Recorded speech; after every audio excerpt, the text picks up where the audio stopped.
As grim as things looked for Sadie, Exile, McGowan, and Jonathan Paul through most of 2006, they looked up when McGowan's lawyer demanded information about whether prosecutors had used illegal National Security Agency wiretaps to gather evidence against the defendants. The government was loath to answer this question, and for good reason. There had just been a public scandal about NSA wiretaps, and if the court found that wiretaps had been used unconstitutionally, the entire Operation Backfire case would have been thrown out. That's exactly why so many members of the Weather Underground are professors today rather than convicts. The FBI botched that case so badly, the courts had to let them go free. No matter how hopeless things look, never underestimate the power of fighting it out. Until Stanislaus Meyerhoff and others capitulated, the linchpin of the federal case in Operation Backfire was Jacob Ferguson, a heroin addict and serial arsonist.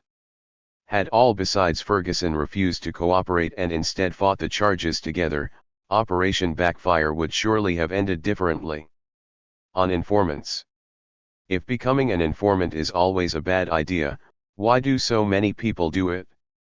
At least 11 high-profile defendants in Green Scare cases have chosen to cooperate with the government against their former comrades, not including Peter Young's partner, who informed on him back in 1999. These were all experienced activists who presumably had spent years considering how they would handle the pressure of interrogation and trial, who must have been familiar with all the reasons it doesn't pay to cooperate with the state. What, if anything, can we conclude from how many of them became informants? There has been quite a bit of opportunist speculation on this subject by pundits with little knowledge of the circumstances and even less personal experience. We are to take it for granted that arrestees became informants because they were privileged middle-class kids. In fact, both the cooperating and non-cooperating defendants are split along class and gender lines. We are told that defendants snitched because they hadn't been fighting for their own interests.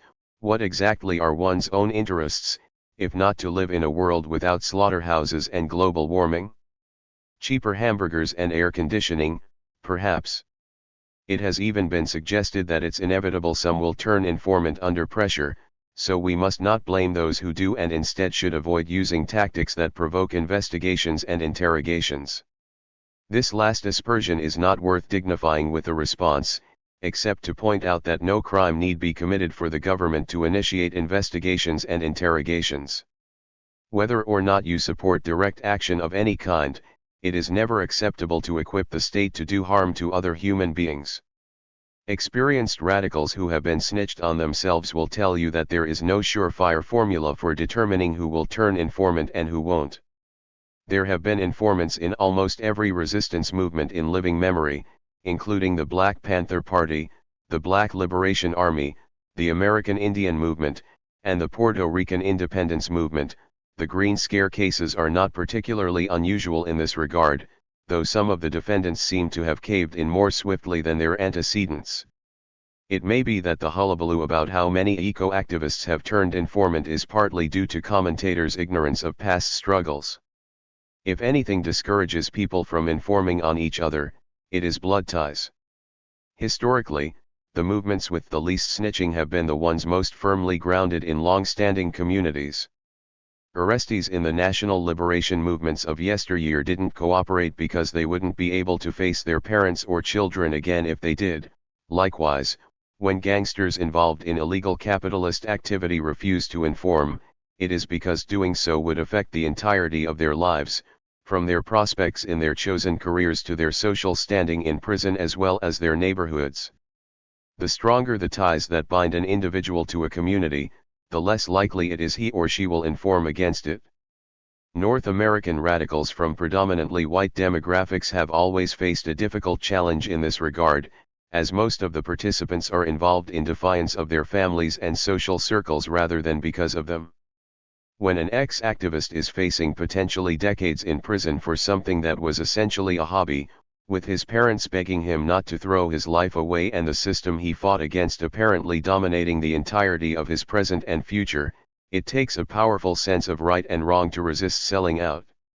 In this light, It isn't surprising that the one common thread that links the non-cooperating defendants is that practically all of them were still involved in either anarchist or at least countercultural communities. Daniel McGowan was ceaselessly active in many kinds of organizing right up to his arrest. Exile and Sadie were still committed to life against the grain, if not political activity. A witness who attended their sentencing described their supporters as an otherworldly troupe of black metal fans with braided beards and facial piercings. Here we see again the necessity of forging powerful, long-term communities with a shared culture of resistance. Dropouts must do this from scratch, swimming against the tide, but it is not impossible. Healthy relationships are the backbone of such communities, not to mention secure direct action organizing. Again, unaddressed conflicts and resentments, unbalanced power dynamics, and lack of trust have been the Achilles heel of countless groups. The FBI keeps psychological profiles on its targets, with which to prey on their weaknesses and exploit potential interpersonal fissures. The oldest trick in the book is to tell arrestees that their comrades already snitched on them. To weather this intimidation, people must have no doubts about their comrades' reliability. Snitches get stitches posters notwithstanding, anarchists aren't situated to enforce a no-informing code by violent means. It's doubtful that we could do such a thing without compromising our principles. Anyway, when it comes to coercion and fear, the state can always outdo us, and we shouldn't aspire to compete with it. Instead, we should focus on demystifying snitching and building up the collective trust and power that discourage it. If being a part of the anarchist community is rewarding enough, no one will wish to exile themselves from it by turning informant.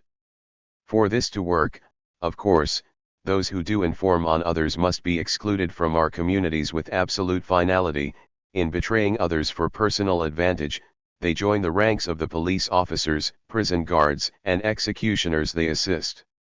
Those who may participate in direct action together should first take time to get to know each other well, including each other's families and friends, and to talk over their expectations, needs, and goals. You should know someone long enough to know what you like least about him or her before committing to secure activity together. You have to be certain you'll be able to work through the most difficult conflicts and trust them in the most frightening situations up to a full decade later. Judging from the lessons of the 1970s, drug addiction is another factor that tends to correlate with snitching, as it can be linked to deep-rooted personal problems. Indeed, Jacob Ferguson, the first informant in Operation Backfire, was a longtime heroin addict. Just as the Operation Backfire cases would have been a great deal more difficult for the government if no one besides Jake had cooperated, the FBI might never have been able to initiate the cases at all if others had not trusted Jake in the first place. Prompt prisoner support is as important as public support for those facing grand juries. As one Green Scare defendant has pointed out, defendants often turn informant soon after arrest when they are off balance and uncertain what lies ahead. Jail is notorious for being a harsher environment than prison. Recent arrestees may be asking themselves whether they can handle years of incarceration without a realistic sense of what that would entail. Supporters should bail defendants out of jail as quickly as possible, so they can be informed and level-headed as they make decisions about their defense strategy. To this end, it is ideal if funds are earmarked for legal support long before any arrests occur. It cannot be emphasized enough that informing is always a serious matter, whether it is a question of a high-profile defendant snitching on his comrades or an acquaintance of law-abiding activists answering seemingly harmless questions. The primary goal of the government in any political case is not to put any one defendant in prison but to obtain information with which to map radical communities, with the ultimate goal of repressing and controlling those communities. The first deal the government offered Peter Young was for him to return to animal rights circles to report to them from within, not just on illegal activity, but on all activity. The most minor piece of trivia may serve to jeopardize a person's life, whether or not they have ever broken any law. It is never acceptable to give information about any other person without his or her express consent. Regaining the initiative. We must not conceptualize our response to government repression in purely reactive terms. It takes a lot of resources for the government to mount a massive operation like the Green Scare cases, and in doing so they create unforeseen situations and open up new vulnerabilities. Like in judo, when the state makes a move, we can strike back with a countermove that catches them off balance. To take an example from mass mobilizations, the powers that be were eventually able to cripple the so-called anti-globalization movement by throwing tremendous numbers of police at it, but in the wake of lawsuits subsequently brought against them, the police in places like Washington, D.C., now have their hands tied when it comes to crowd control, as demonstrated by their extreme restraint at the IMF/World Bank protests in October 2007. We're in a long war with hierarchical power that cannot be won or lost in any single engagement. The question is always how to make the best of each development, seizing the initiative whenever we can and passing whatever gains we make on to those who will fight after us. There must be a way to turn the legacy of the Green Scare to our advantage. One starting place is to use it as an opportunity to learn how the state investigates underground activity and make sure those lessons are shared with the next generation. Another is to find common cause with other targeted communities. A promising example of this is the recent connection between animal liberation activists in the Bay Area and supporters of the San Francisco 8, former members and associates of the Black Panther Party who are now being charged with the 1971 murder of a police officer. Postscript: cowards. I find it ironic that you support victimized women, yet in your communiques you verbally victimize those with whom you disagree. I wonder if you ever called scholars in the Northwest about how to be effective and take positive action. Like the professors who wrote letters to the court on your behalf, most professors are incredibly generous with their ideas. I've learned a lot in my years on the bench, seen it all. It's called the human experience. Take off the masks until the real Daniel McGowan is revealed. Be the change you truly want to be. Don't use Gandhi just when it's convenient. I hope you'll go back to your website and tell who you were, what you did. You may not be as popular, but change your website. Denounce, renounce, and condemn. If you really mean it, it shouldn't be hard. To the young people, send the message that violence doesn't work. If you want to make a difference, have the courage to say how the life you lived was the life of a coward.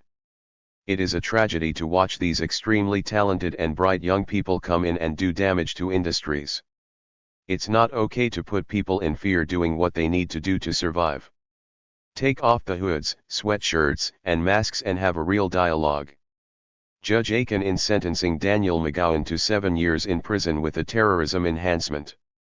In reflecting on Judge Aiken's sentencing, let us put aside, for the time being, the question of whether executives who profit from logging, animal exploitation, and genetic engineering are doing what they need to do to survive. Let's allow to pass, as well, the suggestion that those who run these industries are more likely to enter into a real dialogue with environmentalists if the latter limit themselves to purely legal activity. Let's even reserve judgment on Aiken's attempt to draw parallels between domestic violence and sarcastically worded communiques which parallels the prosecutor's assertion that the ELF, despite having never injured a single human being, is no different from the Ku Klux Klan. There is but one question we cannot help but ask, in reference to Judge Aiken's rhetoric about cowardice: if she found herself in a situation that called for action to be taken outside the established channels of the legal system, would she be capable of it? Or would she still insist on due process of law, urging others to be patient as human beings were sold into slavery or the Nazis carted people off to Dachau? Is it fair for a person whose complicity in the status quo is rewarded with financial stability and social status to accuse someone who has risked everything to abide by his conscience, of cowardice? Perhaps Aiken would also feel entitled to inform John Brown that he was a coward, or the Germans who attempted to assassinate Hitler. Once this question is asked, another question inexorably follows: what qualifies as a situation that calls for action to be taken outside the established channels of the legal system, if not the current ecological crisis? Species are going extinct all over the planet, climate change is beginning to wreak serious havoc on human beings as well, and scientists are giving us a very short window of time to turn our act around while the US government and its corporate puppeteers refuse to make even the insufficient changes called for by liberals. If the dystopian nightmare those scientists predict comes to pass, will the refugees of the future look back at this encounter between McGowan and Aiken and judge McGowan the coward? We live in a democracy, Aiken and her kind insist. Bypassing the established channels and breaking the law is akin to attacking freedom, community, and dialogue themselves.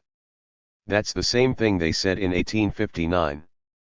Those who consider obeying the law more important than abiding by one's conscience always try to frame themselves as the responsible ones, but the essence of that attitude is the desire to evade responsibility.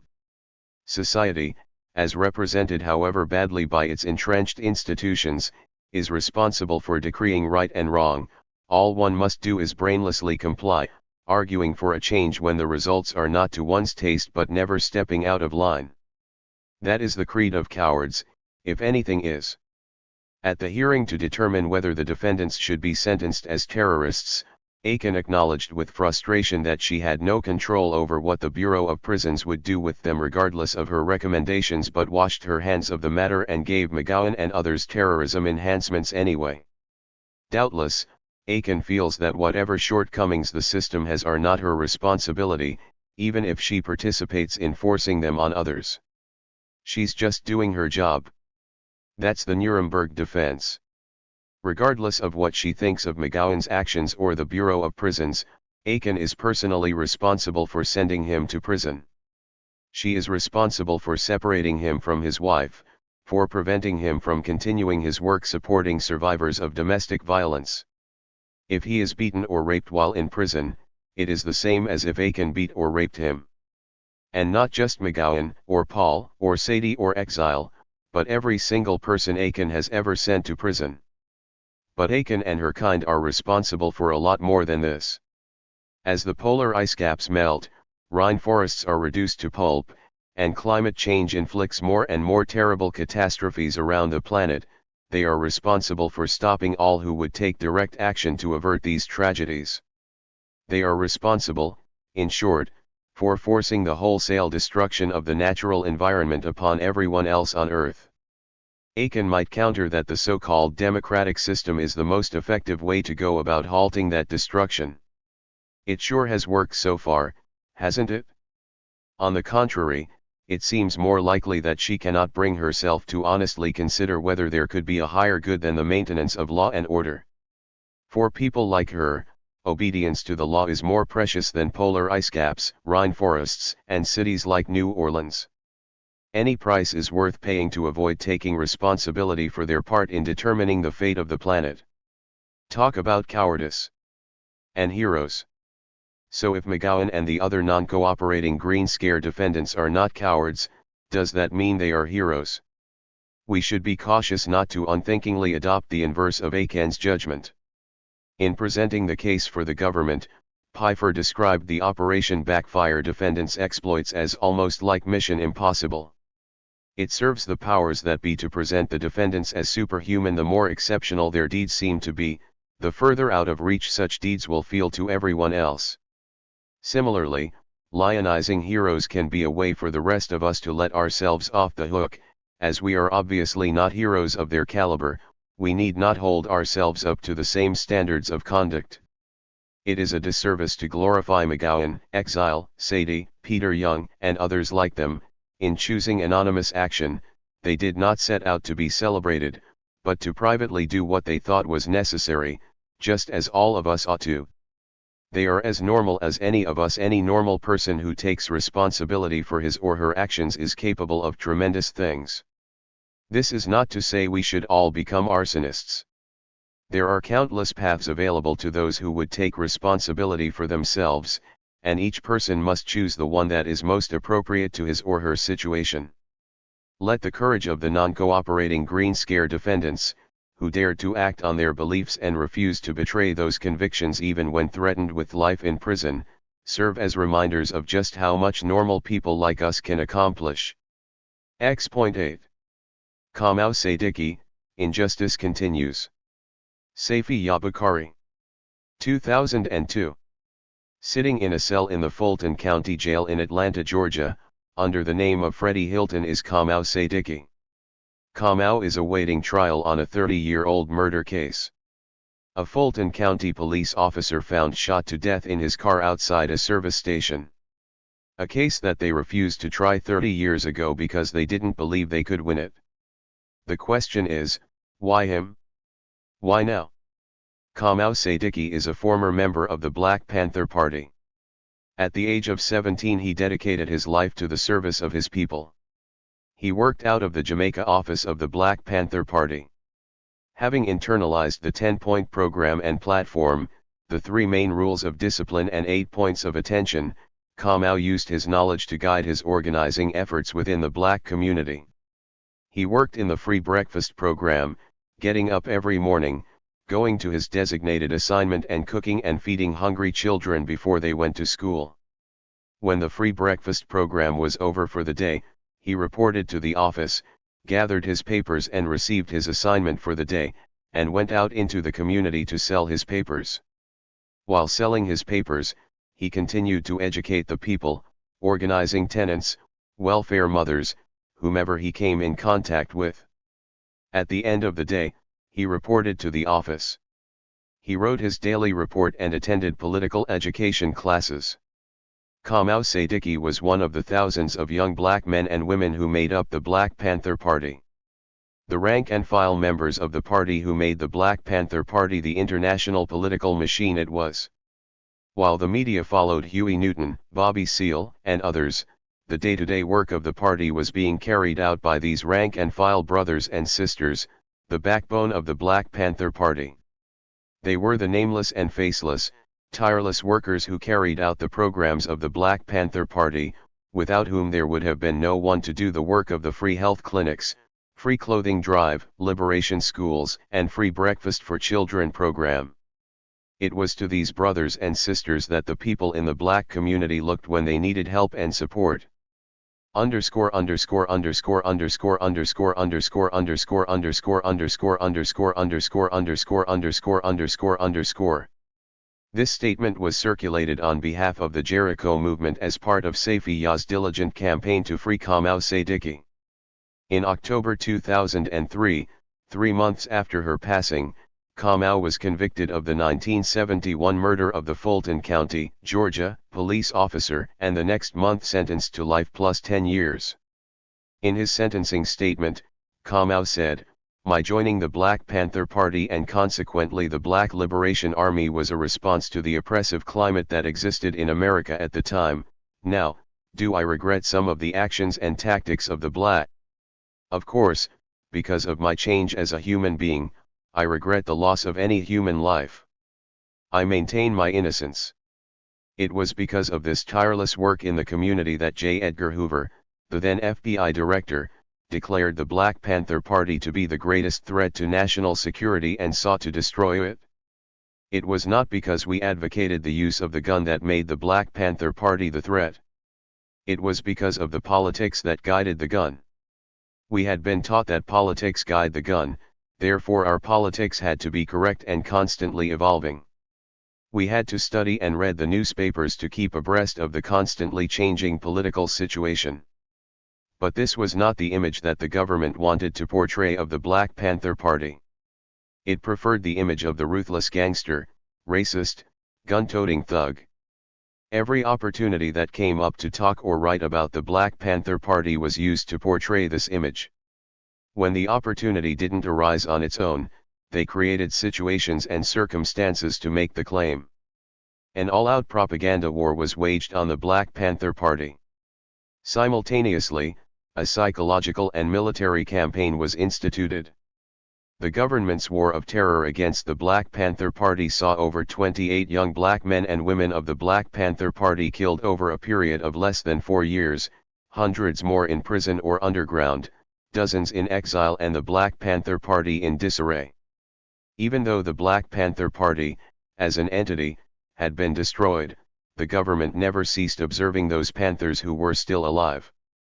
Whether or not others believed it, the government took seriously that aspect of the Black Panther Party's teaching that included the October 10 program.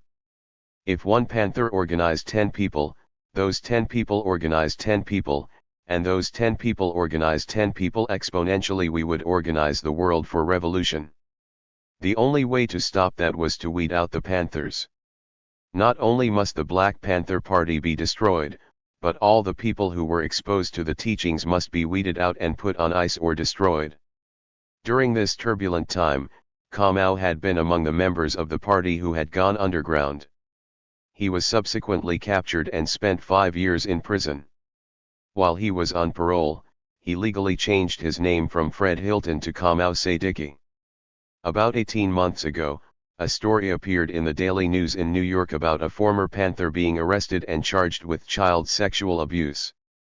The newspaper identified the former Panther as Freddie Hilton.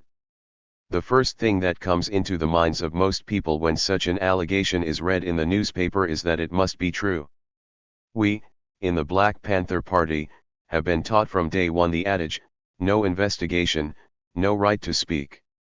In a case like this, a political case, it's extremely important to get to the bottom of such an allegation as quickly as possible. Part of the pattern of COINTELPRO has been to demonize individuals, destroy their credibility, and discredit their character, thereby making them vulnerable to the enemy because their base of support has been eroded. It appears that the charge was brought against Kamau by the woman he had been living with for a number of years to get him out of the house. Kamau had been, and still is, very sick and suffering from sarcoidosis, cirrhosis of the liver and hepatitis C. He had been out of work sick for an extended period. Everyone believed he was going to die. However, he didn't die. He went into remission, got better and returned to work. The problem was his woman friend had moved on with her life and wanted him out of the way. She told the police that he had abused her daughter 3 years earlier. When that didn't stand up to scrutiny, they were told he had a gun in the house and where it could be found and that he was a former Black Panther, etc. Even though the government did not initiate this arrest, they seized the opportunity, based on today's climate, to get Kamau off the street. A domestic dispute was handled in an incorrect manner and a man's reputation and character have been sullied and destroyed. People are more interested in the fact that this allegation was made than they are about the fact that he is going on trial for the murder of a police officer. Says Kamau, all I have is my name and my honor. They can't be allowed to take that away from me. The molestation charge was dropped, and Kamau pled guilty to a disorderly conduct charge.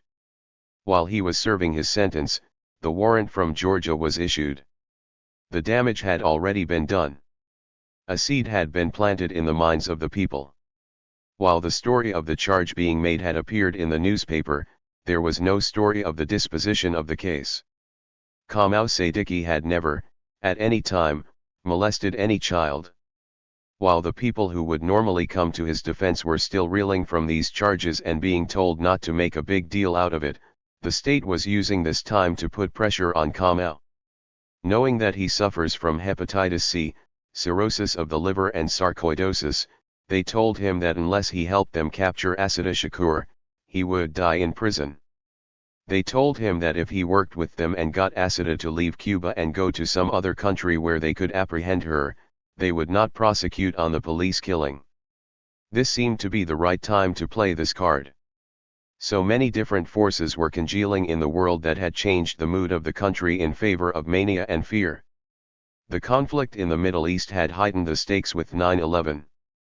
The Patriot Act had been passed, giving new meaning to what it meant to be patriotic and making disagreeing with or not going along with the policies of the government unpatriotic.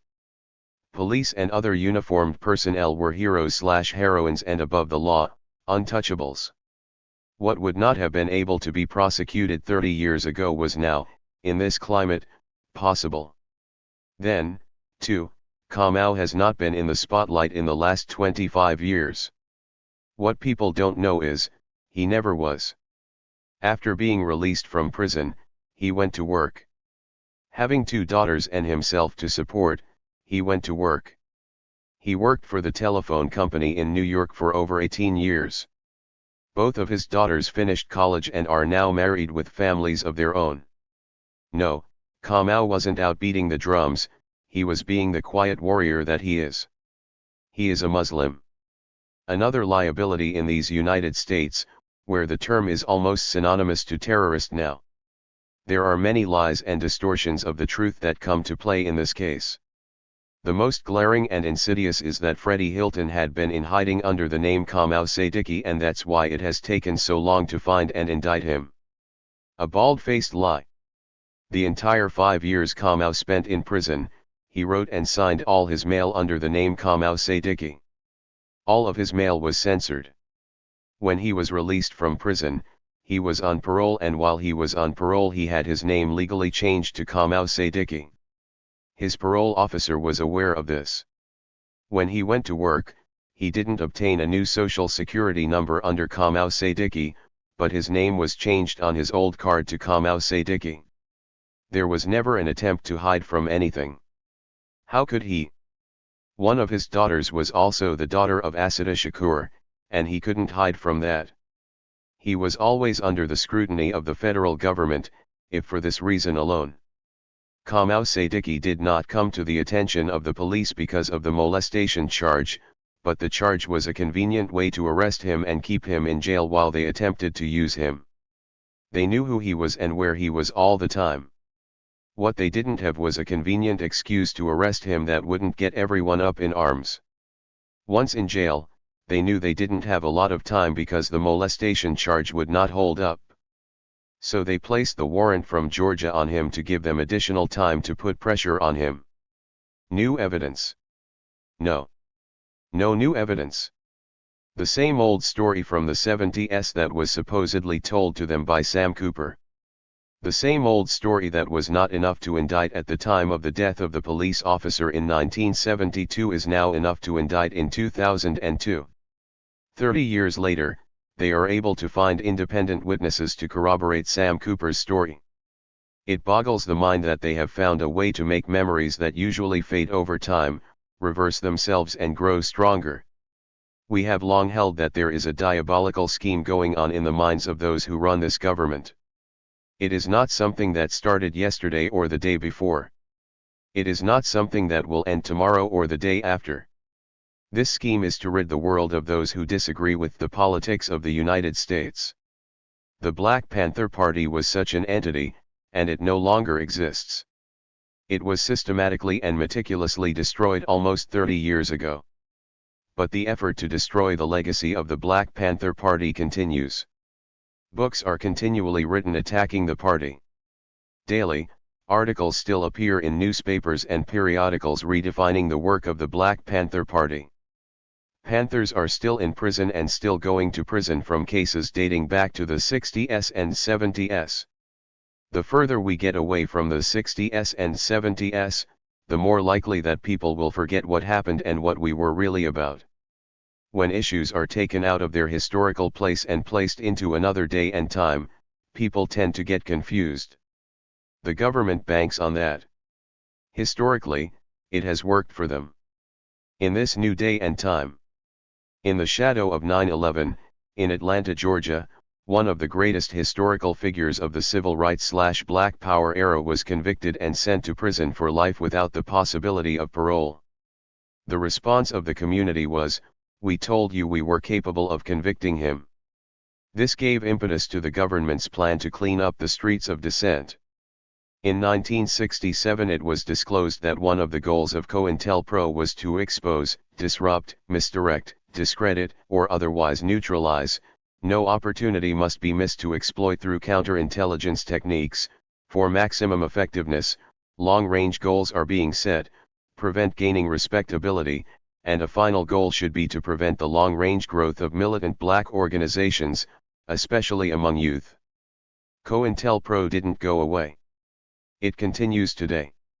This case, as well as the cases of Mumia Abu Jamal and Imam Jamil Abdullah Al-Amin, are prime examples of the existence of COINTELPRO and its agenda. We have a tendency to forget and think that things have changed. The enemy doesn't forget. They maintain files and lists.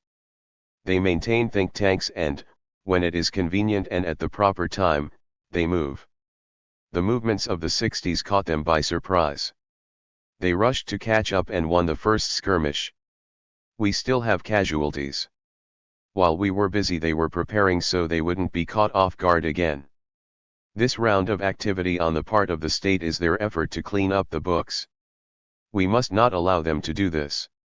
We must defend Kamau Sadiki. We must push back the state. We must not allow them to use Kamau as a scapegoat.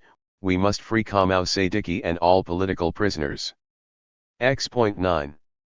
Imam Jamil al-Amin moved to the stateside Guantanamo. International Committee to support Imam Jamil al-Amin. 2008. Imam Jamil al-Amin, the former H.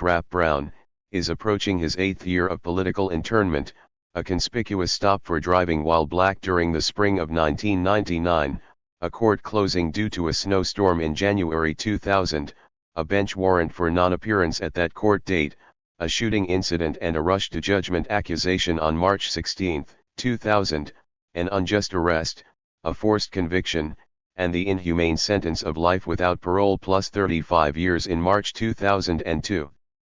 After being forced to serve 5.5 years in administrative segregation 23-hour-per-day lockdown, no human contact at the notorious K Block in the state prison at Reedsville, Georgia, Imam Jamil al-Amin was transferred in August 2007 to the maximum security federal prison at Florence, Colorado, known as the Supermax. His housing conditions remain 23-hour lockdown, no human contact, silence, 5 social visits per month, 2 phone calls per month and denial of all media requests for interviews. Although he has no contact with them, he is joined in Florence by many other political prisoners who are well-known Muslim leaders, as well as leaders in the struggle for self-determination, Dr. Muchalo Shakur, Imam Malik Kaba, Brother Sekau Odinga, Larry Hoover, leader of Growth and Development, and Dr. Malachi Z. York, to name just a few. Due to all these leaders representing legitimate people's struggles, Florence Supermax is being referred to as the stateside Guantanamo. Imam Jamil al-Amin's transfer into federal custody and to the Supermax comes on the heels of some hard-won victories. 1. The 11th Circuit Court of Appeals ruling in Imam Jamil's favor against the prison at Reedsville in regard to a suit filed to disallow them from continuing to open his legal mail. 2. The groundswell of support for the Imam developing into phone call-ins and postal and email write-ins, bringing the offices at Reedsville Prison and the Department of Corrections to a virtual standstill, along with the periodic protest demonstrations that would cause Reedsville, the town, and the prison to shut down. Underscore underscore underscore underscore underscore underscore underscore underscore underscore underscore underscore underscore underscore underscore underscore. In the late 1960s, H. Brown became well known as the chair of the Student Nonviolent Coordinating Committee and later Minister of Justice of the Black Panther Party. As a result, he became a target of COINTELPRO. For years he was harassed, arrested, and repeatedly jailed. In 1971 Brown converted to Islam and changed his name to Jamil Abdullah al-Amin. He later started a mosque and helped build a large Muslim community in Atlanta's West End neighborhood. After the 1993 bombing of the World Trade Center, Imam Jamil was hauled in, interrogated and released under heavy and continuous surveillance despite the absence of any evidence connecting him to the bombing. In March 2000, Imam Jamil was framed and later convicted of the murder of one Fulton County sheriff and the wounding of another, although no physical or scientific evidence linked him to the scene. Support must continue. Write to Imam Jamil al-Amin, hashtag 99974-555. USP. Florence Ad Max.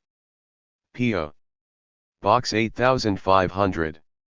Florence Co. 81226. Depositions relating to his habeas corpus hearing are being prepared. Being housed at Florence Supermax makes it additionally difficult for lawyers, family, and the Imam to jointly work on his appeal. Financial contributions should be made to the Justice Fund, P.O. Box 98963, Atlanta, Georgia, 30377. Free Imam Jamil. Free all political prisoners. X.10.A. Once upon a time, they called me a terrorist, too. Naji Mujahid and Reemkat Kauda. 2005. On Thursday, December 8, 2005, Trans-Africa Forum hosted a press conference to give voice to 3 former Black Panther Party members. Hank Jones, John Bowman, and Ray Boudreaux came to Washington, D.C., to discuss their current struggle with the San Francisco Police Department. They were joined on the panel by Danny Glover, famous actor and chairman of the board, Trans-Africa Forum, Professor Charles Ogletree, founder and executive director of the Charles Hamilton Houston Institute for Race and Justice at Harvard Law School, Ron Daniels, executive director, Center for Constitutional Rights, and Bill Fletcher, president, Trans-Africa Forum. Over the past few months, several former members of the Black Panther Party were held in contempt and jailed for refusing to testify before a San Francisco grand jury investigating a police shooting that took place in 1971. The 34-year-old case evolves from an incident in which 2 men armed with shotguns attacked the Ingleside police station, resulting in the death of SGT John V. Young, 45, and injuring a civilian clerk. Law enforcement authorities have always assumed that black radical groups were involved. In 1973, when 13 alleged black militants were arrested in New Orleans, some of them, John Bowman, Reuben Scott, and Harold Taylor, were tortured for several days by law enforcement authorities in striking similarity to the methods used on detainees in U.S. prisons at Guantanamo Bay and Abu Ghraib. San Francisco Police Department Inspector Frank McCoy and Ed Erdelatz were on site at the New Orleans Police Department for the interrogation and torture of the arrested men. Some of the torture methods used included stripping them naked and beating them with blunt objects, blindfolding them and throwing wool blankets soaked with boiling water over their bodies, placing electric probes on their genitals and other body parts, inserting an electric cattle prod in their anus, punching and kicking, slamming them into walls while blindfolded. This process lasted for several days until the detectives got the confessions they wanted. In 1974, a court in Los Angeles ruled that the San Francisco and New Orleans police had engaged in what amounted to torture to extract a confession from one of the men and threw out the tortured statement. In 1975, a San Francisco grand jury indicted 3 suspects, all of whom had been tortured in New Orleans, in connection with the 1971 shooting. However, in 1976, a San Francisco judge dismissed the indictments, finding that the prosecution had failed to tell the grand jury that the men's confessions had been coerced. Defense sources state that while these confessions were suppressed, it appears that this is the basis for the previous and current grand jury investigations. Inspectors McCoy and Erdelatz have returned from retirement and have been deputized as federal agents for the current investigation.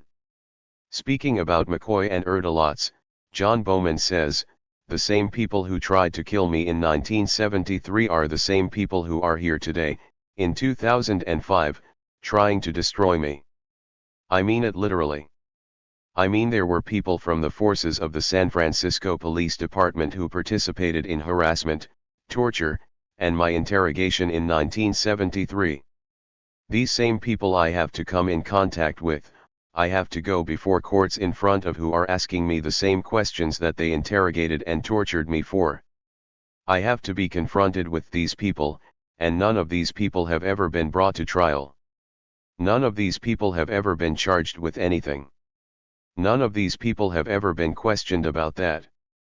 The former Black Panthers have determined that though they remained silent about the interrogation and torture 34 years ago, they will not make the same mistake twice. With the counsel of J. Safia Elijah, Harvard University law professor, they have formed the Committee for the Defense of Human Rights. Among other things, they want to tell the world how torture has been used often by the U.S. administration to oppress and repress opposition and dissent, as well as coerce information.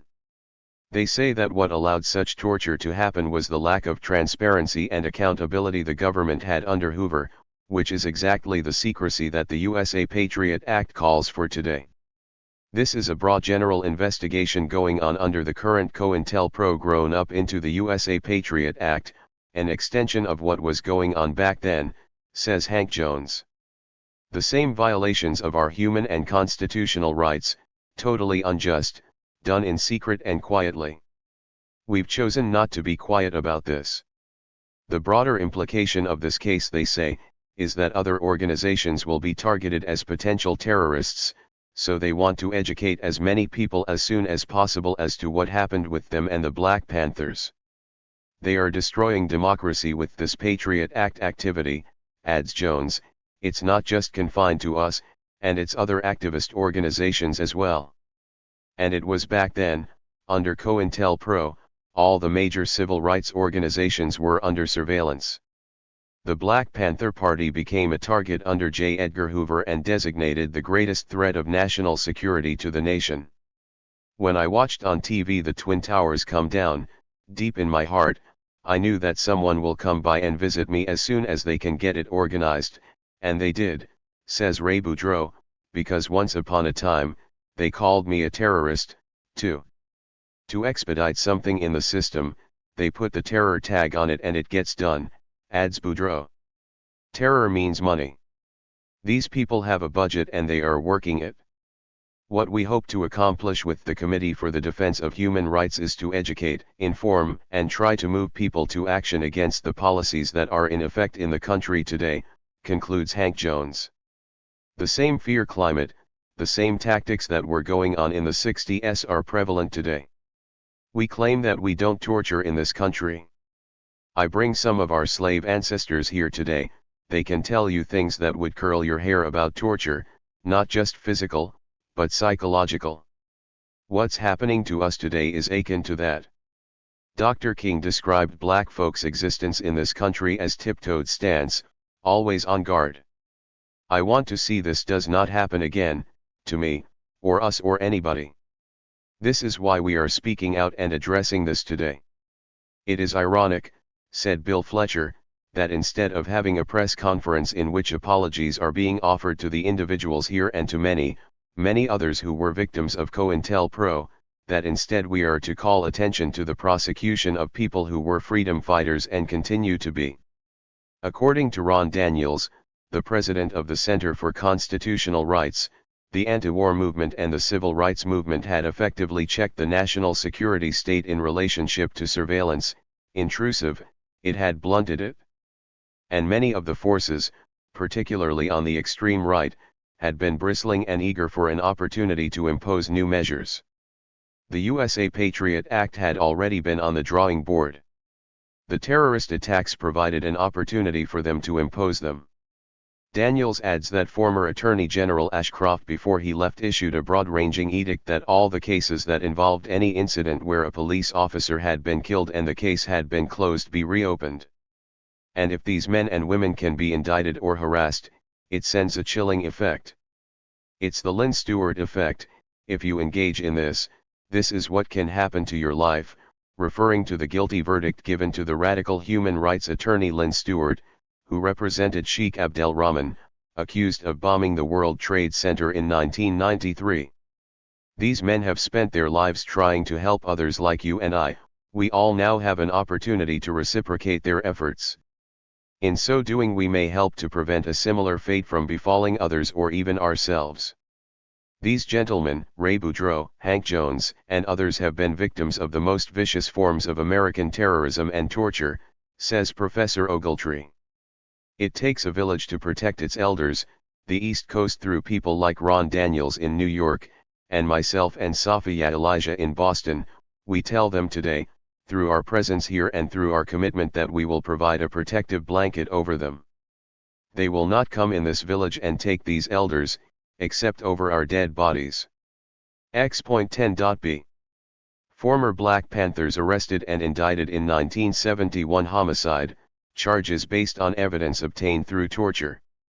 Center for Constitutional Rights. January 23, 2007. New York authorities in San Francisco announced the arrests and indictments of former Black Panthers in the 1971 killing of police officer SGT. John V young despite the use of torture to obtain confessions. Attorneys with the Center for Constitutional Rights compared the documented torture by law enforcement of Black Panthers arrested in New Orleans in 1973 to the documented torture the U.S. government has practiced recently at Abu Ghraib and Guantanamo. CCR Legal Director Bill Goodman said, "The case against these men was built on torture and serves to remind us that the U.S. government, which recently has engaged in such horrific forms of torture and abuse at places like Bagram, Abu Ghraib, and Guantanamo, has a history of torture and abuse in this country as well, particularly against African Americans." CCR attorney Kamau Franklin said, "These indictments are an attempt to rewrite history, the history of the Black Panthers, the history of COINTELPRO, and the history of the civil rights movement." In 1973, New Orleans police employed torture over the course of several days to obtain information from members of the Black Panthers who were stripped naked, beaten, blindfolded, covered in blankets soaked with boiling water, and had electric probes placed on their genitals, among other methods. A court ruled in 1974 that both San Francisco and New Orleans police had engaged in torture to extract a confession, and a San Francisco judge dismissed charges against 3 men in 1975 based on that ruling. 2 years ago, a grand jury convened in San Francisco to reopen the case, but several of the men involved felt they were being wrongly compelled to testify and refused to attend the proceedings. CCR represents victims of torture by the U.S. at Guantanamo, Abu Ghraib, and Bagram Air Base in Afghanistan, as well as Canadian rendition victim Meyer. In addition, CCR has filed suit against the NSA for the warrantless domestic spying program authorized by President Bush. The COINTELPRO program illegally spied on black activists in the 60s and 70s and engaged in numerous unconstitutional acts against civil rights organizations. X.10.c. Interview with Richard Brown of the San Francisco 8th Revolution newspaper. 2007.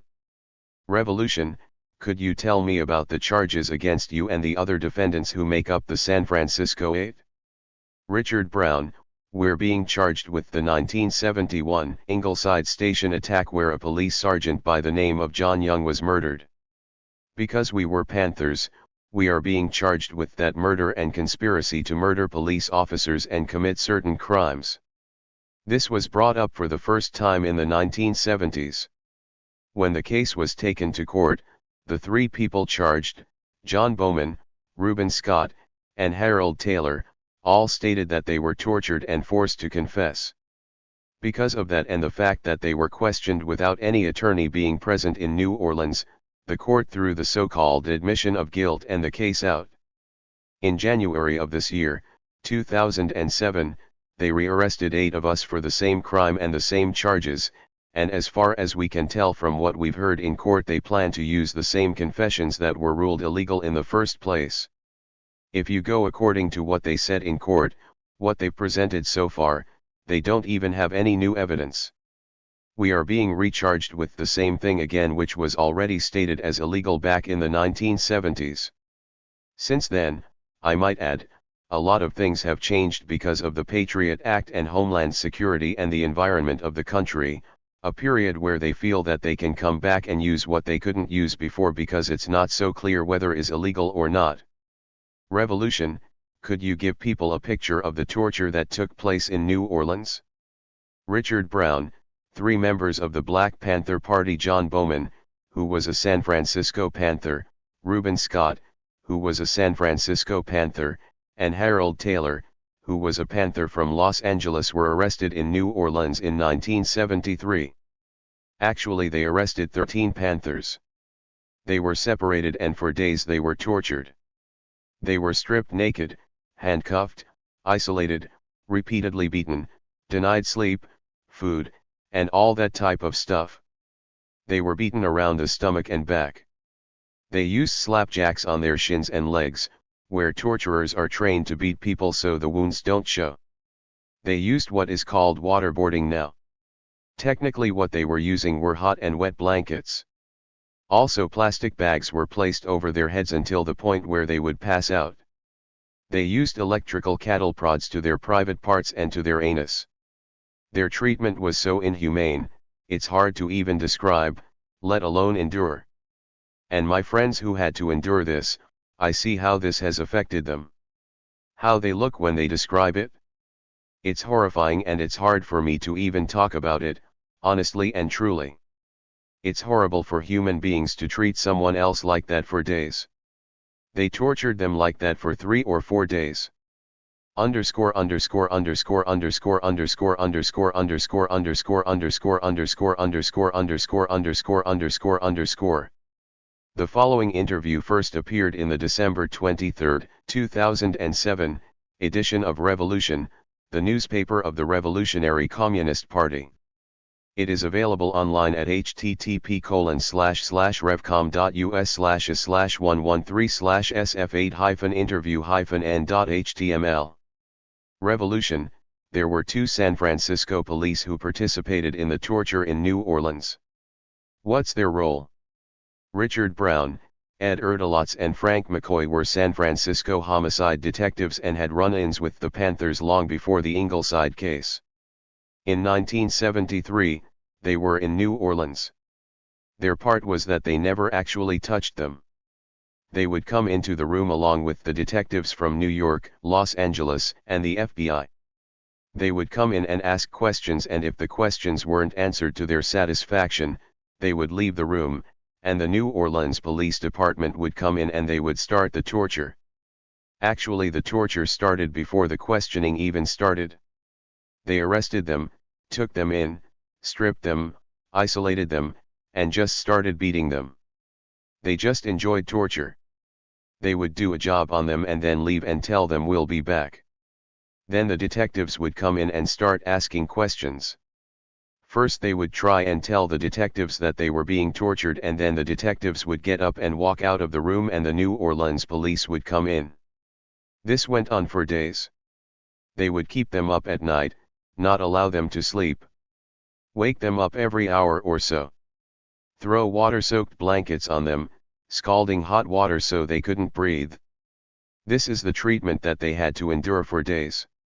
Ed Erdelotz and Frank McCoy were the ones who in 2005 came knocking on people's doors during the grand jury investigation asking, "Do you remember me?" and giving us subpoenas to appear before a grand jury. They were brought out of retirement and deputized by Homeland Security in order to do these cold case things that were going on nationwide. Revolution. What happened with the grand jury investigation? Richard Brown. When they first came and wanted to talk to us, we were told that they wanted to question us about white people that we knew.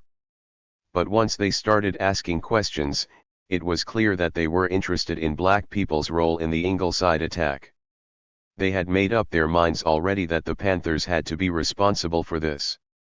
It was a situation where they were trying to make the evidence fit the theory, and they've been trying to do that ever since then. In 2005 we all refused to testify before the grand jury. 5 of us were held in contempt of court: Hank Jones, Ray Boudreau, Harold Taylor, John Bowman, and myself. We were held in contempt of court and locked up until the grand jury expired. We were released on October 31, 2005. Revolution. How long were you locked up for? Richard Brown. I was locked up for about a month.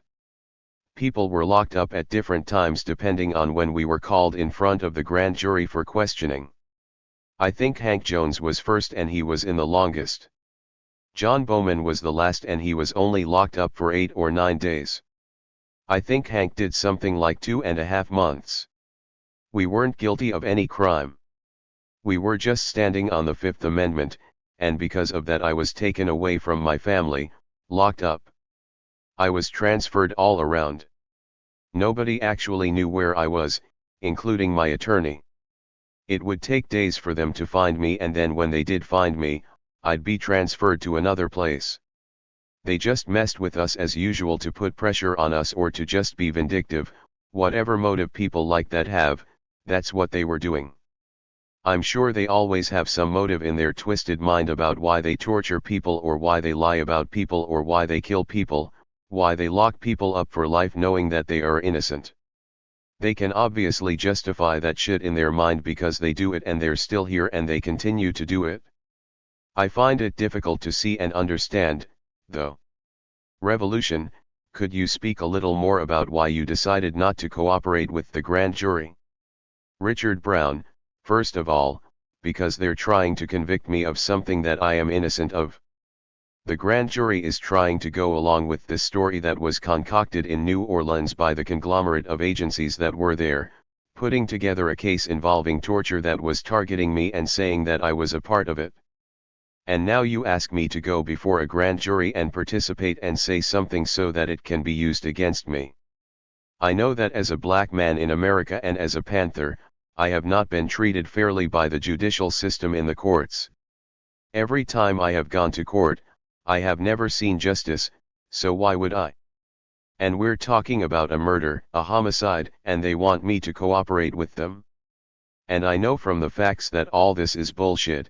They are trying to convict me of something that I am not guilty of. Even if you could get past all that, these same people, Ed Erdelatz and Frank McCoy, the police departments, and the FBI and the rest of them tortured my friends. It's pitiful. I truly will never get over that, what they've done to my friends. I will never, ever cooperate with people like that. I will have no respect for them. I don't like them. I think they should be arrested and held accountable for the crimes that they committed back then. Until that happens, they can forget about me even having a decent word to say to them. I don't want to have nothing to do with them, and I'm sure the rest of the people share that. I will never cooperate with them, I didn't then and I never will. The things that were done to the Black Panther Party by COINTELPRO and by the local police departments all across the country and the way I was treated every time I went to court, I have nothing but disdain for them. Even if there was something to cooperate about, they couldn't get it from me. Revolution, you started talking about COINTELPRO, and we were talking about it a little earlier. A big part of the background to this case is COINTELPRO, the counterintelligence program by the FBI that targeted the Black Panther Party. Could you speak to what COINTELPRO was and what it did, both any personal experience you have as well as its overall role? Richard Brown, what they did overall was destroy the Black Panther Party as it was. Their job as the counterintelligence program was to destroy the movement, period, all of the progressive political movements that were going on at that time. If I'm not mistaken, at that time Hoover declared the Black Panther Party the greatest threat to the nation's internal security. And we in the Panthers, even at the time he was saying that, had no idea. I actually don't even remember him saying that. I was too busy as a Panther trying to do something to serve my community. I was a young black man in a community of black people. And black people at that time were in a world of trouble. Actually today we still are. We had nothing in the world going for us. The government didn't represent us at all. They weren't doing anything for us. The only thing we saw every day was repression from the police department as an occupying force in our community, trying to keep us in line or intimidate us from doing anything against the other parts of society. We were the lowest on the totem pole. We didn't have decent housing, we didn't have decent food, we didn't have decent schools, we didn't have decent jobs, we had no jobs. So when the Black Panther Party came along and said we can do all this stuff for ourselves, people like me and hundreds of other young people joined the party in order to serve the black community and to help the people. We were interested in feeding children, getting people to organize, to unify, to bring about the vote so that we could control the politicians in our community, to putting together schools for our children, clinics, all of the things that the government had failed to do for us we were willing to do for ourselves, and we were beginning to do that. For this the counterintelligence program deemed us the #1 threat in the United States and focused on us with an intensity that I, to this very day, find astonishing. I didn't believe it at all back then. None of us believed that the FBI and the counterintelligence program and all of these agencies were spending all this money, going through all these tricks, doing everything they could to undermine our efforts to help our people, framing us, using up all our resources by taking us to jail every other day, falsifying documents and evidence to send people to jail for life to get rid of them and destroy our leadership, torture and even murder. It has been proven that they were guilty of all of that.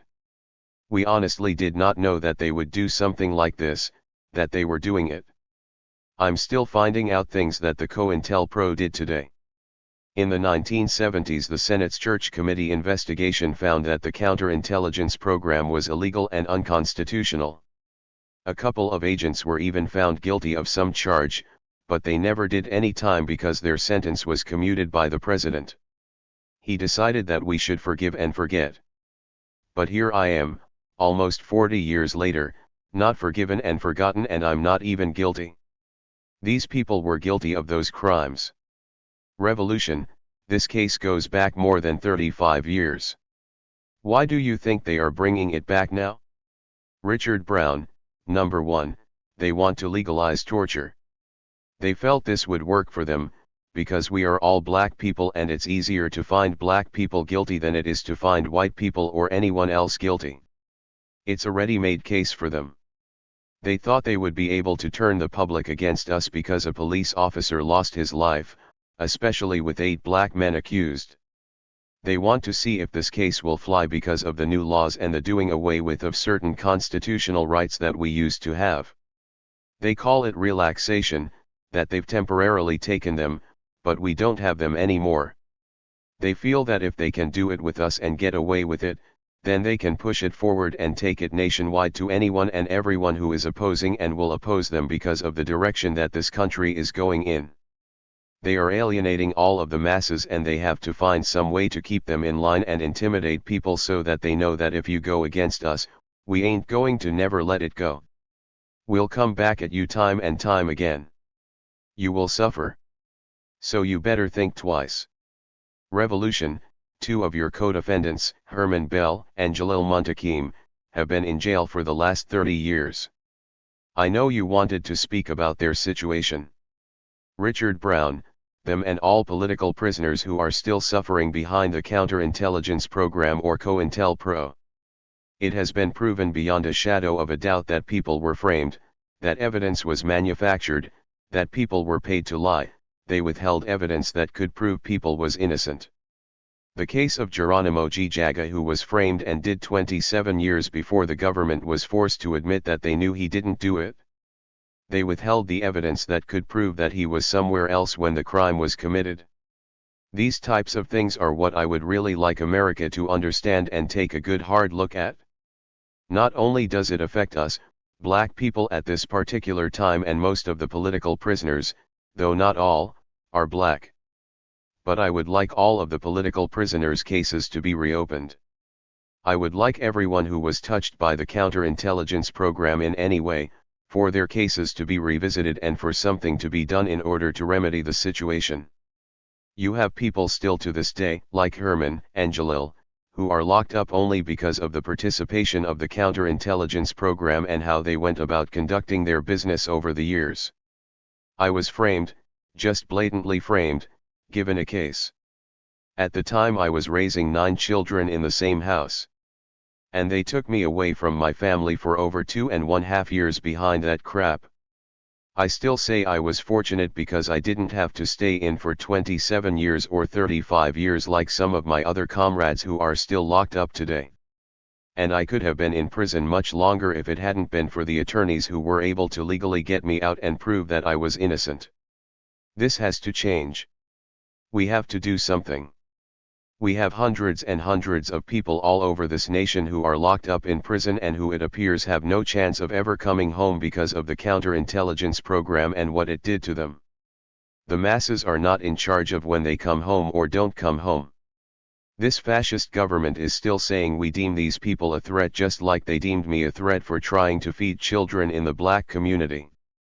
And they're not going to release them, and that is one of the biggest crimes being committed by this government. Revolution, what gives you the strength to carry on the struggle? Richard Brown, the love for my great-grandchildren, my grandchildren and my children, my love for the people. The fact that I'm just not the type of person who's just going to lie down and take anything. You hit me, I hit back. I believe in people. That's another thing that the party taught me, that true power comes from the people. I love the masses. I actually love America and I love the American people.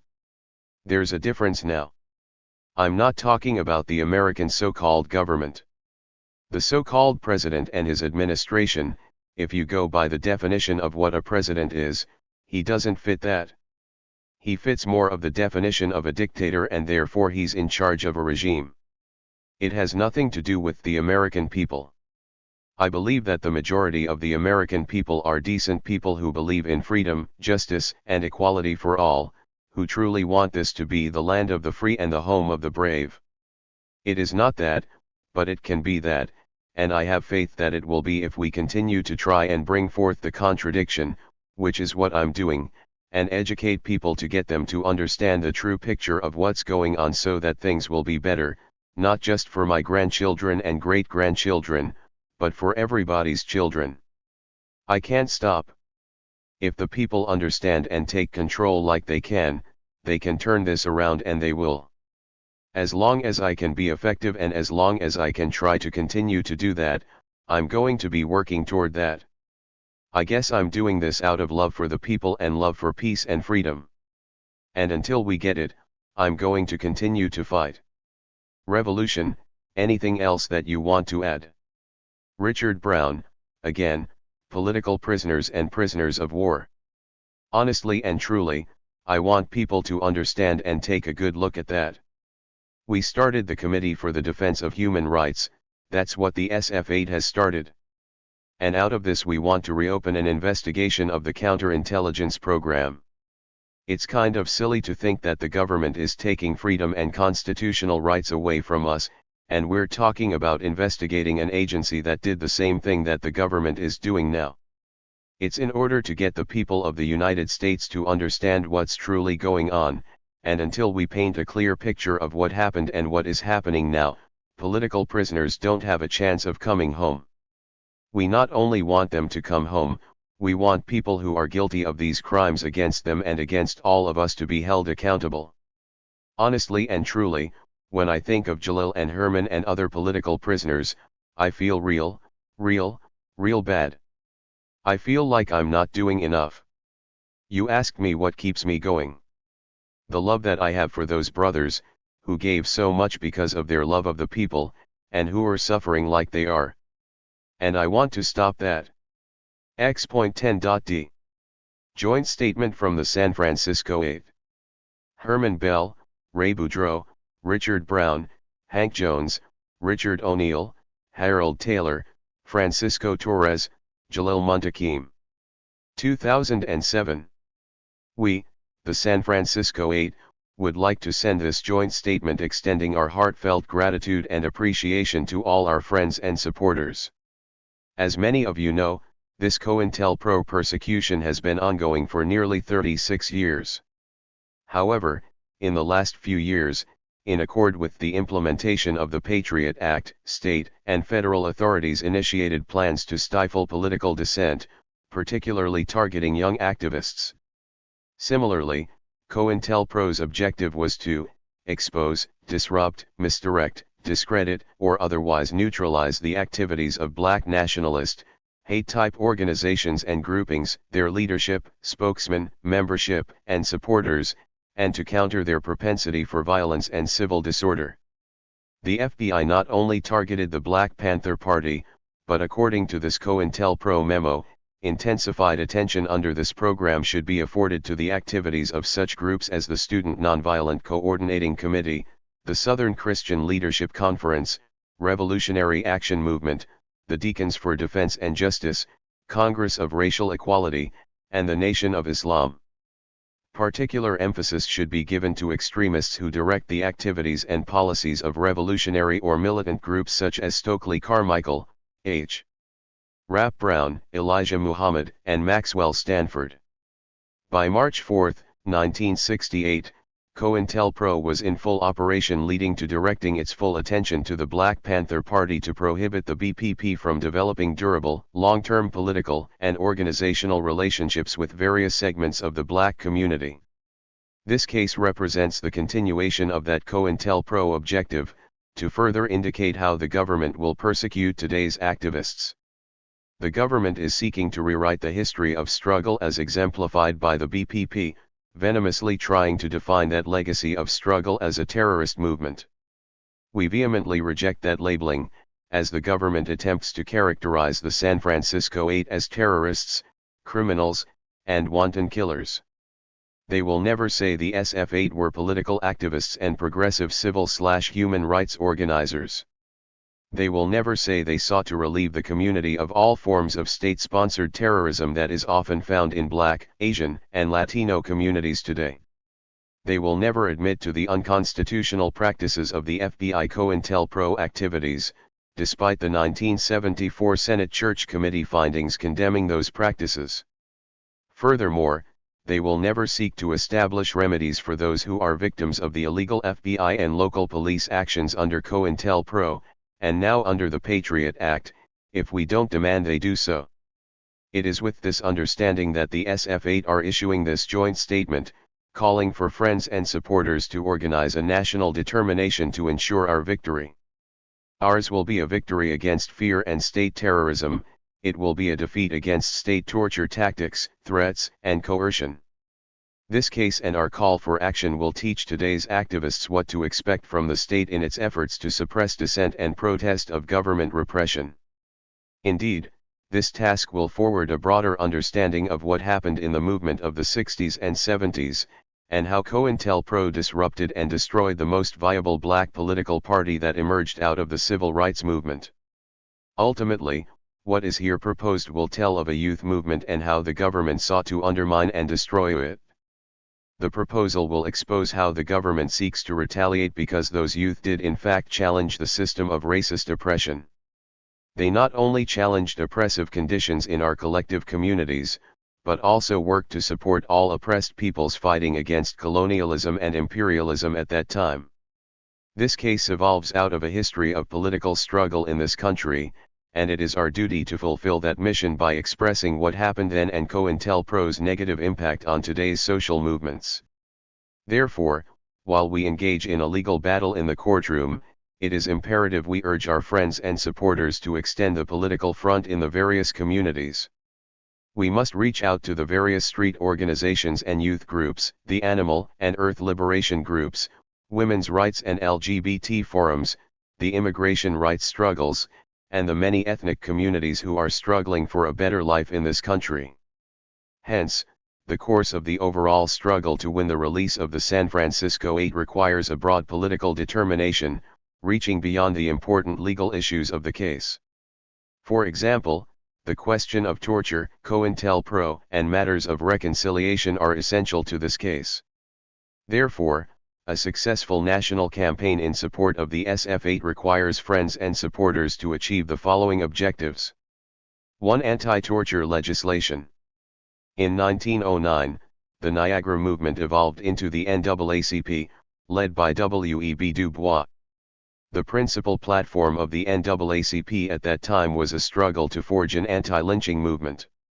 Today, torture in its many forms has become a scourge in America. There is the inhumane use of restraint chairs in jails and prisons, an especially despicable device reminiscent of medieval torture mechanisms. There has been an increase in use of the taser as a weapon to induce confessions and control prisoners, resulting in many deaths, another inhumane torture device.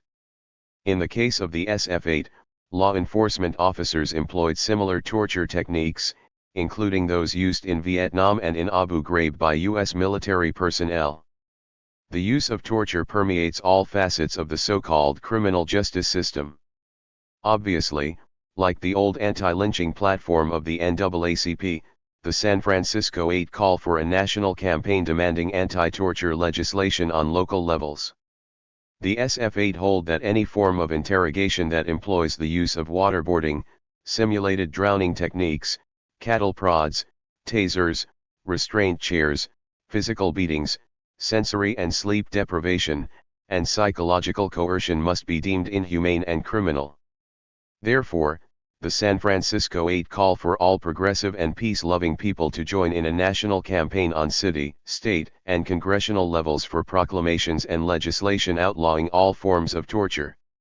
2. Reopen COINTELPRO hearings. It is well known that the FBI targeted the Black Panther Party for annihilation under the secret counterintelligence program. The FBI COINTELPRO effort resulted in the assassination, criminalization, vilification, and the splitting of the BPP, leading to its destruction, with many BPP members today languishing in prisons. The FBI COINTELPRO actions worked in alliance with police departments across the country, and today, the Patriot Act has legalized much of what were illegal COINTELPRO practices. In 1974, the Senate Church Committee investigating the illegal FBI COINTELPRO activities declared such practices unconstitutional.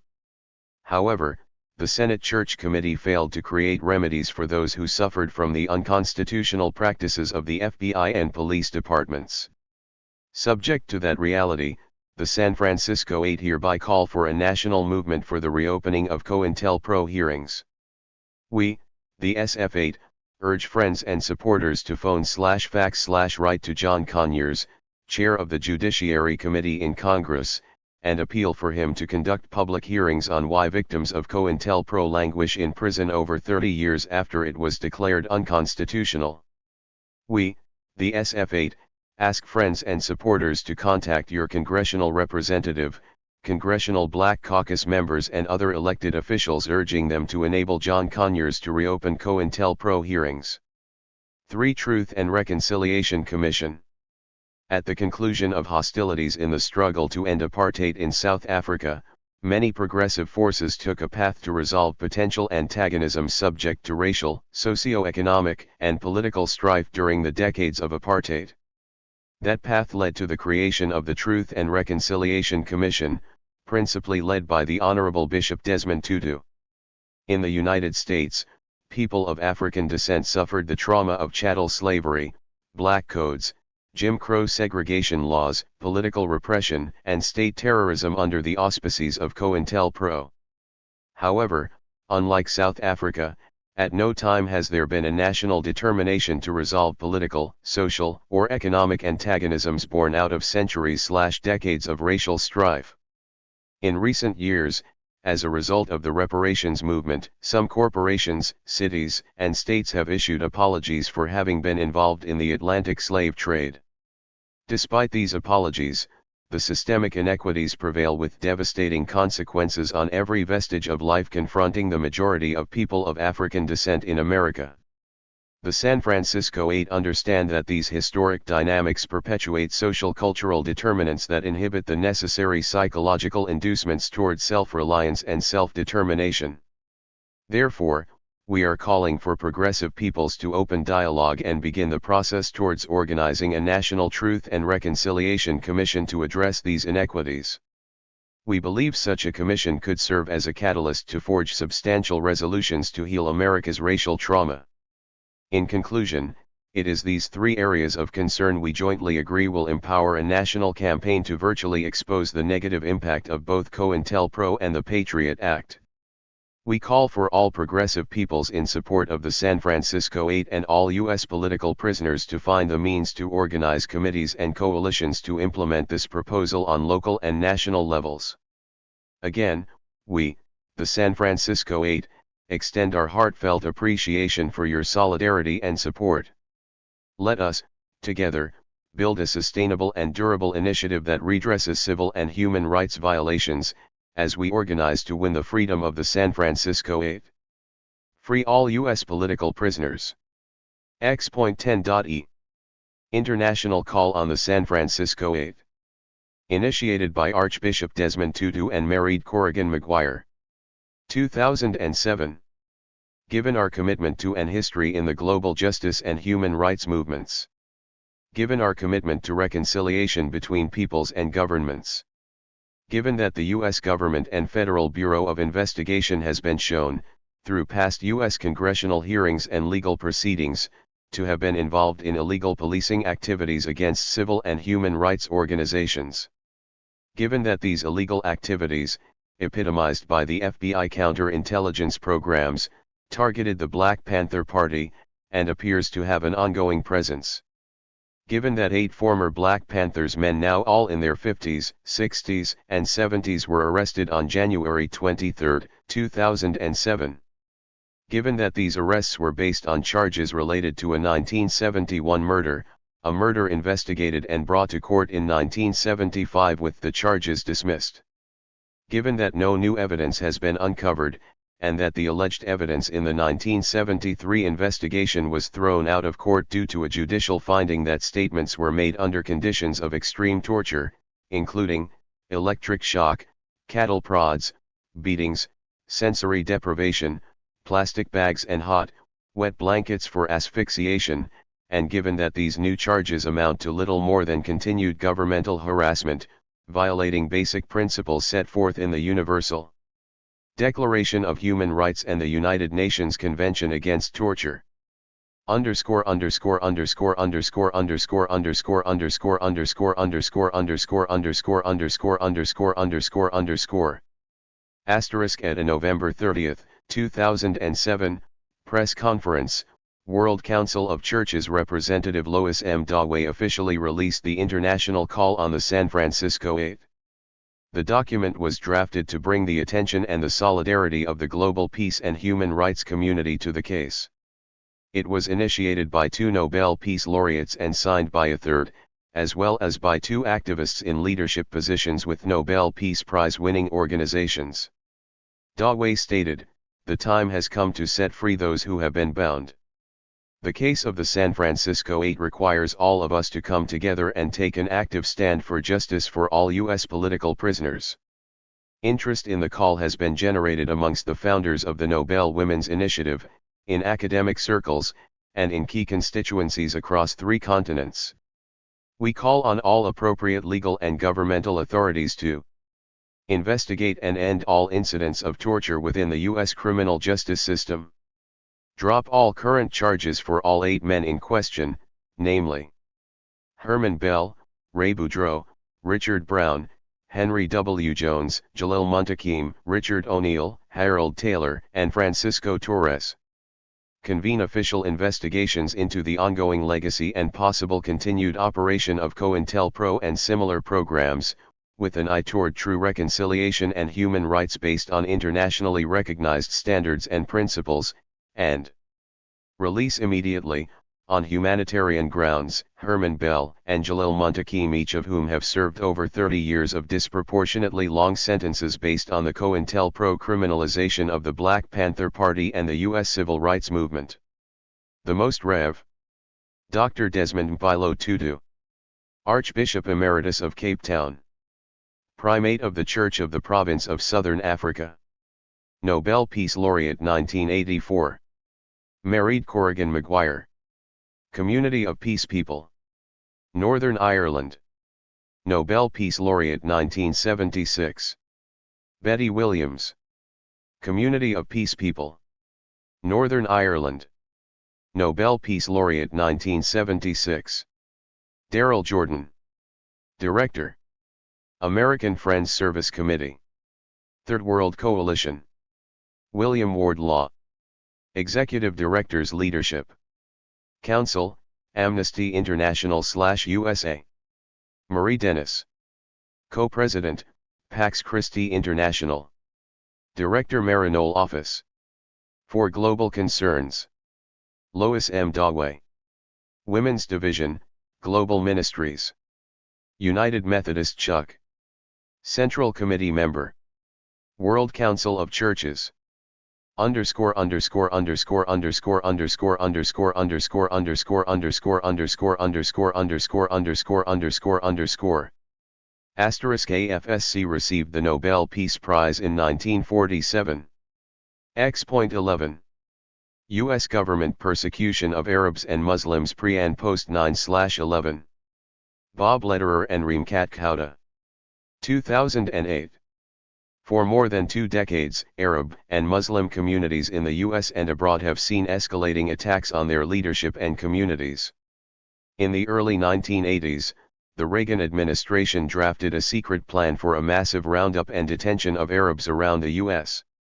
In 1987, immigration officials jailed and tried to deport the LA-8, 7 Palestinian activists and a Kenyan arrested for their alleged political beliefs and activities supporting Palestinian national liberation, an attack which was finally defeated after 20 years of struggle. What followed was an escalating, official agenda of demonization, criminalization, and deportation against Arab and Muslim immigrants. Aided by anti-terrorism and immigrant crackdown laws and executive orders passed in the Clinton era, this policy took a quantum leap after the September 11, 2001, attacks. Under the cloak of the War on Terror, illegally installed President Bush pushed the so-called Patriot Act and one repressive bill after another through a compliant Congress. Meanwhile, the Bush administration embarked on ever more audacious assaults on the First, Fourth, and Fifth Amendments, including flagrant violations of long-standing statutes and court orders, not to mention international humanitarian law. In addition to the well-publicized torture and other outrages at the U.S.'s widely condemned Guantanamo Bay Detention Center, this policy has produced a massive increase in immigrant incarcerations within the U.S., with many cases of verbal and physical abuse and even some deaths and deportations by the dreaded ICE Bureau of the Department of Homeland Security. In the immediate weeks after September 11, according to a two-part Washington Post investigative report published on June 12 and 13, 2005, 768 suspects were secretly processed on immigration charges. Most were deported after being cleared of connections to terrorism.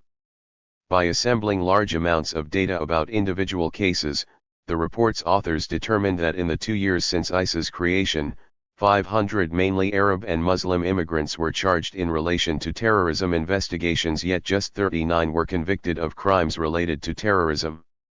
Some were acquitted, and most of the rest were convicted of minor offenses totally unrelated to terrorism, like making false statements or violating immigration laws.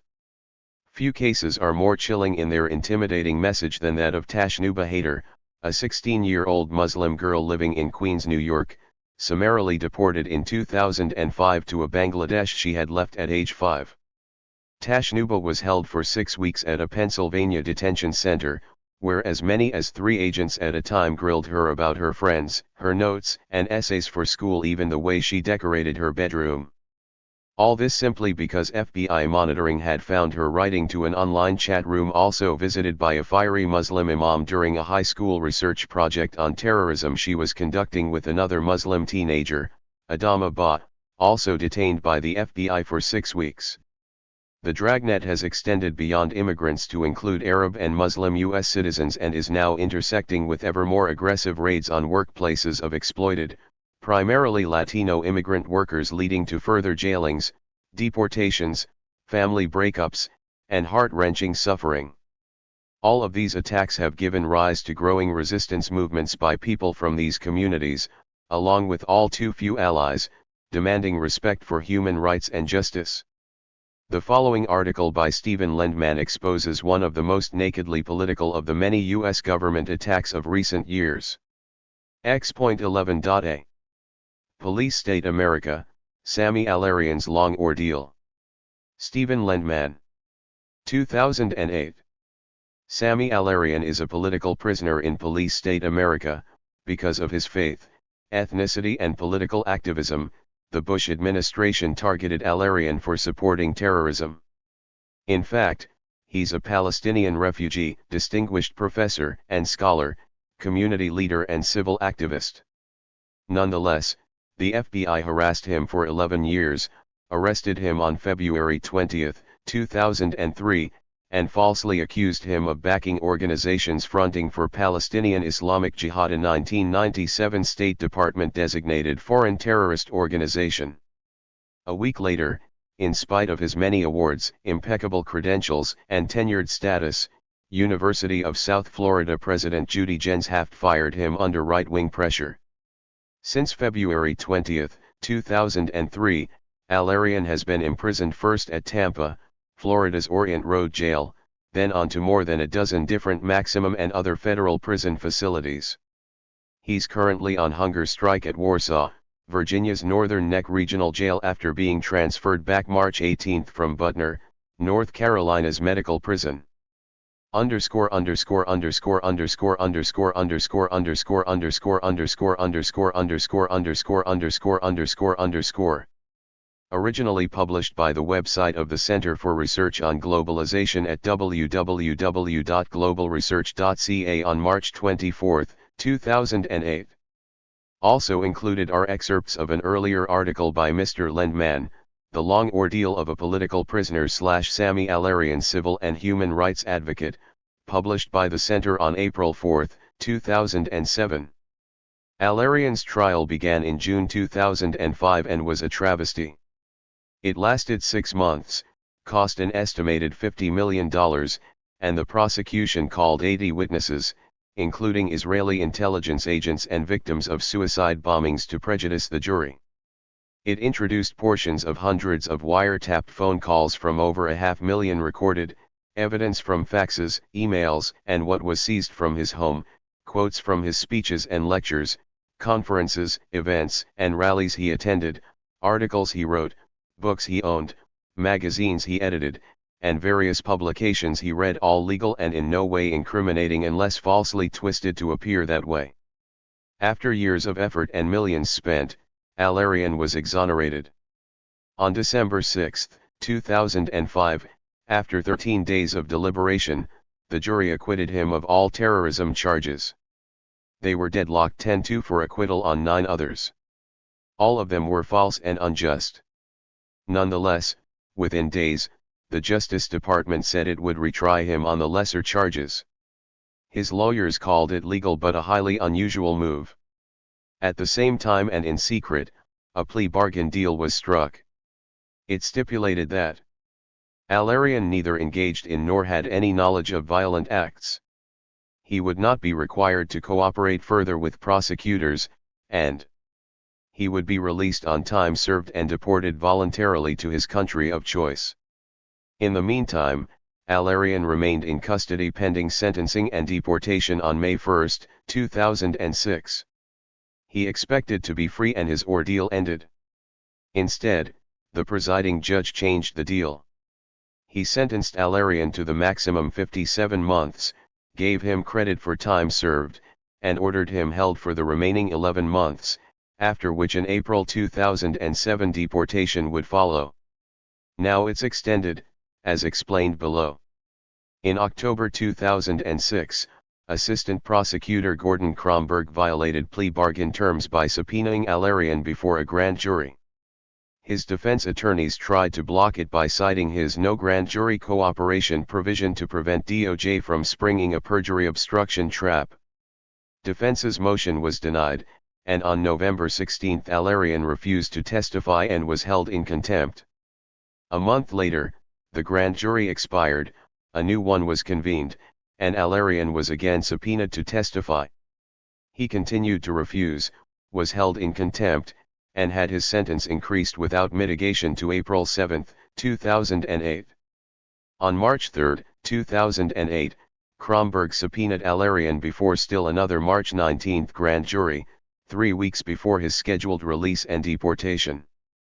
On the same day, Alarian began a hunger strike against the government's continued harassment. It's his third one but is life-threatening for a man in his condition. He's diabetic and needs regular sustenance to avoid serious health problems.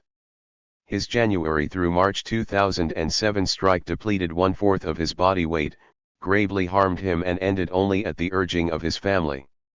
He's now 20 days into his latest fast, lost 30 pounds, is weakening, and his life is endangered.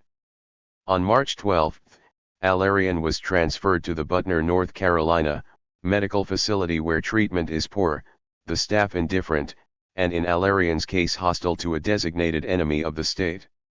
On March 18, he was returned to Warsaw, Virginia's Northern Neck Regional Jail ahead of his third grand jury appearance. Again, he refused to testify, so he'll likely face new contempt charges and continued confinement. George Washington University Law School professor Jonathan Turley heads up Alarian's legal team. On March 3, he released the following statement. On behalf of Mr. Olson and Mr. Meidel and the entire legal team, the Justice Department continue effort to mete out punishment that it could not secure from a jury. Having lost case, openly sought to extend confinement by daisy-chaining grand juries. As in other cases, the government has given Dr. Alarian the choice of an obvious perjury trap or a contempt sanction. Choice is obnoxious to our legal system and contrary to any standard of decency. The mistreatment of Dr. Alarian remains an international symbol of how the Bush administration has discarded fundamental principles of fairness in a blind pursuit of retribution against this political activist.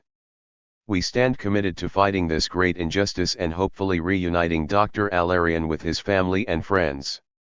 In the meantime, his long ordeal continues at a time when lawlessness prevails over justice, and we're all Sami Alarians in America's war on terrorism.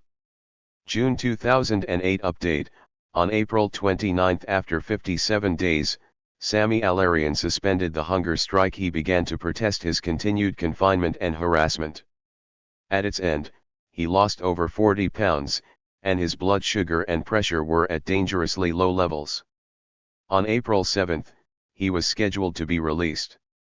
Yet he remains in total segregation under harsh conditions, is allowed no visitors and is given only 2 phone calls a month. There's no legal basis for confining Alarian. He was exonerated on major charges, a 10-2 hung jury on lesser ones, and his plea bargain said he'd be released on time served and wouldn't have to cooperate further with the government, meaning testify before grand juries where clever questioning could entrap him in perjury. He now faces an unending catch-22, refuse to testify and be held in contempt, or do it and be charged with perjury. Either way, remain incarcerated. And he's innocent of all charges and a glorious human being. On June 15 in Santa Clara, California, the American Muslim Alliance and Citizens Committee for Equal Justice held a civic forum on the deepening civil rights crisis. It included a status report on Alarian's confinement. Prominent figures like Ramsey Clark participated to highlight the threat to everyone. Background on Sami Alarian. Sami Alarian is one of many dozens, likely hundreds, of political prisoners in the U.S. today, but is noteworthy because of his high-profile status and as an especially egregious example of persecution and injustice in post-9/11 America, with its climate of state-induced fear and resulting repression, with special targeting of Latino immigrants and all Muslims characterized as Islamofascists because of their faith and ethnicity. One of them is Dr. Sami Alarian, Palestinian refugee, scholar, academic, community leader, civic activist and advocate for freedom and justice for his people, imprisoned since February 2003 on trumped-up charges. Alarian is a Kuwaiti-born son of Palestinian refugees forced to flee Palestine during the 1948-49 Nakba catastrophe, when the new State of Israel's War of Independence ethnically cleansed and willfully slaughtered 800,000 Palestinians, desecrated their sacred holy sites and seized their lands. The final master plan D was for a war without mercy against defenseless people, in which unspeakable atrocities were committed while destroying 531 Palestinian villages, 11 urban neighborhoods in cities like Tel Aviv, Haifa, and Jerusalem, thousands of homes, and vast amounts of crops. Alarian's parents were lucky to escape the carnage and destruction alive. Alarian came to the U.S. in 1975, was denied citizenship, and taught computer science as a distinguished professor at the University of South Florida from 1986 until the worst of his ordeal began in February 2003. It was because of his public, passionate and effective advocacy for human and civil rights and the liberation of his people long oppressed for 6 decades. Alarian is a man of great distinction. He's a devout Palestinian Muslim, imam of the Islamic community of Tampa, and a respected and admired man of principle who helped empower the Muslim community through his dedicated hard work and personal relationships with other civic, political and religious leaders in Florida and across the country, in spite of having to do it in a post-9/11 environment when all Muslims became suspect and were viewed as possible terrorists. Post-9/11, USF President Judy Genshaft consorted with Florida Governor Jeb Bush, suspending Alarian on September 28 with pay on phony grounds of campus safety. She then tried firing him, falsely claiming he supported terrorists and damaged the university's reputation, even though he was a respected award-winning tenured professor guilty of no crime but his faith, ethnicity and courageous activism, encouraging other Muslim Americans to act likewise. Earlier in August 1996, USF placed Alarian on paid leave pending the outcome of an FBI investigation into whether organizations he was involved with fronted for terrorist groups, allowing him to resume teaching 2 years later when it uncovered nothing. Days before his arrest, indictment, and imprisonment in February 2003, sensing what was to come after months of rumors, Alarian wrote, "I am crucified today because of who I am, a stateless Palestinian, an Arab, a Muslim and an outspoken advocate for Palestinian rights, but more a persistent defender for civil and constitutional rights on the home front." This was from a man Newsweek magazine called the premier civil rights activist in America for his efforts to repeal the use of secret evidence that became H.R. 2121, which only got as far in the 109th Congress as a favorable vote in the House Judiciary Committee. It's now up to the 110th Congress to take further action. Earlier, Alarian co-founded the Tampa Bay Coalition for Justice and Peace, a local organization opposing unconstitutional use of secret evidence and other civil rights violations as well as slanderous media attacks against Muslims and Arabs. He also co-founded the National Coalition to Protect Political Freedom, the nation's leading organization challenging the use of secret evidence, serving as its first president in 2000. Because of his efforts, Alarian advised members of Congress and was invited to briefing meetings at the White House, personally meeting Presidents Clinton and Bush. Context: Alarian just one of many Muslims and Arabs targeted by U.S. government. Is Dr. Rafael Hafer, a Muslim American of Iraqi descent and practicing oncologist until his license was suspended.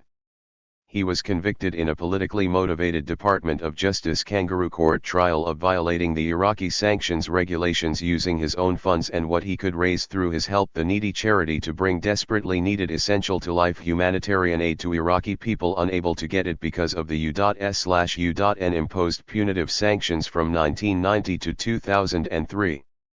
For his crime of compassion, he was convicted of violating the sanctions and a total of 59 of 60 trumped-up charges, including tax fraud, money laundering, and mail and wire fraud, resulting in a 22-year prison sentence he's currently serving in Terre Haute, far from his family in Syracuse, New York. He wasn't charged with or convicted of terrorism or any act of violence, is not a high-security risk, and yet is being treated like one because he's a Muslim. He's also, like Sami Alarian, a trophy in the Bush administration's phony war on terrorism against Muslims, demeaned and persecuted everywhere because of their faith and ethnicity. In the wake of 9/11, all Muslims have been in the Bush administration crosshairs, targeted with abusive harassment and persecution, including mass roundups, detentions, prosecutions, and deportations, in an age of state-induced phony terror to scare the public enough to allow the government to get away with anything. It took full advantage and continues doing it today with a greatly enhanced Department of Homeland Security/Immigration and Customs Enforcement campaign going after vulnerable undocumented Latino workers along with targeted Muslims and others, designated threats to national security in an age when anyone is suspect if federal agencies say so. Who'll object if it's in the interest of national security? It began shortly after the 9/11 attacks, with the Bush administration declaring a permanent state of preventive war against claimed threats to national security, especially targeting Muslims abroad and at home. It resulted in 2 wars of illegal aggression without end and mass witch hunt roundups at home in which constitutional and international laws are flaunted along with fundamental principles of human rights and civil liberties. In an atmosphere of state-induced fear trumpeted by the dominant media, the FBI swung into action in mass sweeps and detentions affecting many thousands of mainly Muslim immigrants, citizens, and visitors picking the wrong time to be here. Even before September 11, the Clinton administration and Republican-controlled Congress legalized these activities in the 1996 Immigrant Responsibility Act and Anti-Terrorism and Effective Death Penalty Act. Their harsh repressive laws denying targets their rights of due process and judicial fairness.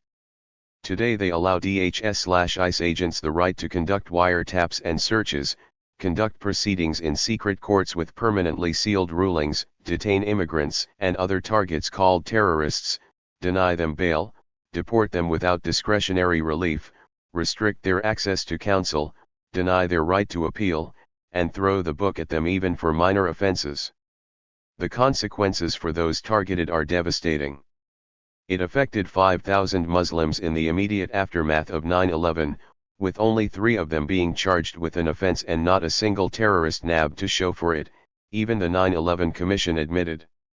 Yet, those swept up then and now are generally detained on non-criminal administrative charges, often without their families' knowledge. They're kept in degrading and inhumane conditions, locked in cells 23 hours a day where lights never go off, kept in hand and leg shackles whenever outside them, harassed and abused without redress, and denied telephone calls and family visitations. Many are dragged from their homes in the middle of the night or before dawn in paramilitary-style raids, while others get picked up in the wrong place at the wrong time or for willingly coming forward as aliens when asked to and being punished for it.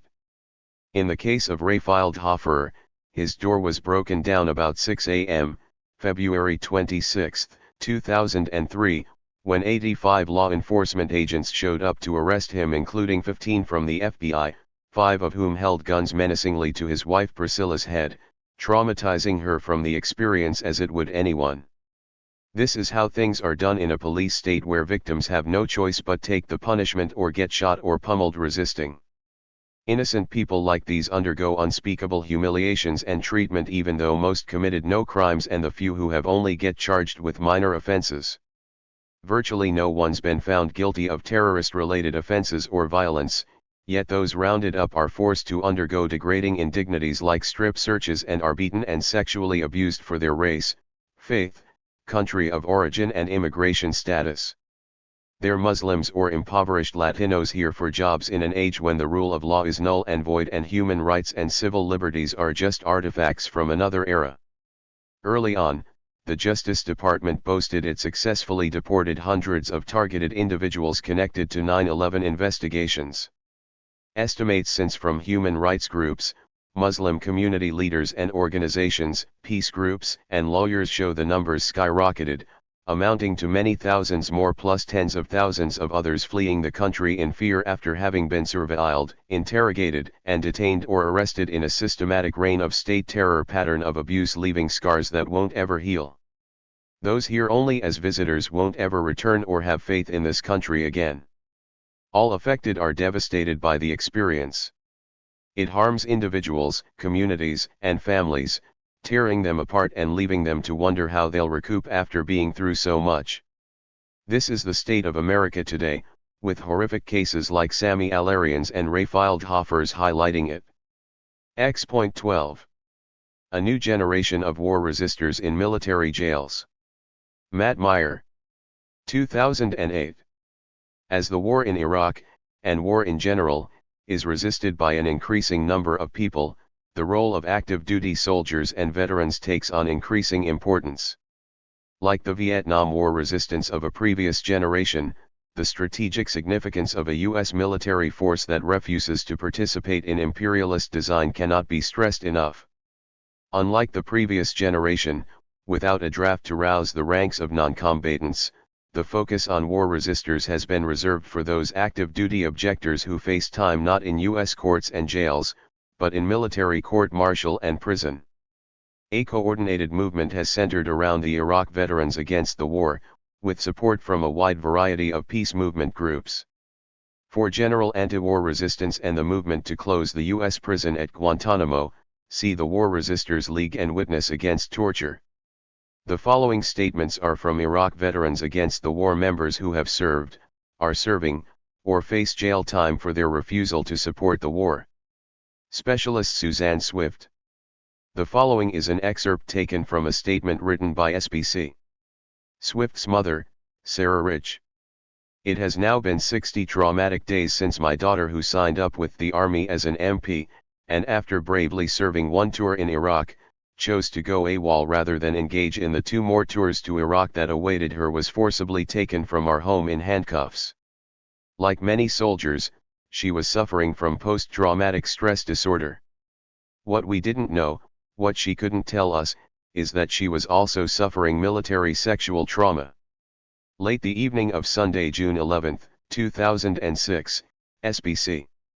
Suzanne Swift was taken to the county jail, where she was strip-searched and orifice-checked. She sat in that cell for 2.5 days, a veteran of Iraq combat, terrified that she may be sent back. In the meantime, we wait.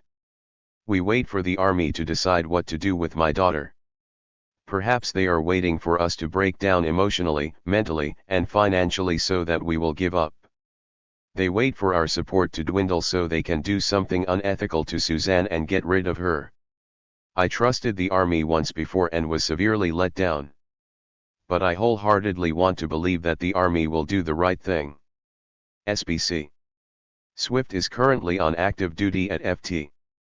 Louis, Washington, waiting for a decision on her discharge or possible court-martial.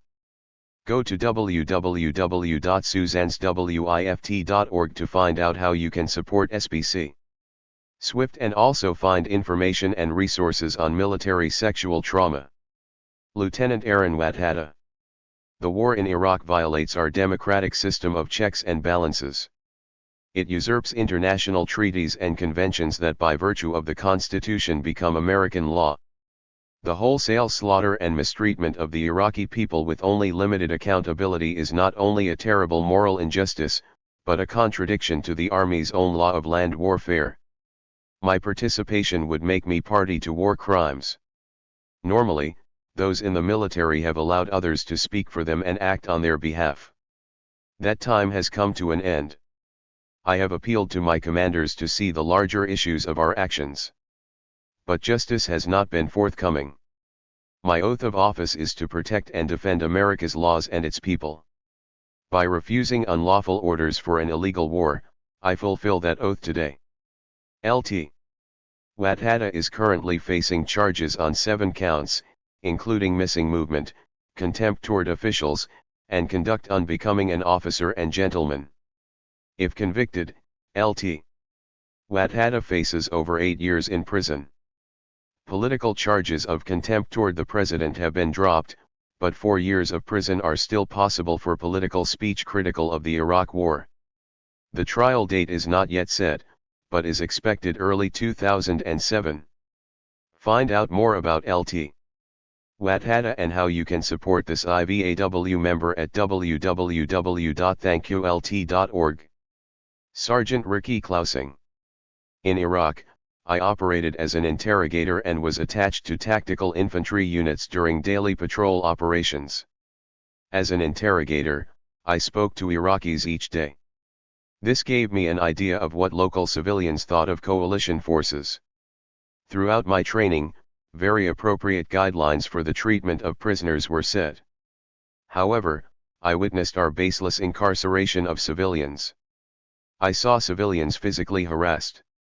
I saw an innocent Iraqi killed before me by U.S. troops. I saw the abuse of power that goes without accountability. Being attached to a tactical infantry unit and being exposed to the brutalities of war, I began to doubt and reconsider my beliefs. I thought about these experiences and what they meant each day I was deployed and until I was back in garrison at Fort Bragg in April of 2005. My convictions, spiritually and politically, began to make me call into question my ability to perform day-to-day functions as a soldier. I finally concluded after much consideration that I could not train or be trained under a false pretense of fighting for freedom. After 14 months being AWOL, SGT. Klausing turned himself into authorities at Ft. Louis, Washington, and is currently facing charges for desertion. Find out more about IVAW member SGT. Klausing at www.couragetoresist.org. Specialist Mark Wilkerson. There were many experiences that I had in Iraq that made me question my mission and also made me change the way I viewed spirituality, relationships, our government, and my life in general. It was a complete life turnaround, which allowed me to come to the conclusion that military service was no longer the correct path for me to take. This revelation led me to apply as a conscientious objector, or CO, immediately upon return from Iraq in March 2004. My CO claim was denied in November, so I applied for a rebuttal and was told it wouldn't be considered until my return from Iraq, more than a year away. So I made the difficult decision to go AWOL, for political, spiritual, and personal reasons. Mark was released from a 5-month incarceration on July 13, 2007, and is currently a college student and Colorado Springs chapter president. Read more about IVAW member SBC. Mark Wilkerson at markwilkerson.wordpress.com. In closing. Afterword. Lynn Stewart. 2008. 35 years after I first defended persons who had been criminalized by the state, I see even more clearly that our duty is not only to constantly champion them but to set them free. All that we believed but couldn't necessarily prove is now abundantly clear revealed, without shame or blame or fear of reprisal by a vicious and oppressive government. Torture. I saw David Gilbert's black eyes and battered face in Rockland County in 1981 and heard from him how the FBI broke Sam Brown's neck to force him to identify other comrades. I heard C. Cow Oding reveal to a jury the truth of the waterboarding he had endured in a Queens, New York, police precinct. When Richard Williams was transported to New Jersey from Ohio, the troopers told him he was going get a real ass whipping, which was prevented only by disclosure to the press. We have had Guantanamos in these United States for decades. The police state has now arrived, as predicted by my brother and friend Bill Kunstler. Racially motivated murder in the streets and in the prisons. Callous disregard by prosecuting authorities and the judicial system. Immigrants are now being sentenced to jail as the system makes it illegal to earn a living for a suffering third world. And it all feeds an oppressive and ever-ravenous law enforcement/prison system that corporate capitalism relies upon in more ways than only the obvious. What to do? I only know the old ways, enhanced by modern electronics. Build solidarity with these true heroes and heroines behind the walls. Speak up. Organize. Write. Email. Blog. Webcast. Attend rallies/events and bring people, especially the youth, with you. Tell their stories. How these true freedom fighters fought the system for the love of freedom and the people. Our duty now is to set them free by all means possible and necessary. After the afterword, America means prison. Ashanti O'Malley Alston. 2008. Dear to our hearts, the political prisoners. In fact, not just dear to our hearts, but in the words of New African Peoples Organization founder Ahmed Obafemi, they are the heartbeats of our movements. They are the red ink dripping on the pages of our ongoing, unfolding stories of liberation within the confines of this prison called the United States of America.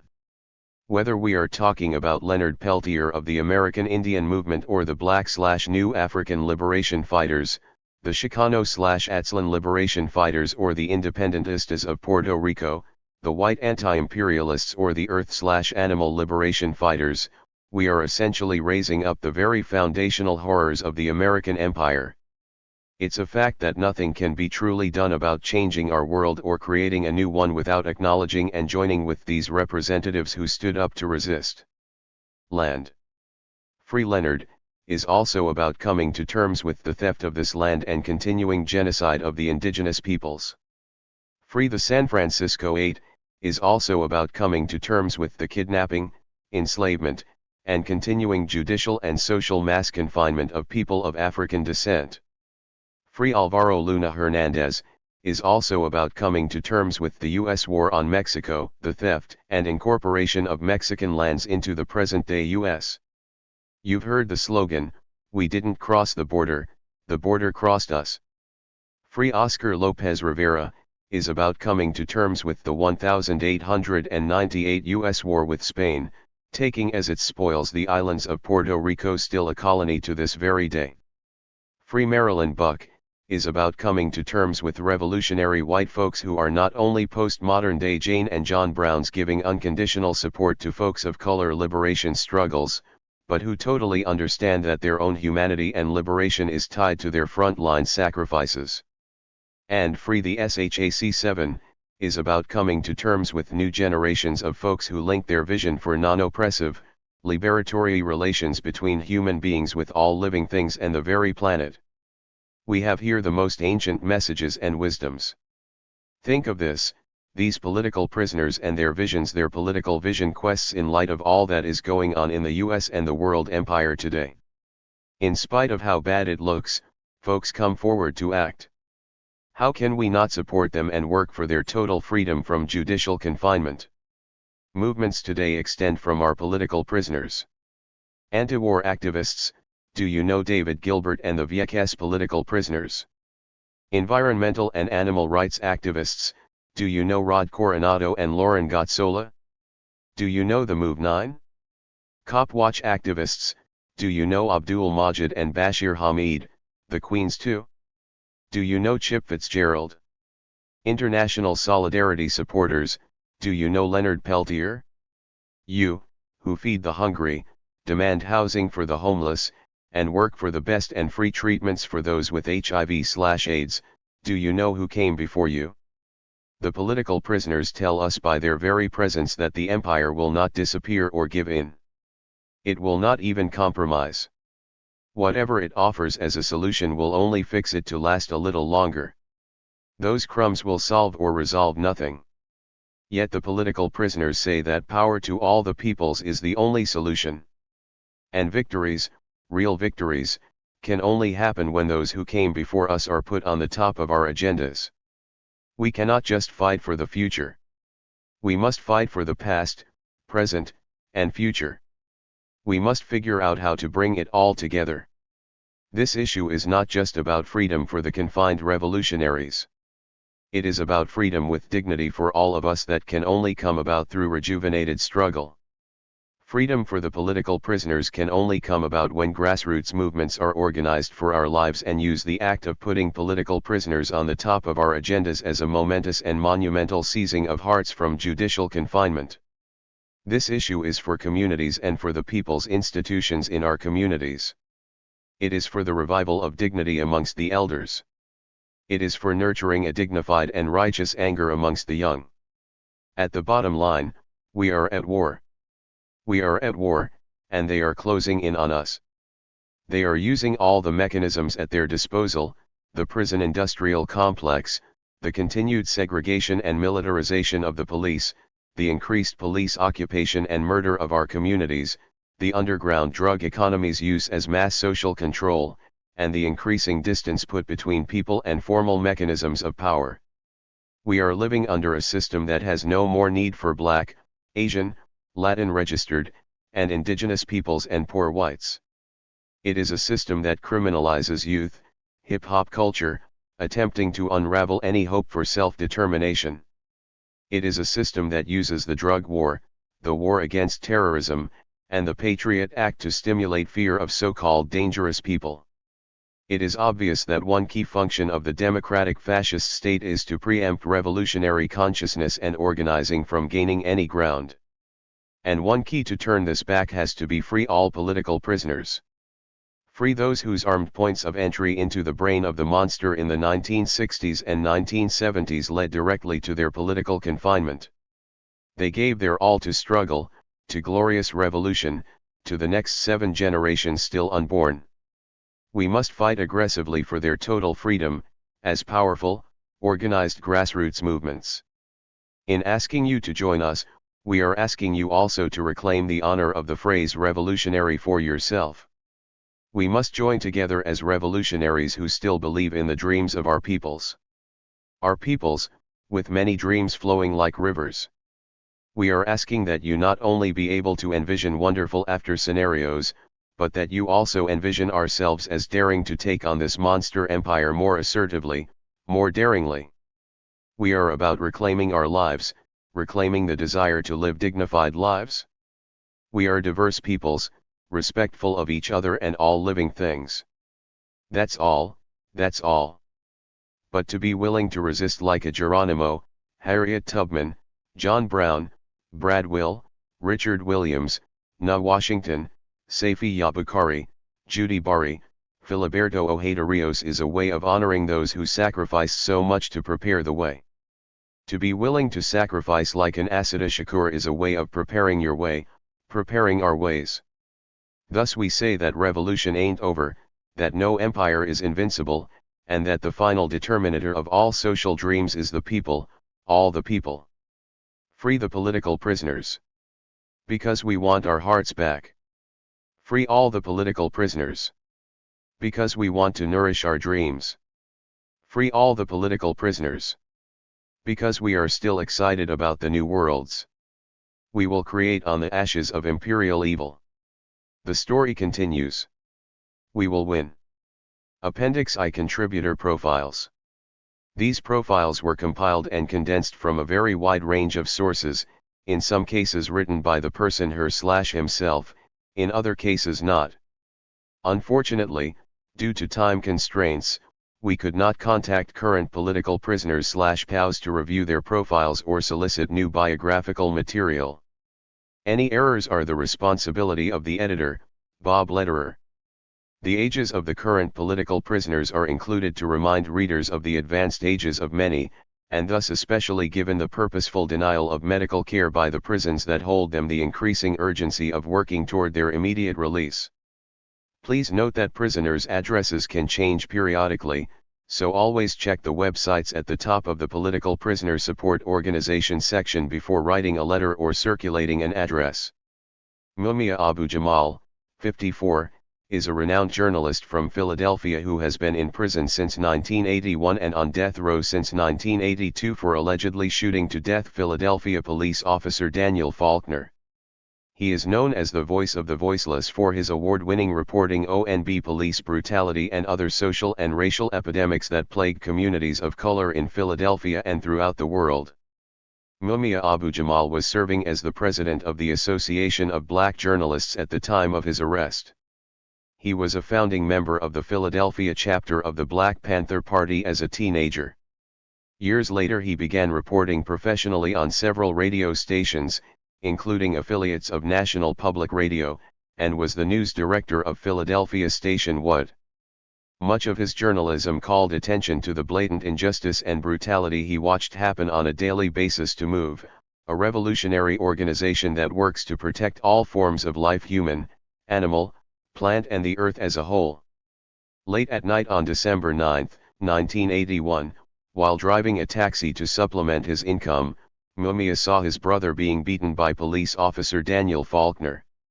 He stepped out of his cab to intervene, at which point both he and Faulkner were shot.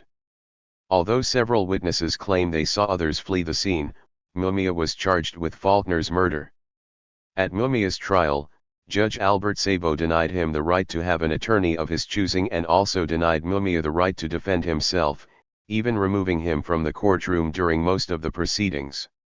Witnesses heard Judge Sabo, notoriously eager to send people to the electric chair, utter racial slurs and a commitment to fry Mumia, and the prosecutor, in violation of Supreme Court rulings, used Mumia's Black Panther past as an argument for the death penalty. A broad international movement has formed in support of Mumia.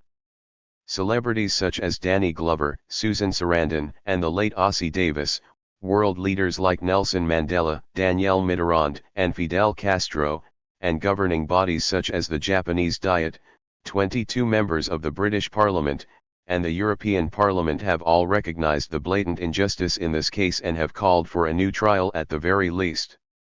Millions of people throughout the world have taken to the streets to protest his unjust imprisonment.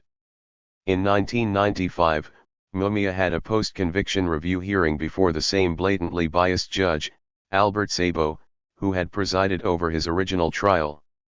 Sabo refused to overturn his decision, and the Pennsylvania Supreme Court rejected Mumia's appeal.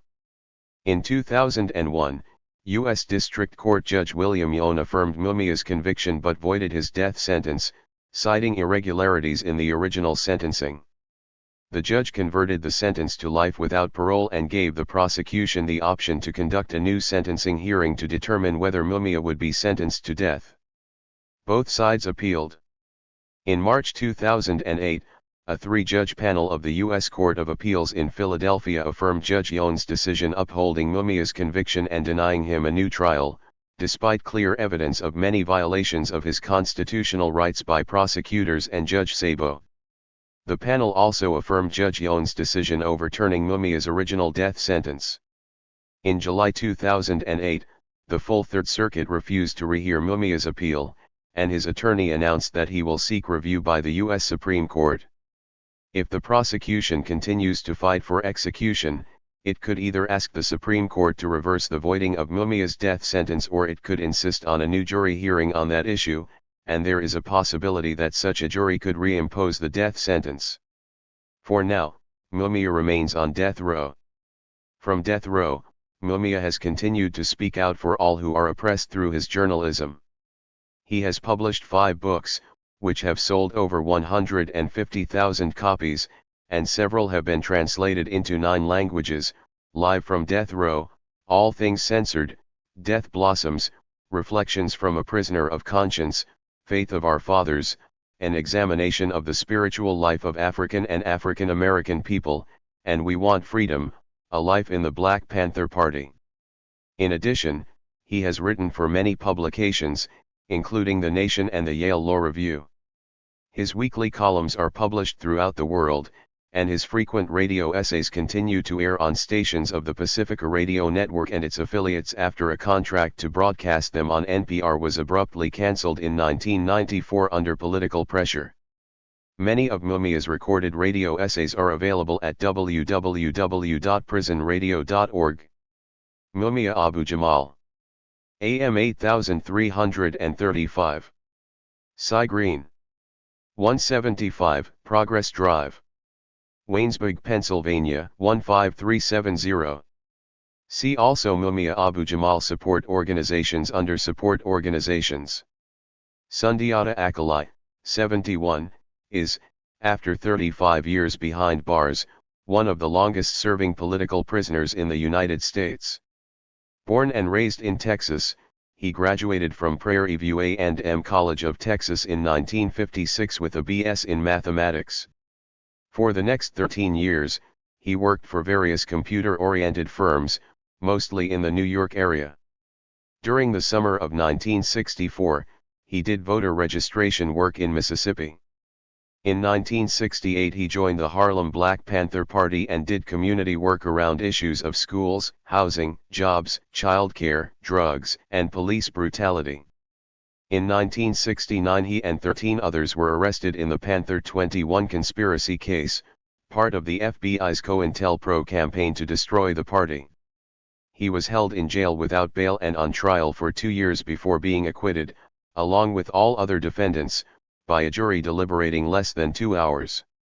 Upon release, he found that FBI intimidation of potential employers shut off all employment possibilities in the computer profession, and stepped up COINTELPRO harassment, surveillance, and provocation soon drove him underground.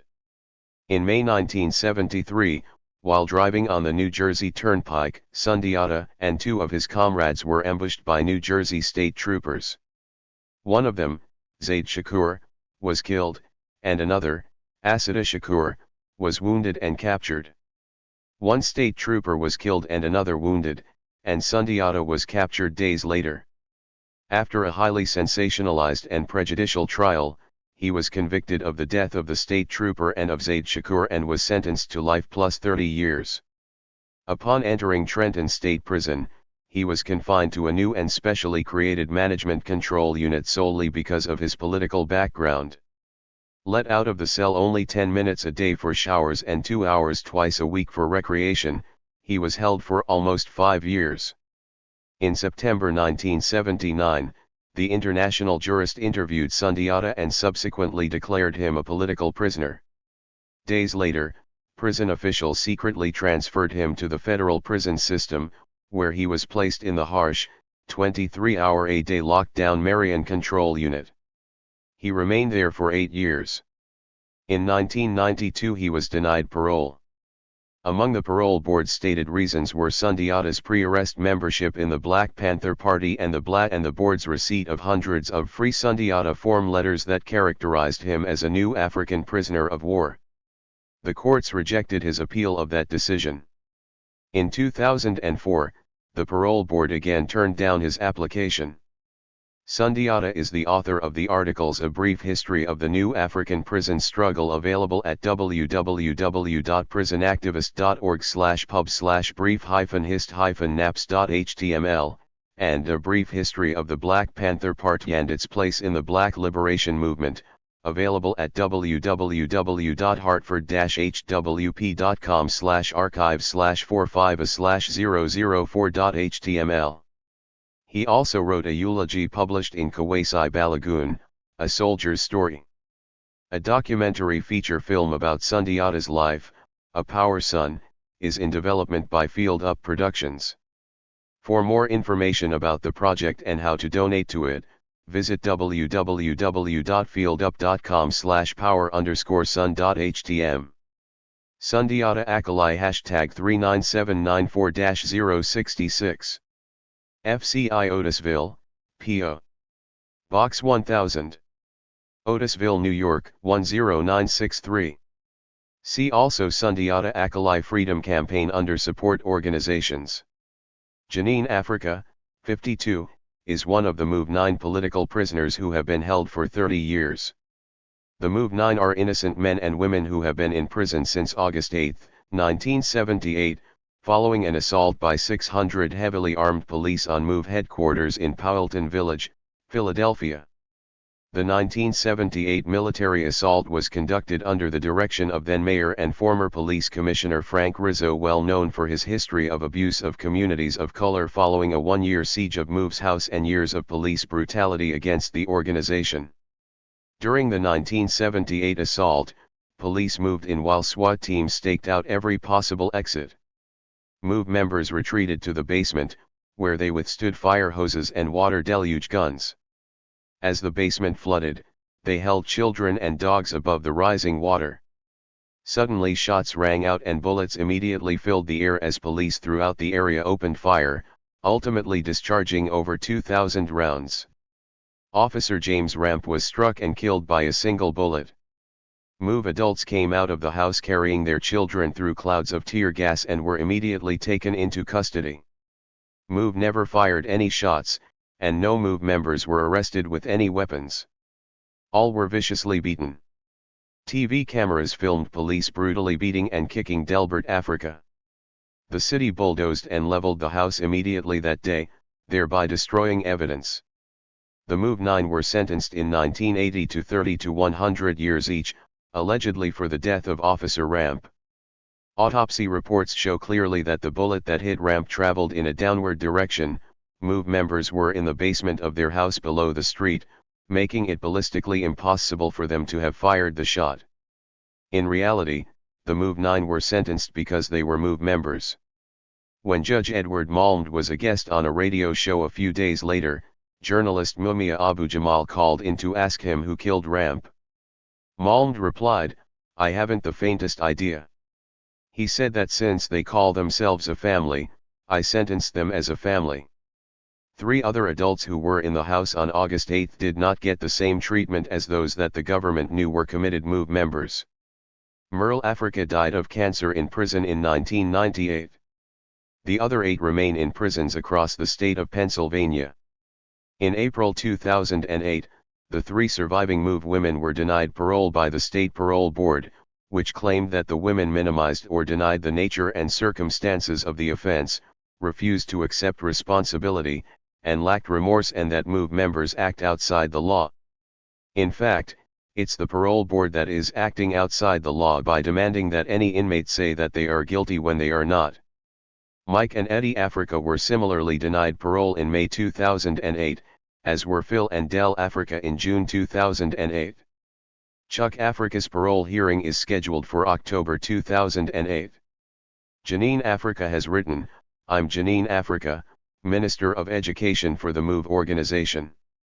I've been in Move since 1973. I'm one of the Move 9. If I have to be in prison for the rest of my life, I will still stay committed to John Africa's teaching because of all John Africa is doing for me. I met Move people when I was 17 years old. They were having a demonstration and I just happened to be passing by. I stopped to see what was going on, I listened to them speak, and what really caught my attention was the strength, confidence and assertiveness of the MOVE women. They were everything I wasn't, and all I could think about was that I wanted to be like them. After the demonstration, I approached some of the MOVE women and asked who they were. They told me they were the MOVE organization and explained to me what the organization's belief is. They invited me to come to their weekly study sessions they held to teach people about John Africa's teaching. I started going to these study sessions regularly and listening to the information from MOVE's guidelines, and I could hear that what John Africa teaches is the truth, is right.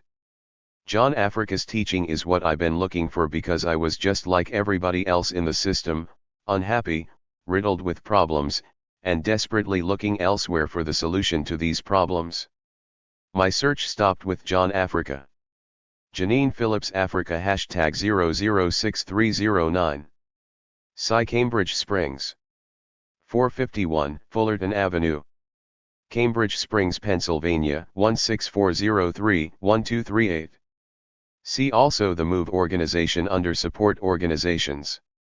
Phil Africa. Phil, 52, has written, "My name is Phil Africa, a revolutionary disciple of MOVE's revered founder, John Africa, and one of the MOVE 9.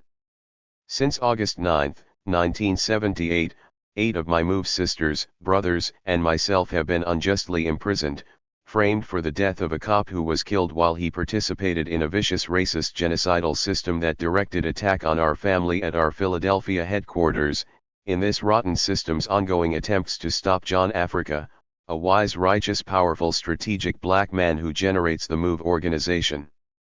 In June 2008, he was denied parole." William Phillips Africa #AM4984. Sci Dallas. 1000 Follies Road. Dallas, Pennsylvania 18612. See also the MOVE organization under Support Organizations. Ramona Africa is the sole adult survivor of the May 13, 1985, massacre of 11 members of the MOVE organization. The FBI and the city of Philadelphia dropped a C4 bomb on MOVE's 6221 Osage Avenue home in West Philadelphia.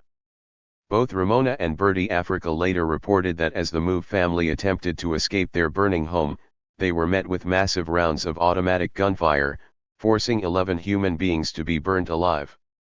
Ramona dodged gunfire and escaped from the fire with permanent scarring from the burns.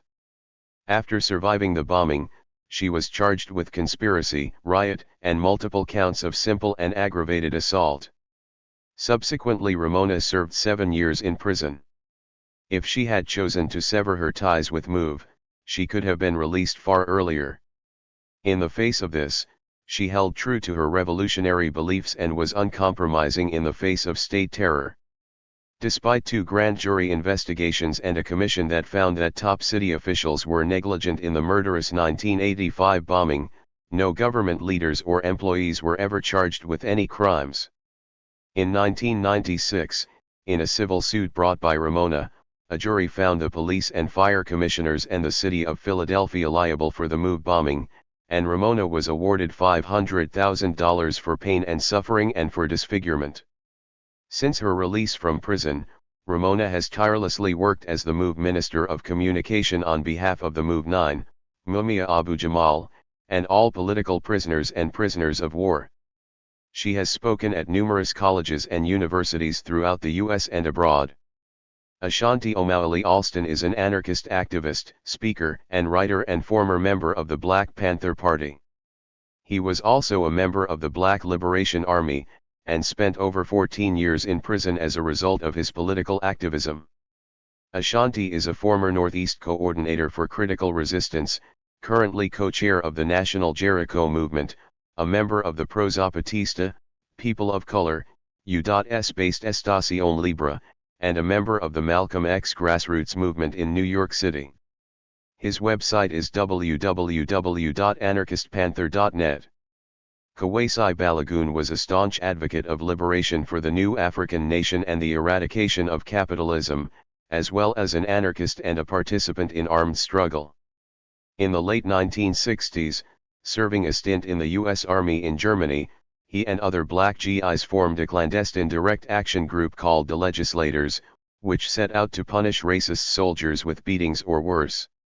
Upon his return to the U.S., he became involved with the Black Panther Party in New York City. Kawasai was one of the Panther 21, whom the government attempted to frame in 1969. Many of his earliest writings can be found in the collective autobiography of the Panther 21, Look for Me in the Whirlwind. As the party disintegrated due to outside pressure from the police and FBI as well as internal conflicts, Kawasai went underground, joining the part that became the Black Liberation Army, a formation that engaged in armed confrontation with the state, breaking comrades out of prison, attacking the police, and carrying out expropriations against capitalists. Captured and convicted of various crimes against the state, he spent much of the 1970s in prison, escaping twice. After each escape, he went underground and resumed Black activity. In search of theoretical grounding, he began reading anarchist work and embraced anarchism while retaining his unbending support for new African independence. Kawasai was captured again in January 1982, charged with participating in a Brinks armored car expropriation in West Nyack, New York, in October of the previous year. In that failed action carried out by the Revolutionary Armed Task Force, an alliance of the Black and white activists, 2 police officers and a money courier were killed. Tried on felony murder charges along with white anti-imperialists David Gilbert and Judy Clark, he took a position as a POW and was convicted and sentenced to 75 years to life. A bisexual man, he died in prison of complications of AIDS in December 1986. A collection of writings by and about Balagoon, Kawasai Balagoon, A Soldier's Story, was published by Solidarity in 2001, and subsequently republished by Kursplebedeb in 2003. Kursplebedeb also maintains a series of web pages about Balagoon at http://www.urbangorilla.org/kuwazibalagoon.html. Herman Bell, New African political prisoner, 60, was born in Mississippi and moved to Brooklyn, New York, as a boy. He was a talented high school football player and won a football scholarship to the University of California in Oakland. While in Oakland, Herman joined the Black Panther Party and became active around human rights issues in the Black community. In 1971, he went underground because of relentless FBI attacks on Black activists, in particular the Black Panther Party. In September 1973 he was captured in New Orleans and extradited to New York on charges of having killed 2 New York City police officers in 1971, a case for which his comrades Jalil Muntakim and the now deceased Na Washington were already jailed awaiting trial, in the case that came to be called the New York Three. Herman has written, in the aftermath of the murders of Malcolm X, Medgar Evers, Dr. King, Fred Hampton, and Mark Clark, to name a few, coupled with the civil rights movement, the burgeoning Black consciousness movement, and the anti-war movement of the 1960s and 1970s, the tone and spirit of those times can be described as highly charged and volatile. And in the wake of what had been perceived as an unambiguous racist policy of police malevolence, willful brutality, excessive use of deadly force and general disrespect of Black people's rights, scores of policemen at that time were seriously injured or fatally shot in the Black community. I come out of that time period. In 1975, after 2 trials, I was convicted of having killed 2 New York City policemen, to which we all pled not guilty. No eyewitness identified me as one of the assailants. Coerced witnesses, manufactured and circumstantial material evidence, along with prosecutorial and judicial misconduct are what persuaded the jury to convict at the end of the second trial. Also, despite the secret involvement of the FBI and Nixon's White House in efforts to secure a conviction, the trial judge refused to allow testimony about the infamous COINTELPRO program. All of the New York Three were sentenced to 25 years to life. Years and years of state and federal appeals have been unsuccessful. Yet during one appeal hearing, a federal judge found that a New York City detective perjured himself about ballistics evidence at the original trial. The government illegally destroyed all ballistics evidence during the appellate process. Since his conviction, Herman has been a prison activist who has coached sports teams and counseled countless others to complete their education. He earned both his bachelor's degree in psychology and sociology and his master's degree in sociology while in prison. In 1995, he met two environmental activist farmers from Maine, and together they created the Victory Gardens Project. The project brought people together from diverse lifestyles and remote locations, the urban-rural connection to plant, grow, tend, harvest, and then distribute free food to various communities. This project enjoyed 8 successful seasons, with Herman as an active participant via his outreach and writings. In 2002, Herman joined with other U.S. political prisoners in a pen pal dialogue with homeless children in New York City, which was made into a booklet for free distribution. From 2002 on, Herman has been instrumental in the production of an annual political prisoner calendar with the help of Montreal activists. This extremely educational item, certain days, has been distributed internationally, documenting the historic and current struggles and sacrifices of our imprisoned activists. The proceeds have consistently been dedicated to the support of various community groups. Now, after nearly 35 years of imprisonment, Herman faces new charges. He and 7 other elder black activists and former members and associates of the Black Panther Party were falsely charged in January 2007 with conspiracy in a police killing that took place nearly 40 years ago in San Francisco. Jalil Muntakim and Herman were extradited to California to stand trial, but as of July 2008, they are seeking to return to New York State for their parole hearings in the New York 3 case, after which the state will transport them back to California. Herman Bell, number 2,318,931. 850 Bryant Street, San Francisco, California 94103. See also Committee for the Defense of Human Rights under Support Organizations. Hans Bennett is a prison abolitionist, an independent multimedia journalist, and co-founder of Journalists for Mumia, www.abu-jamal-news.com. His website is insubordination.blogspot.com. Dan Berger is a Philadelphia-based activist and author of Outlaws of America, The Weather Underground and the Politics of Solidarity. He is the co-editor of Letters from Young Activists and of the forthcoming anthology 70s Confidential, Hidden Histories from the 60s Second Decade. His articles have appeared in Monthly Review, The Nation, The Philadelphia Inquirer, Z Magazine, and elsewhere. Dan is currently working on a project about prison struggles in the 1970s. Politicized as a teenager in the mid-1990s, he was the founding co-editor of the anarchist newspaper Onward, which came out of the global justice movement. Currently he is part of the anti-imperialist collective Resistance in Brooklyn, works with Critical Resistance, and serves on the advisory board to the anti-capitalist journal Upping the Anti. His writings and work can be found online at www.danberger.org. Doroba bin Wahad was born in the South Bronx in 1944. He joined the Black Panther Party in New York City in 1968 and organized chapters along the eastern seaboard while working with tenants in Harlem and on drug rehabilitation in the Bronx. He was arrested in 1969 as part of the New York Panther 21 conspiracy case. While free on bail, and after receiving numerous death threats, Doroba fled to Algeria, but returned to New York in May 1971 following the full acquittal of all Panther 21 defendants. A month later, he was indicted for the shootings of 2 cops guarding the district attorney's home and the shooting deaths of 2 cops in a Harlem housing project. He maintained his innocence. The first trial ended in a hung jury. Following a second mistrial in 1973, he was convicted and sentenced to 25 years to life. Doroba appealed his conviction and over years of struggle forced the FBI to release thousands of classified documents proving that he had been framed as part of a massive COINTELPRO operation.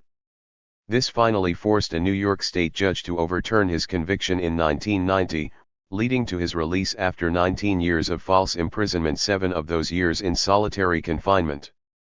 The state prosecutors appealed but ultimately lost. Doroba later sued the state, and in 2001 a large settlement on the eve of the trial. For several years, Doroba has lived in Ghana, where he has run a non-governmental organization that coordinated expatriate expertise to evaluate policies from a grassroots Pan-African perspective, and also edited an e-newsletter, African Chronicles. He has worked with scores of Civil War refugees in West Africa seeking asylum in the United States and elsewhere.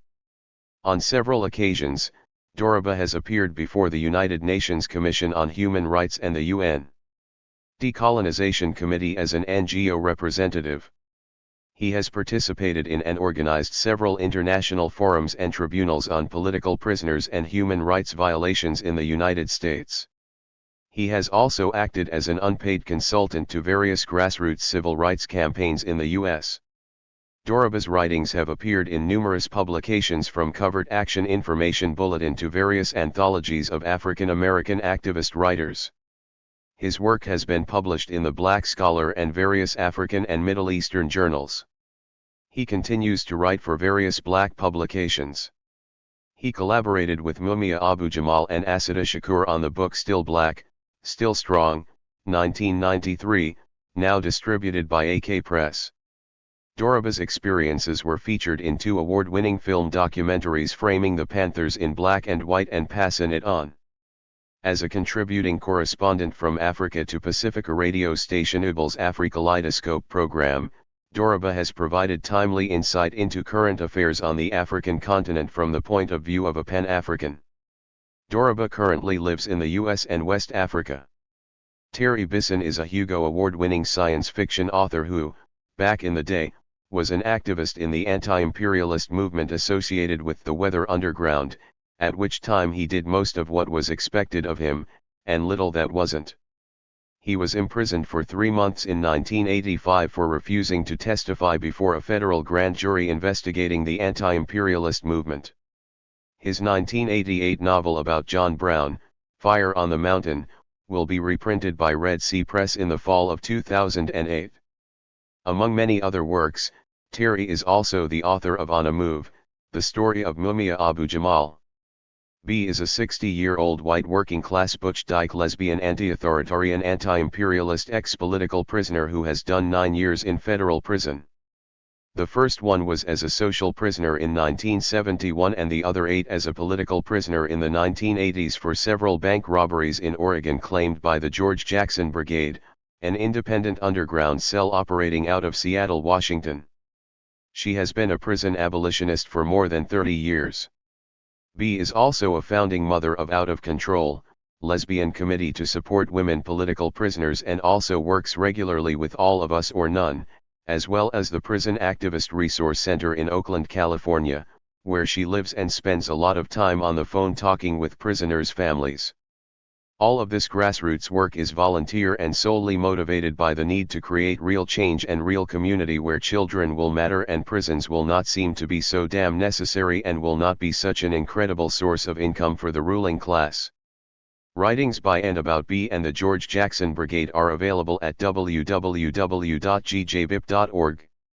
Veranza Bowers, Jr., 62, is one of the longest-held political prisoners in U.S. history. In the late 1960s, Veranza was one of the principal organizers of the Black Panther Party chapter in Omaha, Nebraska. In 1973, as part of the FBI's infamous COINTELPRO against the Panthers, Veranza was tried and convicted of the murder of a U.S. park ranger on the word of 2 government informers, both of whom received reduced sentences for other crimes by the federal prosecutor's office. There were no eyewitnesses and no evidence independent of these informants to link him to the crime. At his trial, Veranza offered alibi testimony, which was not credited by the jury, nor was testimony of 2 relatives of the informants who insisted that they were lying. The informants had all charges against them in this case dropped, and one was given $10,000 by the government, according to the prosecutor's post-sentencing report. Veranza was sentenced to 30 years, but has consistently proclaimed his innocence of the crime he never committed, even at the expense of having his appeals for parole denied. In the 35 years of his confinement, Veranza has become a model prisoner. He is an author, musician, student of Asian healing arts, and practitioner of Buddhist meditation. Veranza is also an honorary elder of the Lompoc tribe of Five Feathers, a Native American spiritual and cultural group. He is a mentor and founder of the All Faith Meditation Group, a non-denominational spiritual organization devoted to healing meditation using the traditional Japanese shakuhachi flute. Veranza was scheduled for mandatory parole on April 7, 2004. Mandatory parole is a requirement by statute after a prisoner has completed his full sentence if there is a record of positive institutional behavior and if one cannot consider the inmate a threat to society upon release. 4 different parole examiners, as well as the U.S. Parole Commission itself, the most powerful parole authority in the nation, agreed that Veranza had complied with these prerequisites. Despite this, just minutes before his scheduled release, the USPC rescinded his parole at the request of a powerful law enforcement lobby group known as the Fraternal Order of Police, which claimed to have evidence that Veranza had violated prison rules. At a later hearing, the court dismissed FOP claims as unsubstantiated, and a new parole date was set. But the FOP then successfully lobbied then U.S. Attorney General Alberto Gonzales to intervene. On October 6, 2005, the U.S. Parole Commission upheld Gonzales's request to deny Veranza parole and keep him indefinitely in prison. The truth of the matter is that Veranza has served his full sentence under Law Plus, as of 2008, more than 4 years of illegal detention. Veranza Bowers, Jr. Hashtag 35316-136. USP Atlanta. P.O. Box 150,160. Atlanta, Georgia, 30315. See also Veranza Bowers, Jr. Legal Defense Fund under Support Organizations. Francis A. Boyle is Professor of International Law at the University of Illinois, Champaign. He received a JD degree magna cum laude and AM and PhD degrees in political science from Harvard University. Professor Boyle is a widely respected authority who has advised numerous international bodies in the areas of human rights, war crimes and genocide, nuclear policy, and biowarfare. He was responsible for drafting the Biological Weapons Anti-Terrorism Act of 1989, the U.S. implementing legislation for the 1972 Biological Weapons Convention. He served as legal advisor to the Palestinian delegation to the Middle East peace negotiations from 1991 to 1993, served on the board of directors of Amnesty International, and represented Bosnia-Herzegovina at the World Court. He has written and lectured extensively in the United States and abroad on the relationship between international law and politics. He has represented national and international bodies including the Blackfoot Nation, the Nation of Hawaii, and the Lakota Nation, as well as numerous individual death penalty and human rights cases. He was special prosecutor at the International Tribunal of Indigenous Peoples and Oppressed Nations in San Francisco in 1992. Professor Boyle is the author of numerous books, including Defending Civil Resistance Under International Law, The Criminality of Nuclear Deterrence, Palestine, Palestinians and International Law, and Destroying World Order, U.S. Imperialism in the Middle East Before and After September 11. His protesting power, war, resistance, and law has been used successfully in anti-war protest trials. His latest book is Breaking All the Rules, Palestine, Iraq, Iran, and the Case for Impeachment. Patrick Broizek is the former mayor of Saint-Denis, France, and is currently president of the Community of 12 Suburban Cities, including Saint-Denis. He is an elected representative to the National Assembly of France. He is a member of the French Communist Party and has been active in a range of progressive issues, including opposition to the death penalty in the U.S. and support for the case of Mumia Abu-Jamal. Ilham Beybrath is a lifelong Pan-African activist, journalist, and educator. He has been host for years of the weekly public affairs program, Afrikaleidoscope on WBL/Pacifica Radio in New York. In 1956, Ilham Bey co-founded the African Jazz Art Society and Studios, a jazz concert series and cultural and political forum to discuss the exploitation of black people. He later worked for 37 years at ABC TV as a graphic artist and videotape librarian, 10 years as shop steward, and 17 years as African affairs consultant at Like It Is, a black public affairs program produced and hosted by Gil Noble, an award-winning television producer at WABC TV, Channel 7. He co-founded the Patrice Lumumba Coalition in 1975 and remains its chair. During the 1990s, Ilambe worked with the UN Special Committee Against Apartheid and the UN Commission on Namibia and was invited to join a team of international monitors for the first non-apartheid election in South Africa in 1994. Ilambe served as the co-chair and moderator of a Harlem reception for Nelson Mandela in 1990 and was the moderator for a reception for President Fidel Castro at Abyssinian Baptist Church. For years, his Harlem forums provided community residents and activists with direct reports from African and Caribbean heads of state and national liberation movement leaders. When it comes to Africa and the history of black struggle in the US or elsewhere, Ilambe has been considered the walking encyclopedia. His knowledge of the history of black people has caused him to be a favorite for information for students, journalists, and world leaders alike. He has also been a consistent supporter of freedom for U.S. political prisoners.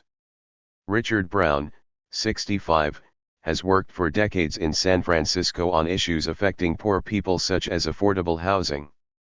Employed for 20 years as a program coordinator at the Ella Hill Hutch Community Center, he's also a founding member of the African American Police Community Relations Board and several other neighborhood organizations. He has also been a community court judge arbitrator working with the San Francisco District Attorney's Office. He was arrested in the San Francisco 8 case in January 2007 and finally freed on bail in August 2007. He is currently awaiting trial. See also San Francisco 8 in this section. For Richard's address and other support information, see Committee for the Defense of Human Rights under Political Prisoner Support Organizations. Dennis Brutus, distinguished poet, writer, educator, and activist, was born in 1924 in Zimbabwe and educated in South Africa. Known as the singing voice of the South African liberation movement, Dennis was involved in political campaigns that led to his being banned from all political, social, and literary activity and his arrest in 1963 and incarceration on Robben Island, where he served time with such leaders as Nelson Mandela, Walter Sisulu, and Robert Sobukwe. When Dennis was released from prison in 1966, he traveled across Africa before making his way to the United States, where in 1983, after a long struggle, he won political refugee status and resumed his career as a poet and anti-apartheid campaigner. He helped secure South Africa's expulsion from the Olympics in 1970. In the U.S., Dennis has held appointments at several universities. He is currently Professor Emeritus of African Studies and African Literature at the University of Pittsburgh and a professor at the University of KwaZulu-Natal in South Africa, to which he recently returned. He has lectured worldwide as well as in South Africa and is the recipient of several awards. Following the transition to democracy in South Africa, Dennis remained active with grassroots social movements in his home country and internationally. In the late 1990s, he became a pivotal figure in the global justice movement and a featured speaker each year at the World Social Forum.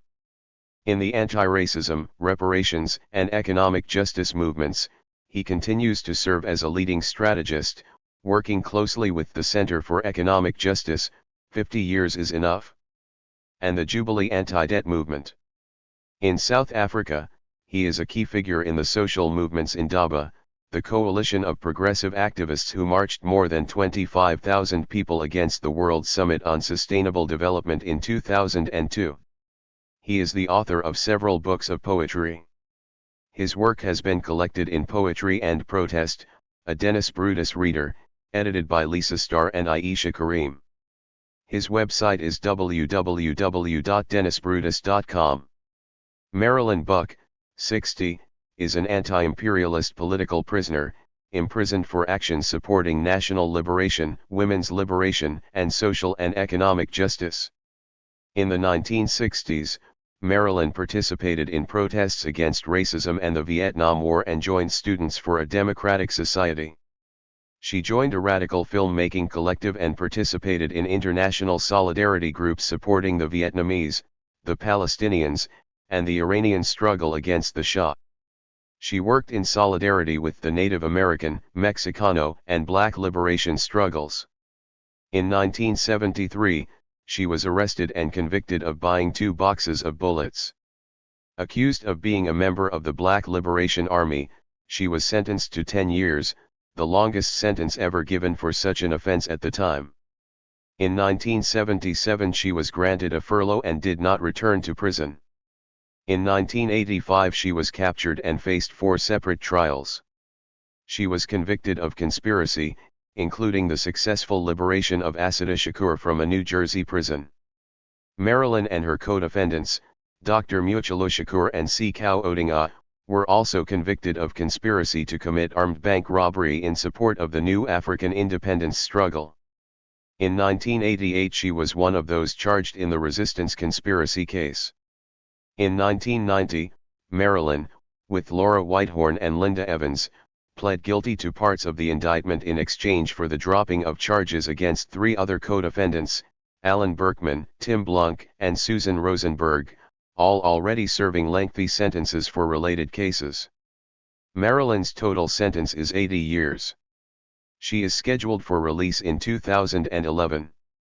In the Dublin, California, Federal Women's Prison, Marilyn is deeply involved in cultural and educational activities for prisoners and translates for Spanish-speaking women prisoners.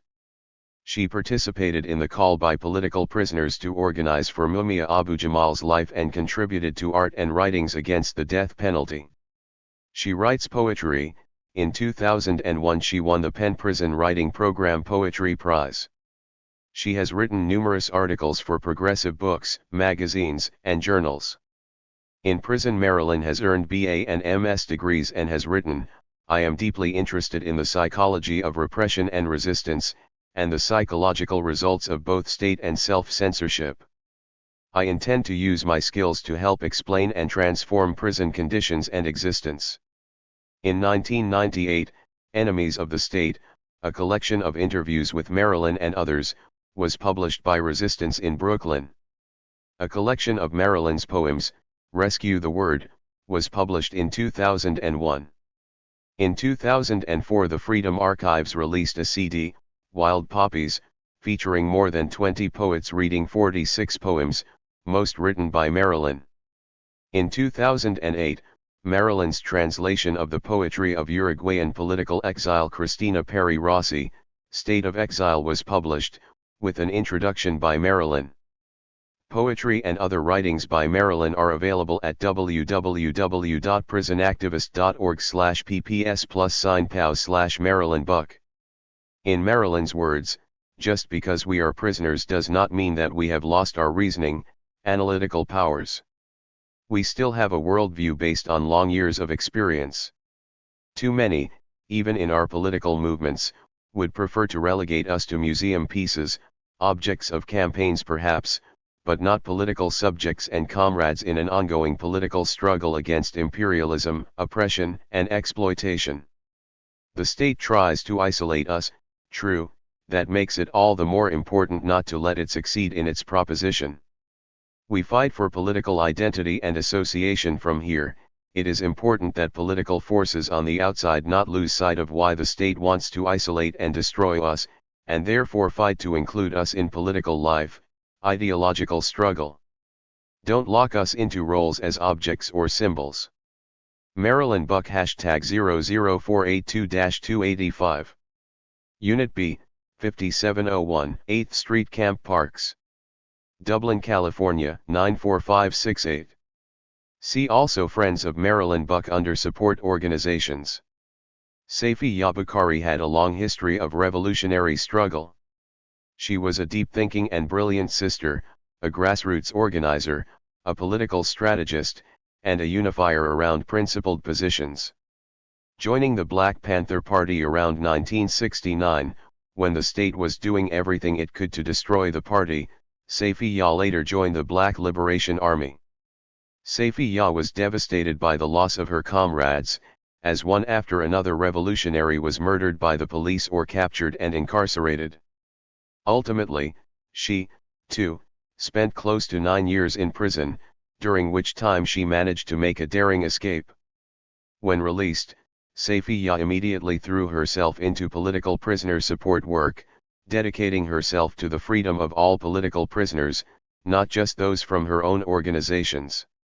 She felt very strongly that we could never build a movement, could never expect people to make the sacrifices that needed to be made in a revolution, if we weren't there to support each other when we were caught, incarcerated, or died.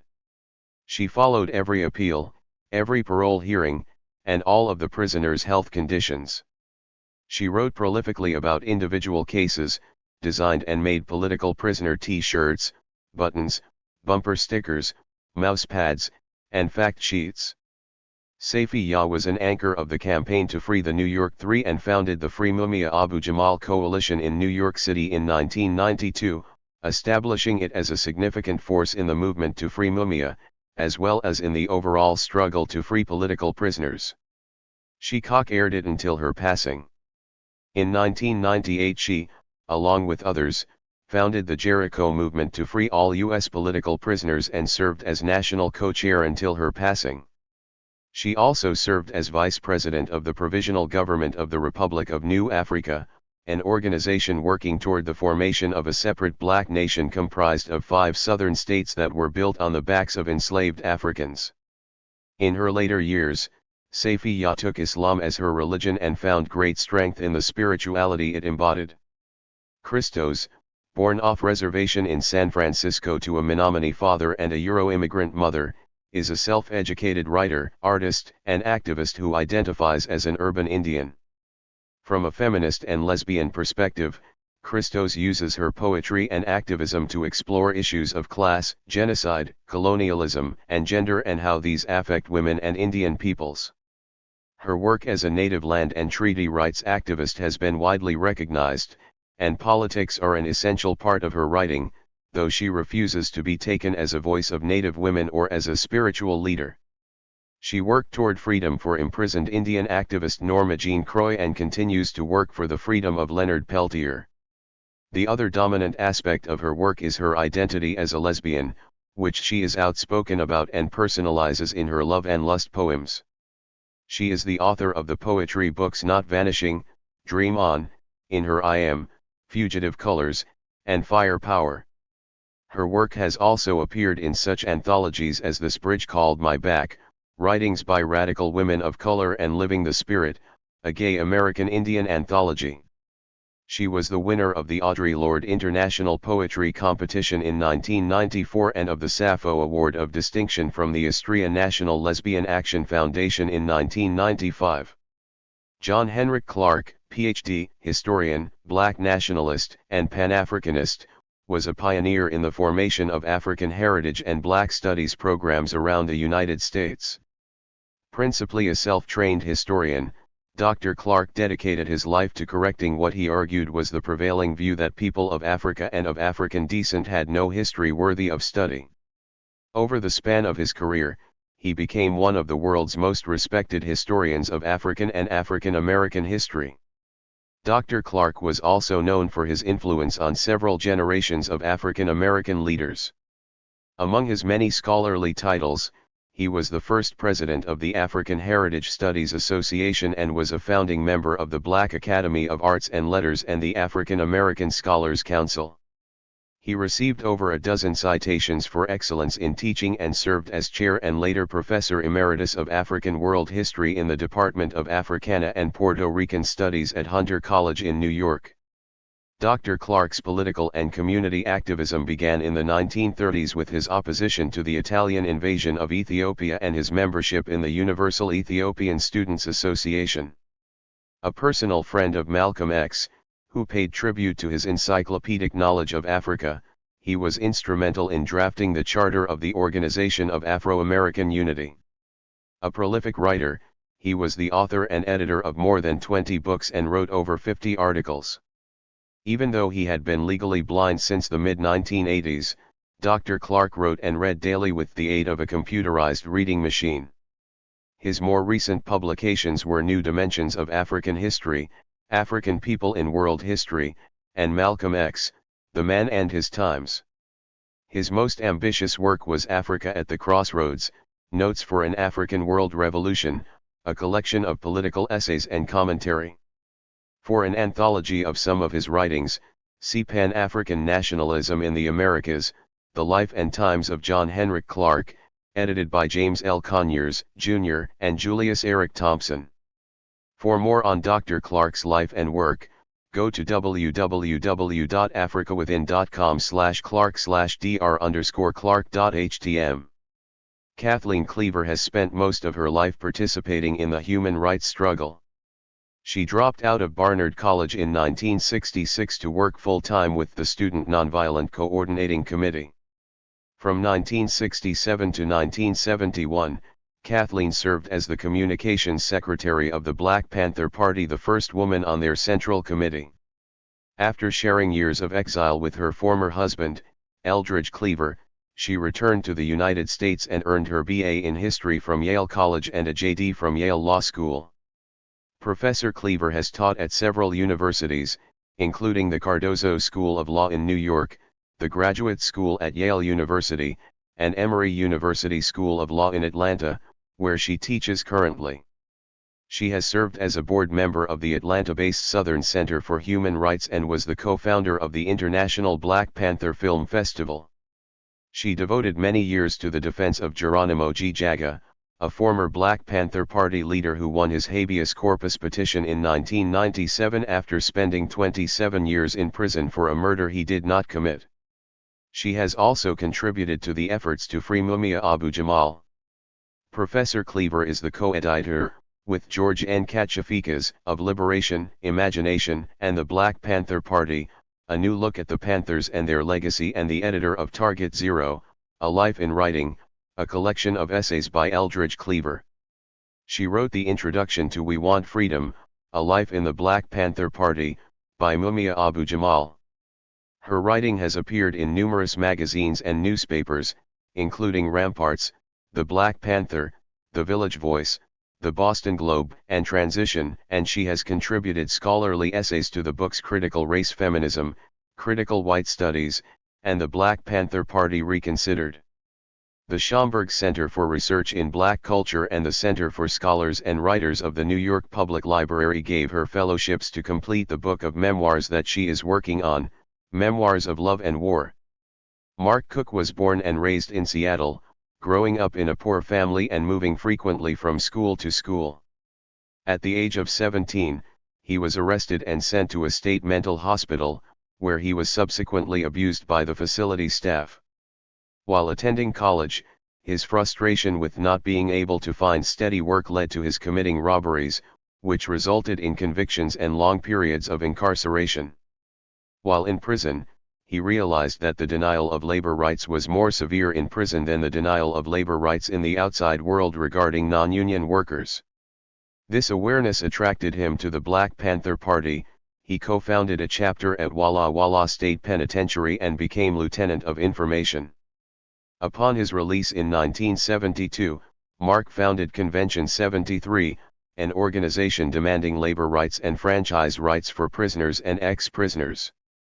He led forums in 1973, 74, and 75 which grew in participation and public respect while also attracting attention and surveillance by the Seattle Police Department's Intelligence Unit.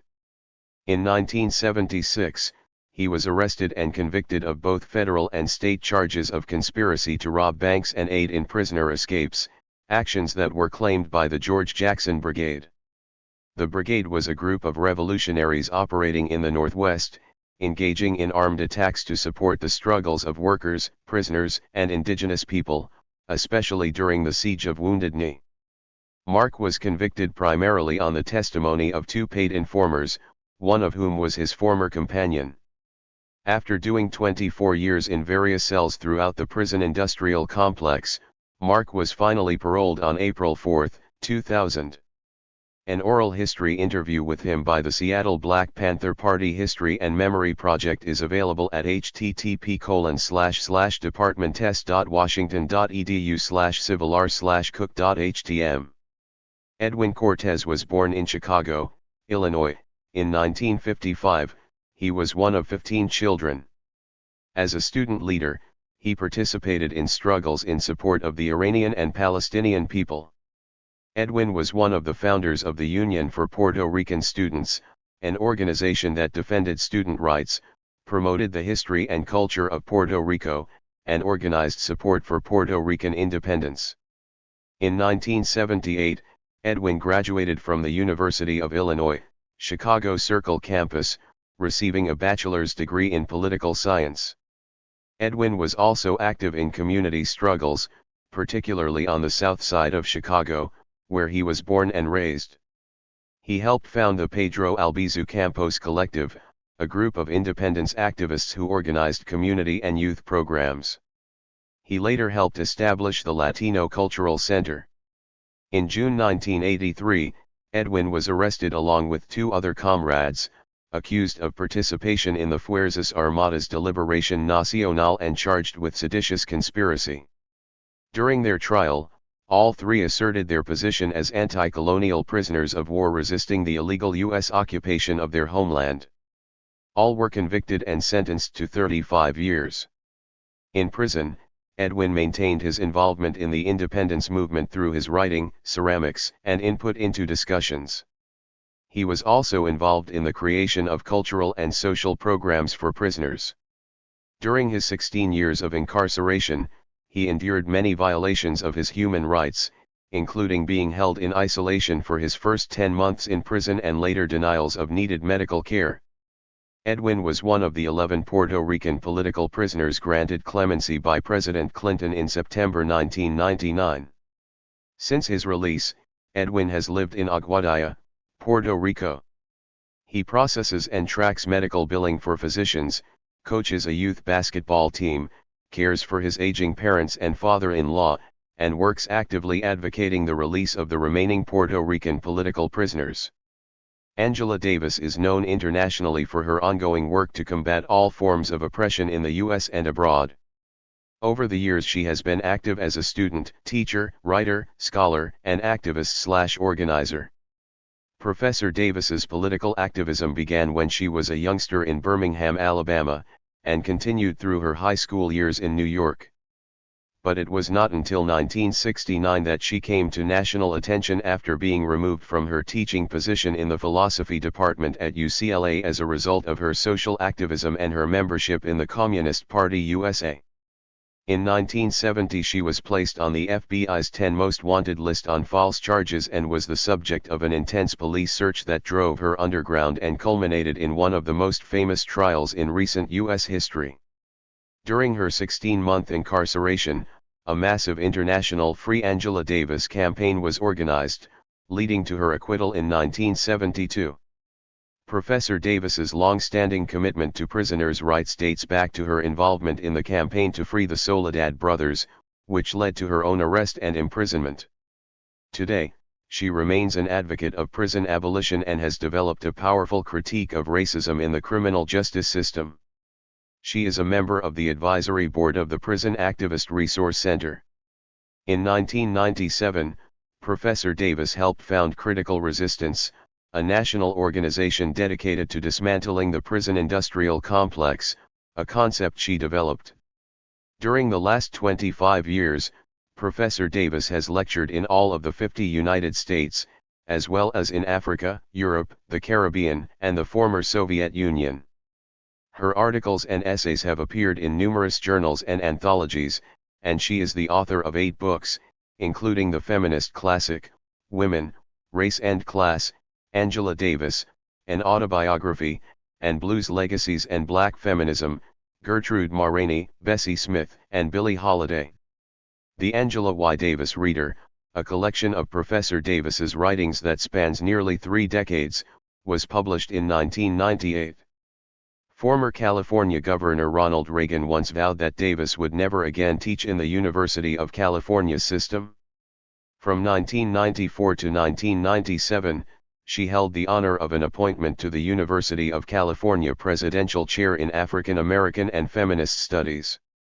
Today, she is a tenured professor in the History of Consciousness Department at the University of California, Santa Cruz. Susie Day is a freelance writer living in New York City. She contributes a humor column to feminist and gay publications and became involved in support of political prisoners when she first interviewed Marilyn Buck, Laura Whitehorn, and other defendants in the resistance conspiracy case in Washington, D.C., in 1988. She has written about Mumia Abu-Jamal, the death penalty, the Lexington High Security Unit for Women, and other prison and labor issues.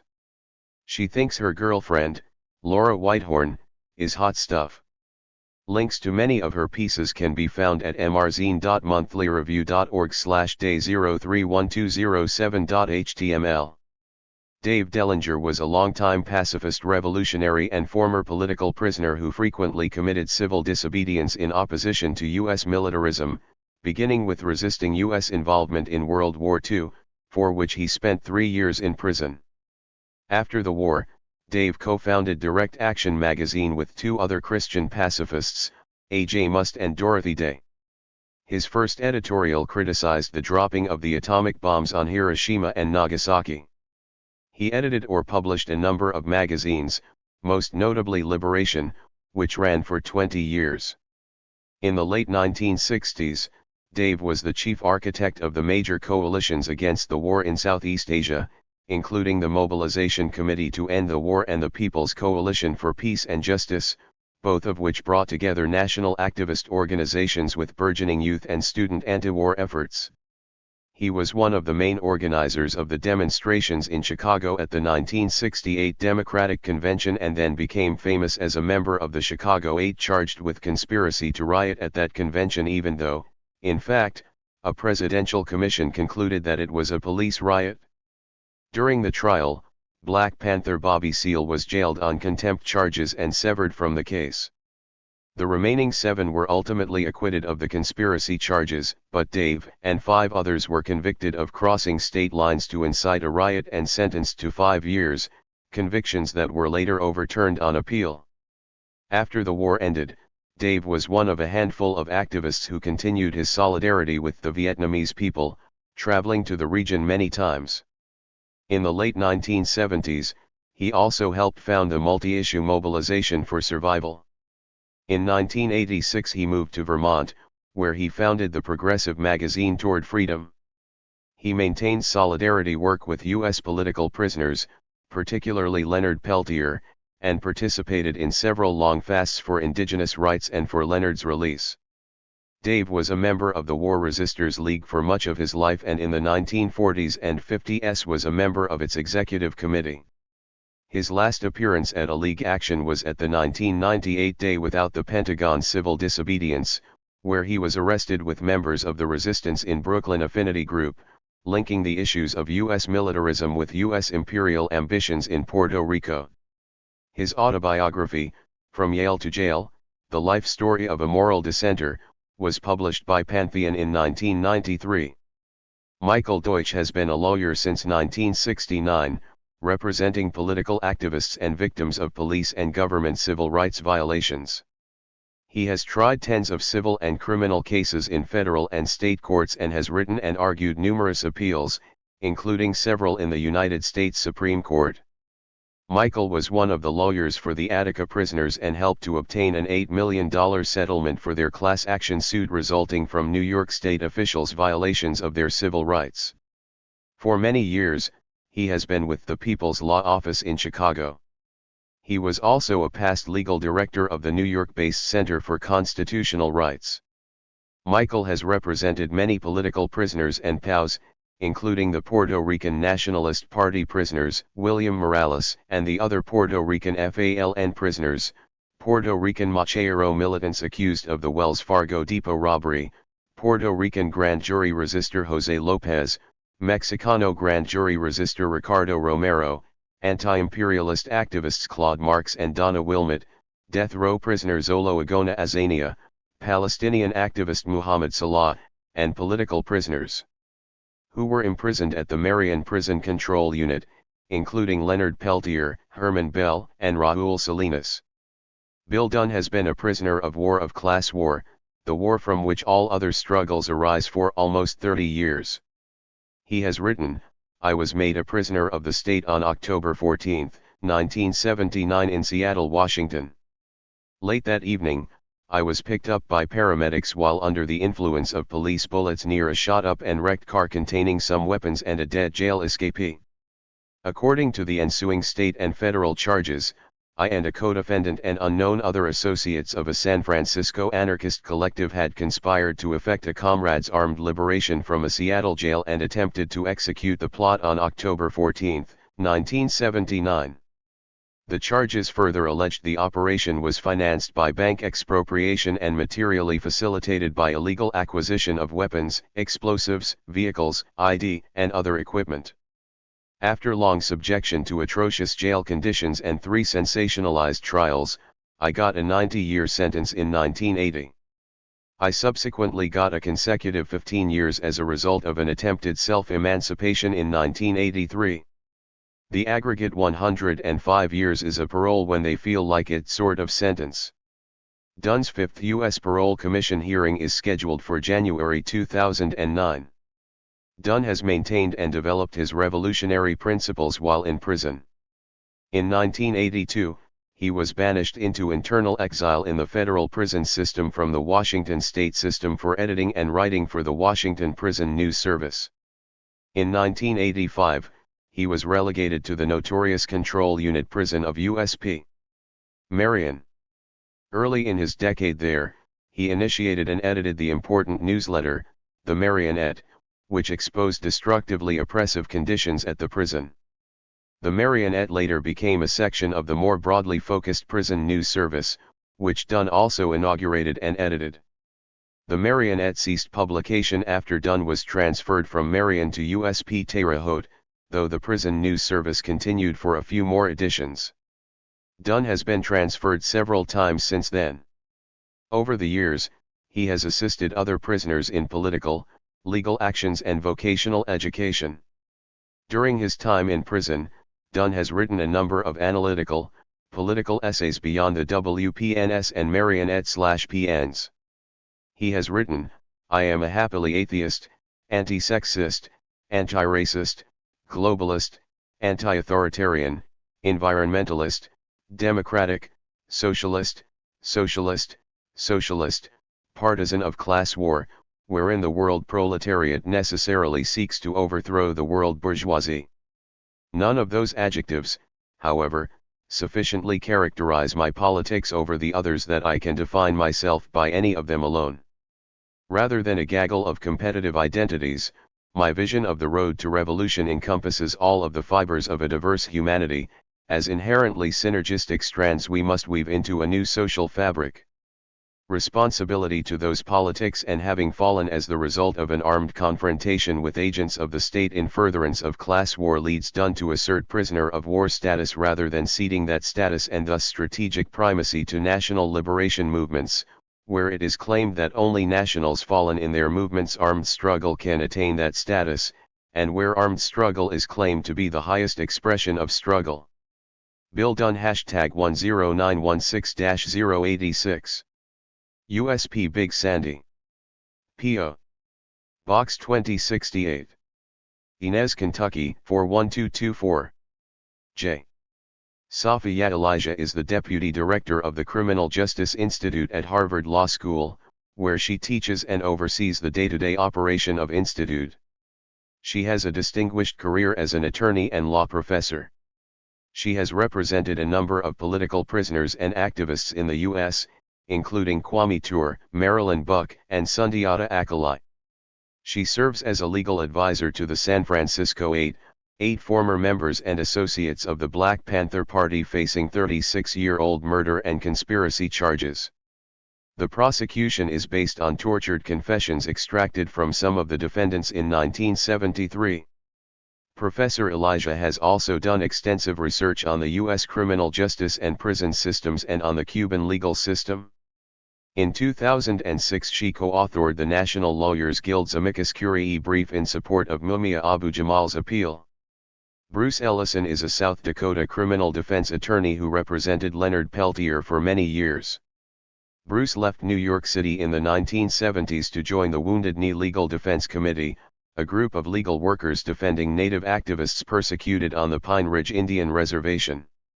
Witnessing the Pine Ridge reign of terror and representing several Native activists unfairly targeted for crimes, Bruce gained first-hand knowledge of a justice system that operates under a double standard, failing to treat Native people equally. He has researched, studied, and documented the FBI's involvement on Pine Ridge and the FBI's activities against the American Indian movement. Elizam Escobar, Puerto Rican former political prisoner, is considered one of the island's most illustrious revolutionaries, poets, and painters. He was born in Ponce, Puerto Rico, in 1948. Elizam received a bachelor's degree in fine arts from the University of Puerto Rico and continued his studies in New York City at the City University, El Museo del Barrio, and the Art Students League.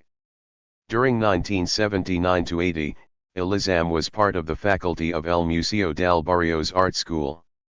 On April 4, 1980, Elizam was arrested along with 10 comrades, all charged with seditious conspiracy for membership in the Puerto Rican clandestine independence organization Fuerzas Armadas de Liberación Nacional. They took a position as anti-colonial prisoners of war resisting the illegal U.S. occupation of their homeland. All were convicted and Elizam was given a 68-year sentence. During 19 years and 5 months of prison, Elizam continued painting and writing. He published his poetry and theoretical essays in magazines and anthologies in Puerto Rico, the United States, Latin America, and Europe. His work was exhibited in New York, Chicago, San Francisco, San Juan, Toronto, Anchorage, Edinburgh, Madrid, Havana, Managua, and other Latin American cities. Elizam was one of the 11 Puerto Rican political prisoners granted clemency and released by President Clinton in September 1999. He returned to live in Puerto Rico. His release coincided with the publication of his book Los Ensayos del Artificiero, Más allá del postmodernismo y lo político directo. He later received the Pen Club First Prize for Best Creative Essay. In 2002, Dobles de Elizam Escobar, with an essay by José Ramón Meléndez, addressed a thematic structural aspect of his plastic work. The Puerto Rican Institute of Culture published Elizam Escobar, Cuadernos de Cárcel, a selection of drawings from his prison sketchbooks, in 2006. His essay Art of Liberation, A Vision of Freedom appeared in Art on the Line, Essays by Artists About the Point Where Their Art and Activism Intersect, Jack Hirschman, ed. Elizam has had numerous exhibits of his work since his release from prison, both in Puerto Rico and the U.S. His works are included in several private and public collections in both countries. He is currently teaching in the painting department of the School of Plastic Arts in San Juan, having served as director of the department for 3 years. Linda Evans was a political prisoner for 16 years because of her anti-imperialist activities. In the 1960s, Linda was a regional organizer for Students for a Democratic Society, working to end the Vietnam War and to support black liberation. She was arrested in 1970 for conspiracy and crossing state lines to incite riot while organizing with SDS in Chicago for the National Action, and for conspiracy/transportation of weapons and explosives in Detroit. These charges were eventually dropped because of illegal wiretaps used to collect evidence. Linda later became active in the women's liberation movement and the lesbian community, all the while organizing support for Black and Chicano/Mexicano grassroots organizations in Texas. She became a national leader of the John Brown Anti-Klan Committee, which fought against white supremacy and the KKK, forced sterilization, and killer cops. She was also active in building solidarity for South African, Palestinian, and Central American national liberation struggles and opposition to U.S. intervention.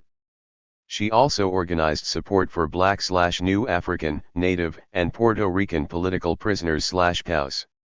Linda began working with others to develop a clandestine resistance movement to change government policies.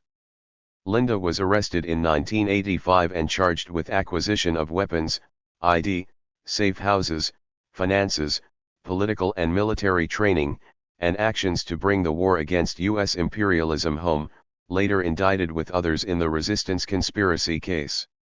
She received a 40-year sentence, which was commuted by President Clinton on his last day in office, January 20, 2001.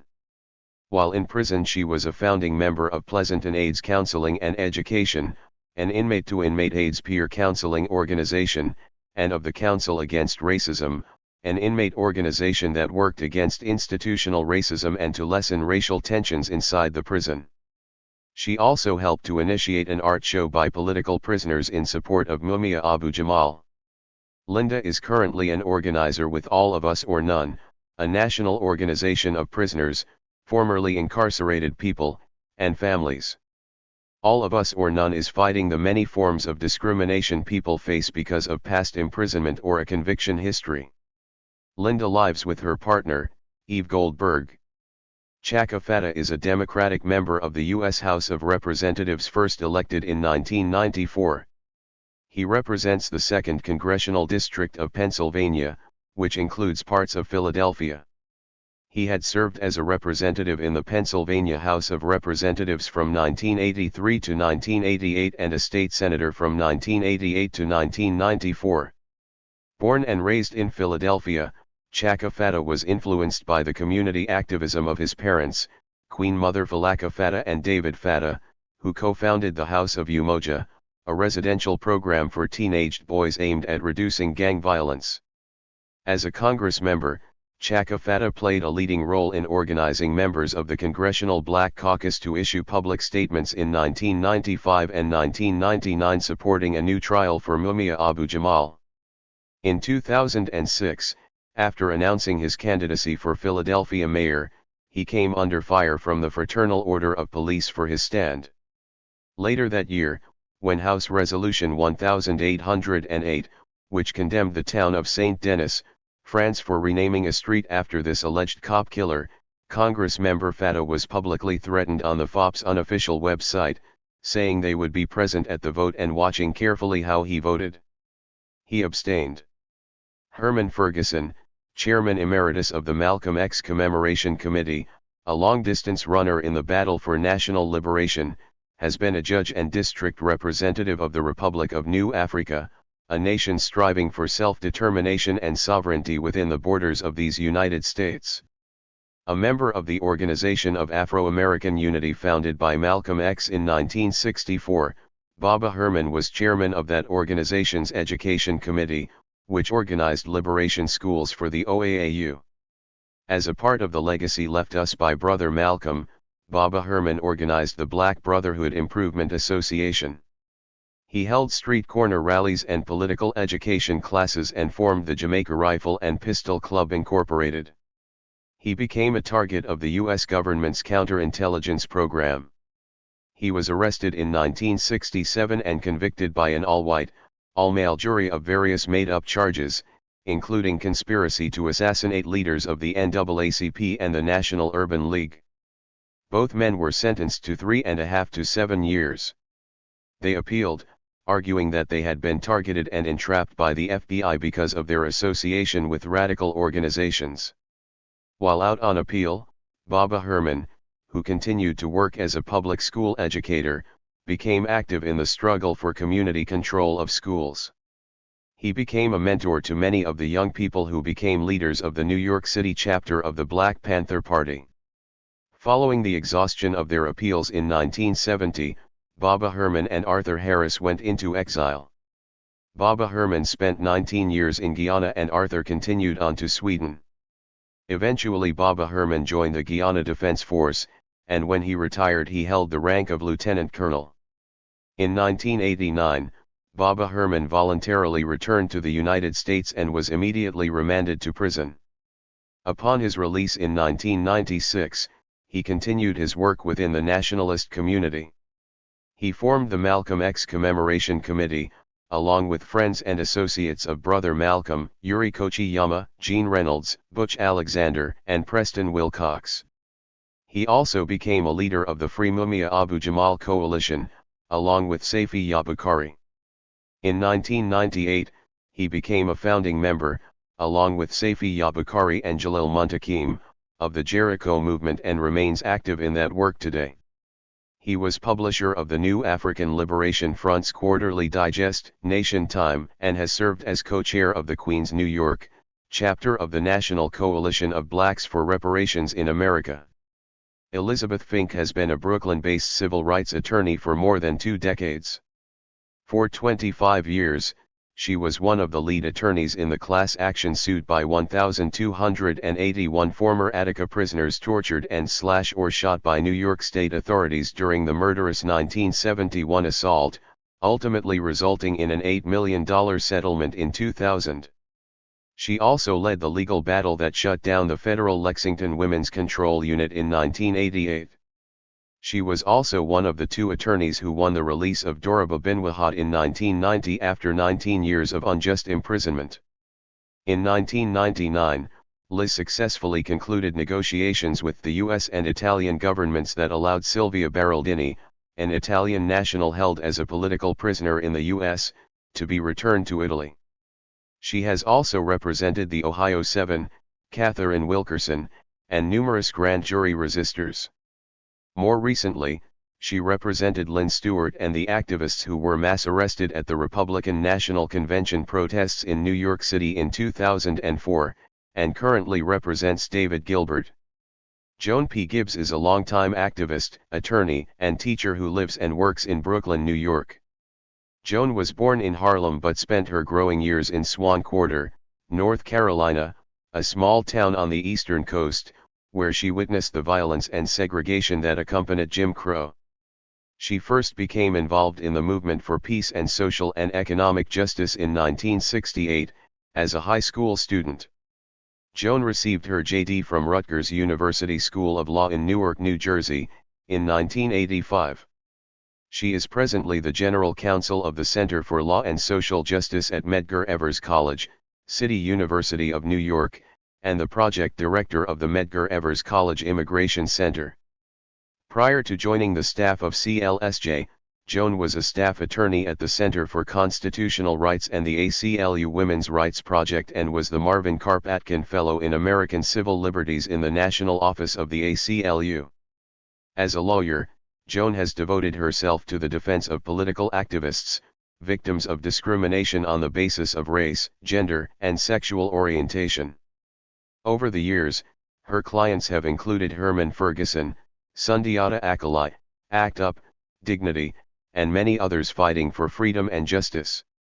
She was one of the prosecutors at the International Tribunal on Hurricanes Katrina and Rita held in New Orleans in 2006. Joan is also a writer and a poet. Her articles, stories, and poems have appeared in a number of publications, among them the Iowa Review, Social Policy, Journal of Community Advocacy and Activism, Our Times Press, The Final Call, and Daily Challenge. Joan was the founding editor of Azalea, the first magazine published in the U.S. by and for lesbians of color. Larry Giddings, an anti-authoritarian former POW/political prisoner, was born in 1952 and has been an anarchist revolutionary for his entire life. In August 1971, Larry was wounded during a shootout and arms expropriation with 4 other comrades in Los Angeles. He was arrested and served 7 years in jail. After he was set free, Larry lived in a food and prisoner support collective in the Bay Area and soon resumed clandestine activities with the aim of helping to liberate jailed comrades. On October 14, 1979, Larry was again wounded and captured, along with comrade Bill Dunn, during the liberation of a comrade from a Seattle jail. Larry was convicted of aiding an escape, the shooting of a police officer, conspiracy, and bank robberies. While in prison, Larry contributed paintings to art and writings against the death penalty project, which raised funds and awareness for Mumia Abu-Jamal's legal defense. He also continued his contributions to the anarchist/anti-authoritarian movement. In addition, he completed BA degrees in sociology and psychology. He was released on parole in 2004. Larry is the author of the essay/pamphlet Why Anti-Authoritarian? An account of his activities and political development as an anarchist is available at www.spunk.org/text/miscellaneous/sp000124.txt. David Gilbert, 64, anti-imperialist political prisoner for 27 years, was born in 1944. He has written, "The starting point for me is identifying with other people. That solidarity, that tenderness, mandates standing with the oppressed, the vast majority against the power structure. The 50% of children in sub-Saharan Africa suffering from severe malnutrition, the women and girls sold into sexual bondage in Thailand, the homeless kids scavenging in the streets of Sao Paulo, the prisoners with AIDS locked in isolation cells in Alabama, they are all precious human beings whose lives matter." Reality burst into my consciousness when I was 15, with the Greensboro sit-ins of February 1960. I guess I had been unusually naive in that I fervently believed in America's rhetoric about democracy and equality. This promise was totally belied by the patent racism, as well as by the U.S. practice of imposing brutal dictators on third world nations around the globe. The civil rights movement also showed me more of a sense of humanity and nobility of purpose than I found in the white suburbs where I had grown up. In 1962 I joined the Congress of Racial Equality, and in 1965 I started the Committee Against the War in Vietnam at Columbia University.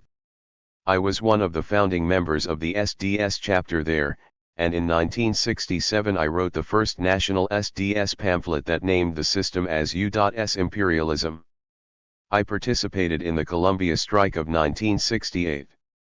The rise of the women's liberation movement and determined efforts by women comrades showed me the importance of struggling against sexism and of striving to live our humanist values in our personal relationships. In response to the murderous government assault on the Black liberation movement and the unending, massive bombing of Vietnam, the Weather Underground formed in the early 1970s. I spent 10 years in underground resistance.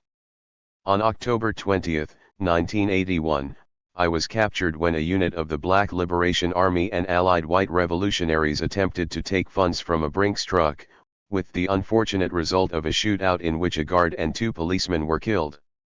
Mdiari Shabaka Sundiata was subsequently killed by police, while numerous other comrades were captured and given long sentences. I was sentenced under New York State's felony murder law to 75 years to life, which makes my earliest parole eligibility in 2056. Kathy Boudin and I have a thoughtful, magnificent, loving son, Chisa Boudin. I also am very fortunate to have many fine friends and family who have stood by me. In prison, I have tried to continue to contribute through political writings. In addition, after my co-defendant Kawasai Balagoon died of AIDS on December 13, 1986, I became intensely active as an advocate and educator around AIDS in prison. A collection of David's political essays, interviews, and children's stories, No Surrender, was published by Abraham Guillen Press in 2004.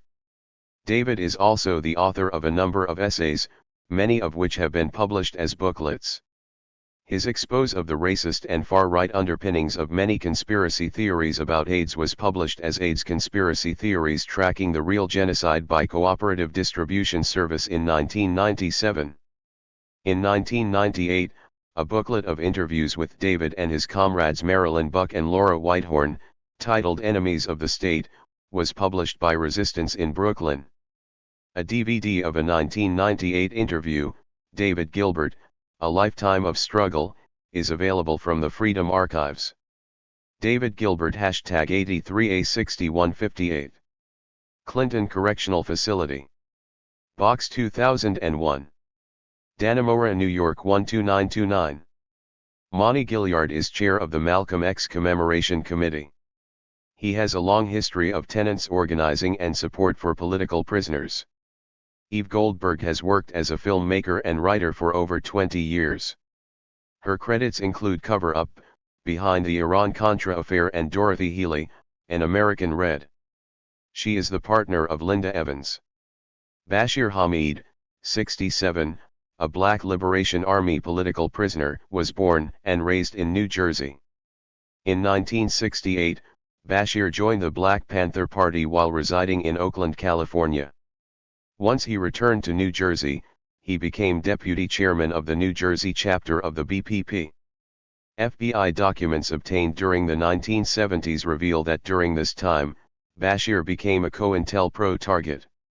By 1971, COINTELPRO operations succeeded in dividing the BPP into two, effectively destroying its ability to perform community-based public work. Bashir continued in the spirit of the BPP throughout the 1970s, spending some time in prison as a result of political activity. Bashir worked in rural areas of the South, organizing unions, and for better overall conditions for black people to defend themselves against racist attack.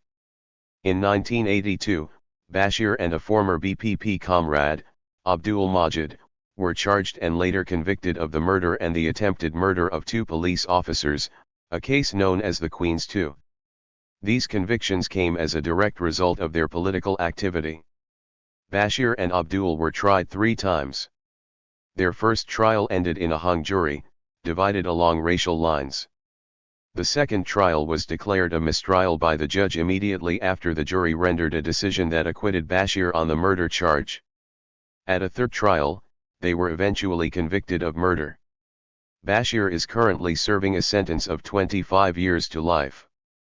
Since his incarceration, Bashir, a devout Muslim, has applied his religious and political principles to struggle against injustice and racism behind the walls, gaining wide respect among prisoners.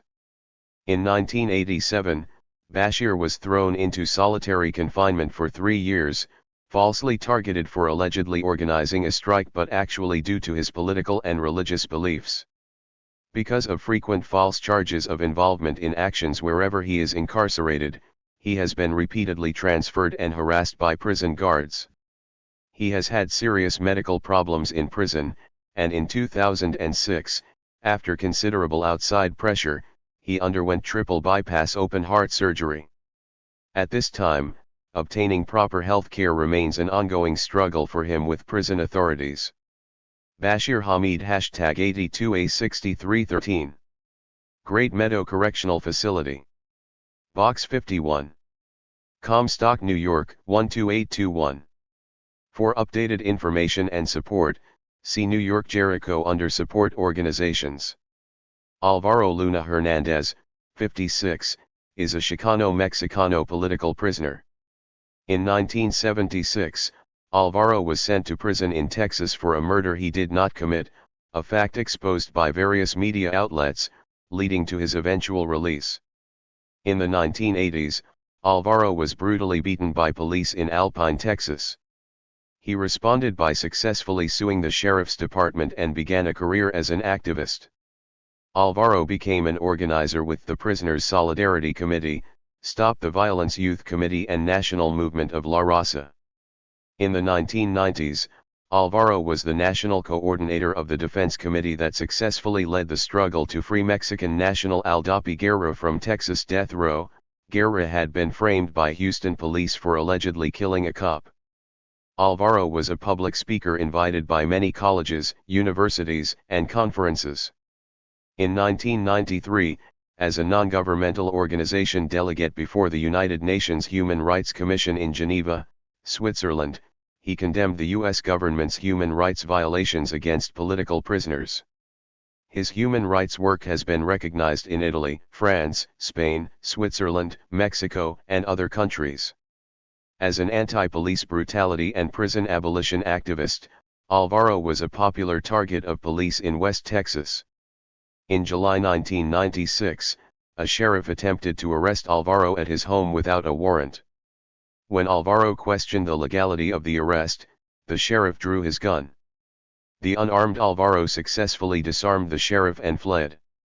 Several days later, police found Alvaro at his mother's house.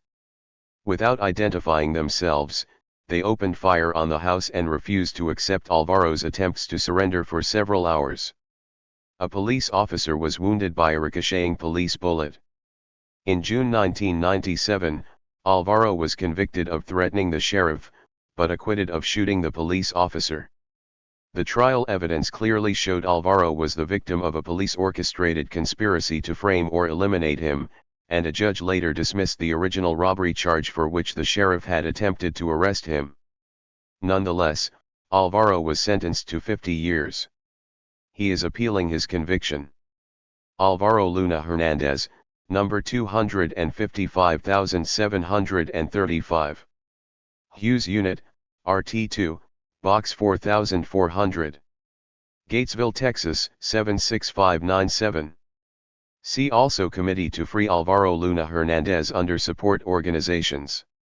Lennox S. Hines, a professor of law and former chair of the Administration of Justice program at Rutgers Law School, is the permanent representative of the International Association of Democratic Lawyers to the United Nations. He is best known for serving as legal counsel to Nelson Mandela and the African National Congress, and his numerous radical clients have included Angela Davis and the Black Panther Party, members of the Palestine Liberation Organization, and the Liberation Movement for Angola. His outspoken defense of Assata Shakur after her conviction, when he represented her in suits against prison mistreatment, led to a legal disciplinary motion, which he defeated. He has worked for the American Civil Liberties Union, heading up their project for defending the civil and human rights of prisoners around the United States. Later he became director of the National Conference of Black Lawyers, which describes itself as the legal arm of the Black Liberation Movement. An expert in international law, he was a prosecutor at the 1990 Special International Tribunal on Violations of Human Rights of Political Prisoners and Prisoners of War in United States prisons and jails, helped organize the team of judges for the 1997 People's International Tribunal for Justice for Mumia Abu-Jamal, held in Philadelphia, was a prosecutor at the 2001 International War Crimes Tribunal on U.S. Crimes in Korea, also held in New York, drafted the Charter of the World Tribunal on Iraq, which reviewed war crimes allegations from 2003 to 5, and was one of the judges at the 2005 International People's Tribunal in the Philippines that indicted President Gloria Macapagal Arroyo for human rights violations. Jean Hughes, Op. An Adrian Dominican sister, lived, learned, and worked in Latin America for 15 years. She also learned, worked, and was inspired at Eighth Day Center for Justice, a coalition of Catholic religious communities advocating and organizing around justice issues in Chicago for 12 years. During the 1980s, she was an activist in the Central America Pledge of Resistance and the Sanctuary Movement. For the past 14 years she has lived, loved, learned, and worked at St. Leonard's Ministries, a residential transitional program for formerly incarcerated men and women attempting to rebuild their lives. Reverend C. Nozomi Akuta became active in the anti-nuclear weapons movement during her seminary years. In the 1990s, while working for the national offices of the United Church of Christ, her focus shifted toward racial justice and the self-determination of oppressed groups, working closely with the campaign for the release of the Puerto Rican political prisoners and prisoners of war. She continues to serve as co-chair of the Interfaith Prisoners of Conscience Project and is currently pastor of the Denison Avenue United Church of Christ, an urban congregation in Cleveland, Ohio. She is married and the mother of 2 grown children and practices Tai Chi and Taiko drumming. Geronimo G. Jaga is a former New African prisoner of war. In 1968, Geronimo returned to the U.S. as a decorated war veteran after 3 years in Vietnam. Originally from Louisiana, he moved to Los Angeles, enrolled at UCLA, and joined the Black Panther Party. Because of his effectiveness as a community leader, the FBI and police created a Geronimo Pratt Squad, whose objective was to get Geronimo by hook or by crook. As a result, he was framed for the senseless murder of a white schoolteacher on a Santa Monica tennis court in 1968. At the time of this killing, Geronimo was attending a week-long Black Panther Central Committee meeting 400 miles away in Oakland, California. While the FBI had Geronimo and the Panther leadership under constant surveillance, the government claimed to have mysteriously lost their records for this period. He remained imprisoned for 27 years for this crime the FBI knew he did not commit. Geronimo was never paroled, despite the fact that at the time of his conviction, most murderers served average sentences of 10 years. Instead, Geronimo was released from prison in 1997 through the tireless organizing that occurred around his case and the ongoing work of his attorneys, including Johnny Cochran and Stuart Hanlon. Geronimo won a writ of habeas corpus in an Orange County Superior Court that threw out his conviction. The judge ruled that prosecutors had withheld vital evidence regarding a witness who could have cleared Geronimo of the charges. Later, Geronimo, again represented by Cochran, won a $4.5 million settlement of his civil rights suit against the FBI and the city of Los Angeles. Since his release, Geronimo has spread the message about the need to struggle against all forms of racist oppression and to fight for the release of all political prisoners. Reem Katkouda is the founding director of the People's Media Center in Washington, D.C. An Arab Muslim woman who grew up in Lebanon during the Israeli invasion, Reem is committed to giving people a voice. So she co-founded the THIRD-WORLDISM, a cooperative of progressive radio producers, and ubix.org, an internet radio network that broadcast 24/7 for the year of 2001, when there was a coup at Pacifica station WBAI in New York. She also teaches media all over the U.S., including students at New York's School of Visual Arts, news directors from Portland to Palestine, and some 500 journalists across the world.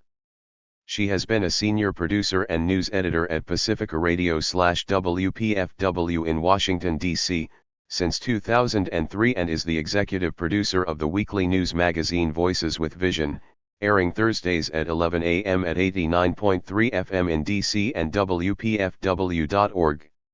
She is also a national correspondent with Free Speech Radio News and works with Atlantic TV Network. John Lahman is an anti-imperialist political prisoner. John, 60, was imprisoned for being a member of the United Freedom Front, involvement in firefights with police forces, and weapons charges.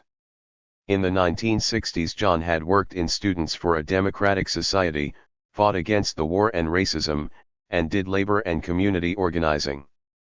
This included organizing youth along with the Black Panther Party and Young Lords. John also worked with the Underground Revolutionary Forces. In 1972, he was charged with bombing Nixon's re-election headquarters and a New Hampshire police station. He was sentenced to 20 years. After winning an appeal and getting some of his sentence cut, he was released in 1978. In 1979, he and his comrade Kazi Toure helped to organize the Amandla Festival of Unity to support freedom in southern Africa, which featured Bob Marley. This activity, along with the anti-racist and community security work he was doing, led to increased police and clan harassment, so John went underground and joined the armed clandestine movement. He was captured in 1984 with other members of the Ohio Seven, and charged with seditious conspiracy. His sentence totals 98 years. He is currently the editor of For Struggle Mag, Views, Thoughts, and Analysis from the Hearts and Minds of North American Political Prisoners and Friends. The magazine's archives are at www.forstruggle.mag.org. John Carl Lahman, #W87237. MCI Cedar Junction. Box 100. South Walpole, Massachusetts 02071-0100. See also For Struggle Mag under Support Organizations. Wopashitwi Mondo Ian Wilanga, 59, has been a political prisoner in the Nebraska State Penitentiary for 38 years. Mondo was born in Omaha in 1949, graduated from Creighton Preparatory School, and took courses at Creighton University. He wrote for the local underground paper from 1969 to 1970 and joined Omaha's Black Panther chapter called the National Committee to Combat Fascism, and became its Minister of Information.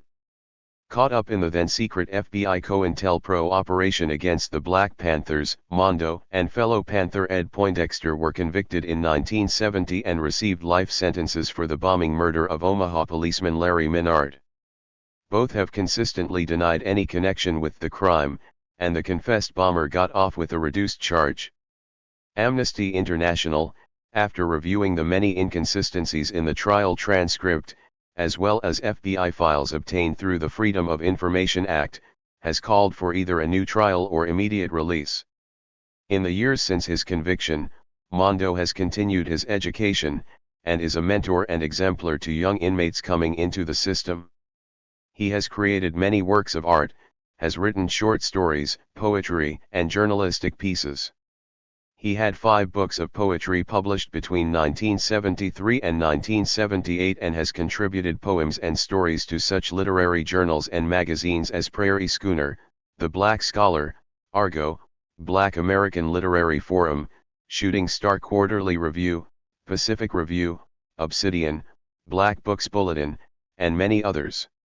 His poem Great Babbler was featured in Malcolm X, By Any Means Necessary, by Walter Dean Myers. 2 of Mondo's plays, Different Dances and We Dance in Our Neighborhood, were performed by Ujima Theatre in Nebraska, as well as in New York City. Mondo is one of several co-authors of The Race, Matters Concerning Pan-African History, Culture, and Genocide. He is a contributor to Nebraska Voices, an anthology commissioned by the Nebraska Humanities Council. In 2007, he published The Black Panther is an African Cat Poems of Exploration and Testimony.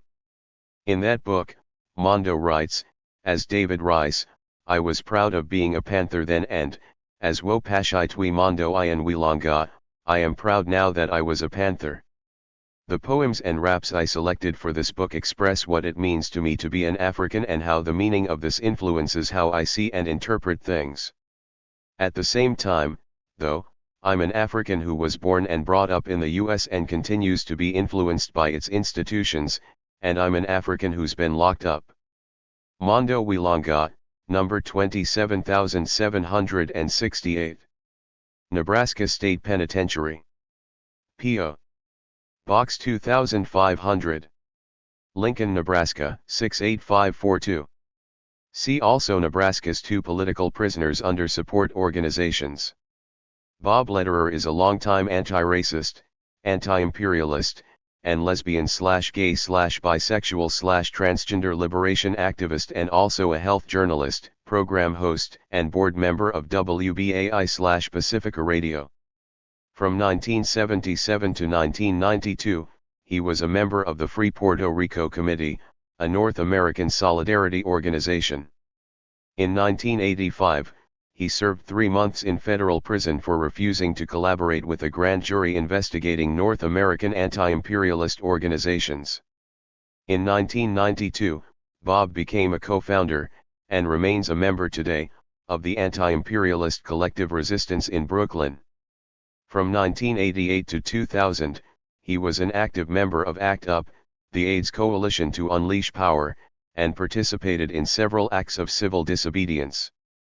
From 2000 to 2002, he was an organizer with the successful campaign to reclaim the Pacifica Radio Network from Democratic Party/neoliberal forces. Bob is a co-founder of the WBAI Justice and Unity Campaign, which seeks to elect anti-racist, progressive candidates to the WBAI board. He continues to be active in communications and media work in support of Mumia Abu-Jamal and other U.S. political prisoners, as well as advocacy of integrative/holistic health strategies and community health empowerment. His life partner and inspiration is John Riley, a continuing ACT UP member, gay liberationist, WBAI producer, and political prisoner supporter. Stephen Lendman is a retired, Wharton-educated small business guy who lives in Chicago. He was always concerned about the state of things, but who never got supercharged until after his retirement when by accident he became a writer. Since then he has devoted his time and efforts to the progressive causes and organizations he supports, all involved in working for a more humane and just world for all people everywhere, but especially for the most needy, disadvantaged, and oppressed. His efforts have included some writing on the various issues of most concern to him like war and peace, social, economic, and political equity for all, and justice for all the oppressed peoples of the world like the long-suffering people of Haiti and the Palestinians. In 2007, he became an accidental host of a weekly online radio program. He now co-hosts the Global Research News Hour with Michel Chossudovsky, The program podcasts on republicbroadcasting.org Mondays from 11 a.m. to 1 p.m. Central Time. Stephen's blog is sjlandman.blogspot.com, and many of his articles are published at www.globalresearch.ca. Raymond Luc Levasseur, anti-imperialist former political prisoner, was born in Maine in 1946 to French-Canadian parents. He writes, "In 1967 I did a tour of duty in Vietnam where I was deeply affected by the devastation of the war on the Vietnamese people and their country.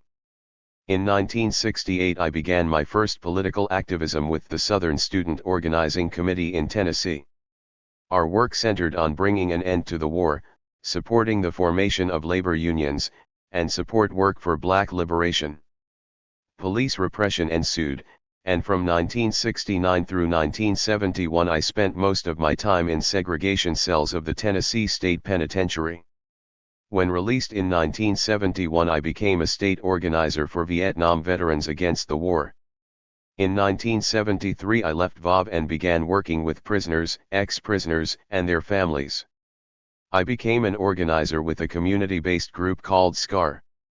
In 1974 I was involved with the formation of the Red Star North Bookstore, which also operated a free books to prisoners program. In late 1974 I went underground, became of my commitment to building a revolutionary movement that could grow, sustain, and defend itself at each stage of its development. In 1974 police repression had reached intolerable levels. In 1984 I was captured by agents of the federal government. In 1985 I was tried and convicted of bombings against U.S. military facilities, military contractors, and corporations doing business in South Africa. I received a 45-year sentence. In 1986, I was indicted with 7 others for seditious conspiracy and RICO. The indictment charged me with membership in the Sam Melville Jonathan Jackson Unit and the United Freedom Front. These groups carried out a series of actions from 1976 through 1984 in support of Puerto Rican independence, freedom struggles in Southern Africa, for the sufferers, the homeless, the unemployed, the hungry, the imprisoned, those who die in the streets of America, and in opposition to U.S. war crimes in Central America. In what became the longest sedition trial in the history of the U.S., I was acquitted of seditious conspiracy. The jury deadlocked on the RICO charges and the government was forced to dismiss them. Following our victory in this trial, I was sent directly to the control unit at Marion, Illinois.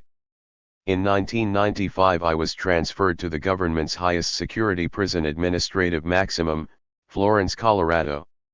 I stayed there until 1999, when I was transferred to U.S. Penitentiary, Atlanta. Ray was released in 2004. Upon his release, he wrote, "Take heart with my release. There are those who opposed my excarceration and wished me dead in prison, but I prevailed. I came home. I believe that all our political prisoners are coming home. I believe so because I believe in the righteousness of our cause and that struggle brings results. Keep hauling up the morning, it's the best way to live." In January 2008 Ray became a co-founder of the Maine Prisoner Advocacy Coalition, the first statewide group in many years to be devoted to prisoner issues. Ray was the co-editor, with Tim Blunk and the editors of Jacobin Books, of Hauling Up the Morning / Izando La Mañana, writings and art by political prisoners and prisoners of war. Margie Linsida assists in providing financial and material aid to political prisoners and prisoners of war, as well as raising awareness of issues surrounding imprisonment, through the In Our Hearts Anarchist Network and the New York City Anarchist Black Cross Federation. Jose Lopez has written extensively on the political and social reality of Puerto Ricans in the United States while serving as a founding member and executive director of the Juan Antonio Carretero Puerto Rican Cultural Center in Chicago since 1973 and teaching at Northeastern Illinois University, Columbia College, and the University of Illinois at Chicago. With its motto of "To Live and Help to Live," the PRCC has sponsored a wide variety of community services, such as a licensed daycare facility, a literacy program for single mothers, an alternative high school, a bilingual AIDS prevention program, and a monthly community newspaper. The PRCC has had a tremendous influence on the life, thought, and development of the Puerto Rican community in Chicago. For over 35 years, José has been a leading member of the Puerto Rican independence movement. In 1977, he refused to collaborate with a federal grand jury investigating the Puerto Rican independence movement and served 7 months in prison. He also served from 1977 to 1994 as a leading member of the Movimiento de Liberación Nacional, a national political organization that organized for the independence of Puerto Rico and the reunification of Mexico, and was composed of Puerto Ricans and Chicanos/Mexicanos. He also sits on the advisory board of the Boricua Human Rights Network, formerly the National Committee to Free Puerto Rican Prisoners of War and Political Prisoners, which has played a leading role in many of the struggles that led to the release of the 5 Puerto Rican nationalists and other Puerto Rican political prisoners. In his role as educator/activist, he has been invited to speak at over 50 colleges and universities in the United States, Mexico, Canada, and Puerto Rico, as well as in international forums such as the United Nations Decolonization Committee. As a professor, José has been a leading figure in the struggle for Puerto Rican human rights and in the construction of a Latino agenda in the United States and throughout the Americas.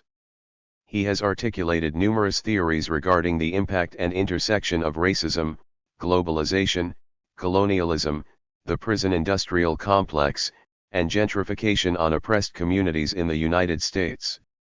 He edited Puerto Rican Nationalism, a reader, and contributed chapters to USA on Trial, Can't Jail the Spirit, The Criminal Injustice System, and States of Confinement. Oscar Lopez Rivera, 65, Puerto Rican prisoner of war, was born in San Sebastian, Puerto Rico, in 1943. He moved to Chicago with his family at the age of 12, where he experienced racism in the schools and on the street. He was drafted into the Army in 1967 and spent a year in Vietnam. Oscar was transformed by this experience and by the Chicago Puerto Ricans' resistance against police brutality, which was fueled by the Puerto Rican riots of 1966. Oscar became involved in many struggles around welfare rights, bilingual education, unemployment, housing, political representation, and police brutality. He helped to found a Puerto Rican alternative school now known as Dr. Pedro Albizu Campos High School, and the Juan Antonio Carretero Puerto Rican Cultural Center, and he participated in the committee to free the 5 Puerto Rican nationalists during the 70s. In 1981, Oscar, accused of participation in the Fuerzas Armadas de Liberación Nacional, was arrested and convicted of seditious conspiracy, armed robbery, and lesser charges. As with his colleagues arrested earlier, during his trial, he asserted his position as an anti-colonial prisoner of war resisting the illegal U.S. occupation of his homeland. He was convicted not of any specific act of violence, but for his political beliefs, and received a disproportionately long sentence of 55 years in prison. In 1988, Oscar was convicted of conspiracy to escape and sentenced to another 15 years.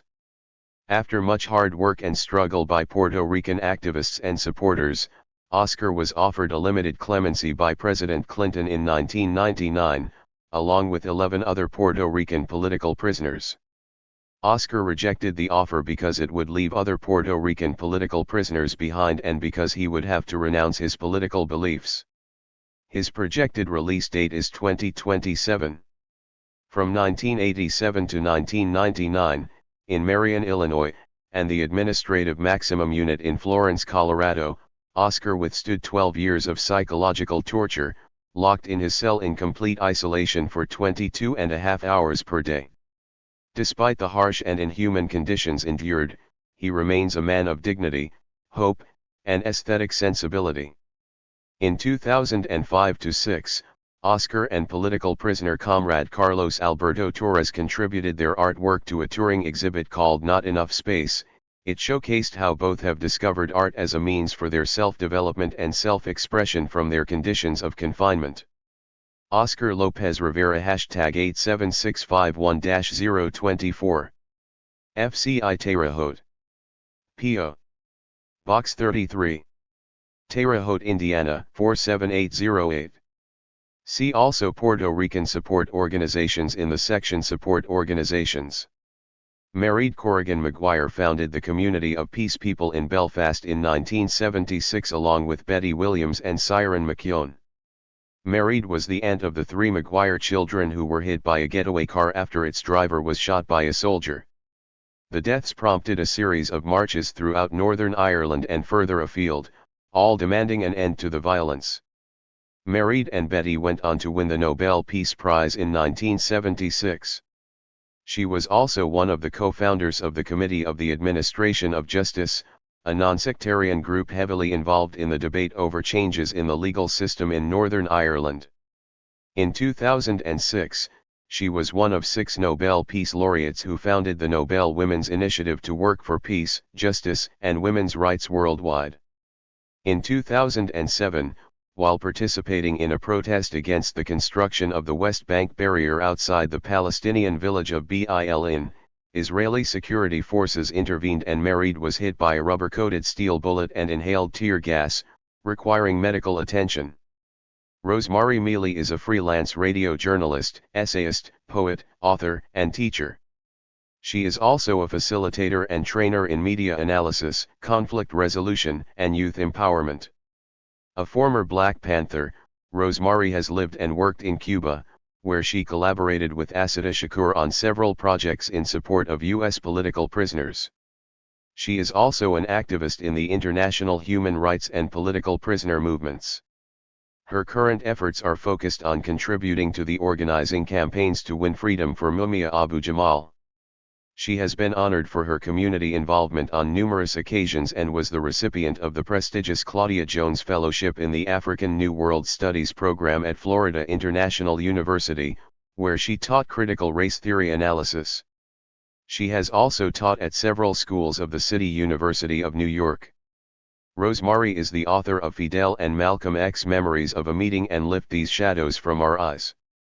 Her works have appeared in numerous publications, including Confirmation, an anthology of African American women writers, edited by Amory and Amina Baraka. Rigoberta Menchú, Nobel Peace Prize laureate, was born into poverty in a small Guatemalan village. Rigoberta's father, Vicente, was one of the first in their region to seek justice and a better life for indigenous people. He began a struggle to improve the conditions of the peasant workers and was burned to death during a protest. Her mother was killed a few weeks later by the government. Rather than destroying her, these atrocities strengthened Rigoberta Menchú's resolve to win freedom for her people. Self-educated, she became an active political worker in labor, campesino, and human rights groups. In 1983, her testimonial book, I, Rigoberta Menchú, an Indian woman in Guatemala, was published, followed by various of her texts and poems. Rigoberta Menchú's work has focused on the promotion of the defense of human rights, peace, and indigenous peoples' rights. She received the Nobel Peace Prize in 1992, becoming not only the youngest recipient ever, but also the first indigenous person to ever receive the Peace Prize. She is also the author of Crossing Borders, an autobiography. Pablo Marcano Garcia is a former Puerto Rican political prisoner and renowned artist. Pablo, together with Nydia Cuevas Rivera, took over the Chilean consulate in Puerto Rico on July 4, 1978, demanding freedom for the 5 Puerto Rican nationalist political prisoners, cancellation of the U.S. Independence Day celebrations in Puerto Rico, and an end to the Chilean dictatorship of General Augusto Pinochet. No one was injured in their 22-hour action. They were convicted of taking hostages and sentenced to 12 years in prison. While in prison, Pablo was initiated into the art of drawing and painting by Puerto Rican graphic artist Carlos Irizarry and African American artists Jamil and Rashid Wright. Since his release in 1985, Pablo has been part of several collective and individual exhibitions in Puerto Rico and abroad. His critically acclaimed paintings can be seen in important private and public collections in Puerto Rico and abroad. Together with singer Danny Rivera, Pablo heads the International Institute of Fine Arts and Music in Cuba and the Dominican Republic. For more about Pablo's art, go to www.marcanogarcia.com. Matt Meyer, the editor of this volume, is a former chair of the War Resisters League, founding chair of the Peace and Justice Studies Association, and founding member of Resistance in Brooklyn. He is co-author with Bill Sutherland of Guns and Gandhi in Africa, Pan-African Insights on Nonviolence, Armed Struggle and Liberation, and the author of Time is Tight, Urgent Tasks for Educational Transformation Eritrea, South Africa, and the USA. Matt is also editor of Seeds of New Hope, Pan-African Peace Studies for the 21st Century, and the editor and author of numerous academic articles and news reports.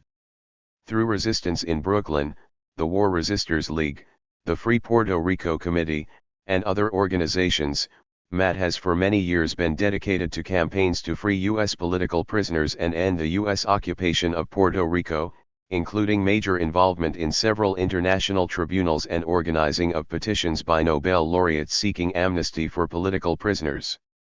The educational director of a small, alternative high school based in Manhattan, Matt's political work, in addition to all of the above and the work noted in this volume, revolves around the care and upbringing of his two fabulous children, Michael Dell and Molly Sue.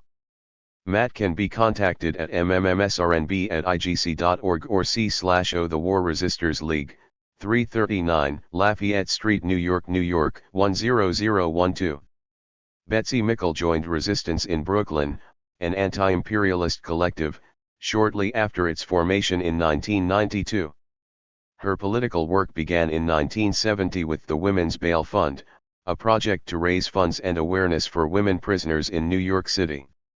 Her activism continued through work in the late 70s and early 80s with the Committee for the Suit Against Government Misconduct, a group of former Weather Underground activists who successfully sued the FBI for violating their rights and exposed COINTELPRO tactics against themselves and black liberation activists.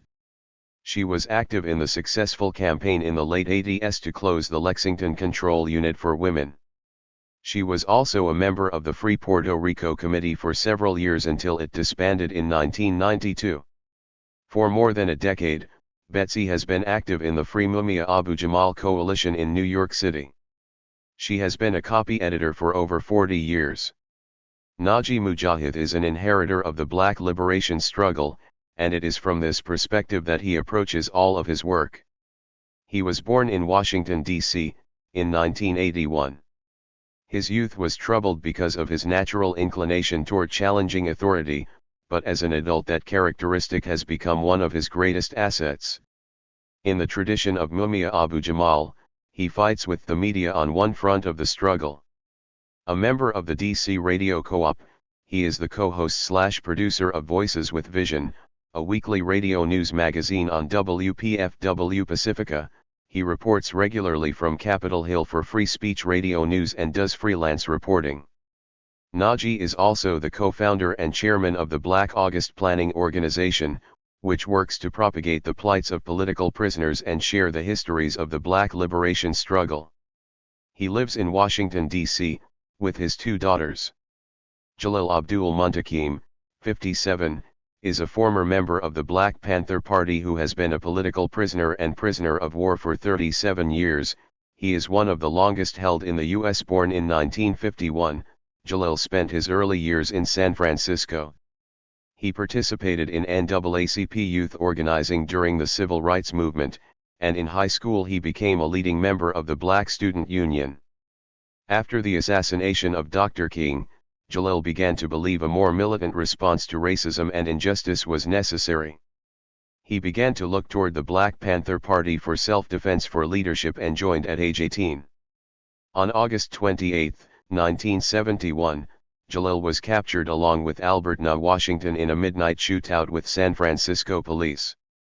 It was alleged that Jalil and Na had attempted to assassinate police in retaliation for the assassination of George Jackson a week earlier. When Jalil was arrested, he was a 19-year-old high school graduate, employed as a social worker. Jalil and Na were later charged with a host of revolutionary underground activities, including the assassination of two New York City police officers, for which they, along with Herman Bell, were sentenced to life in prison.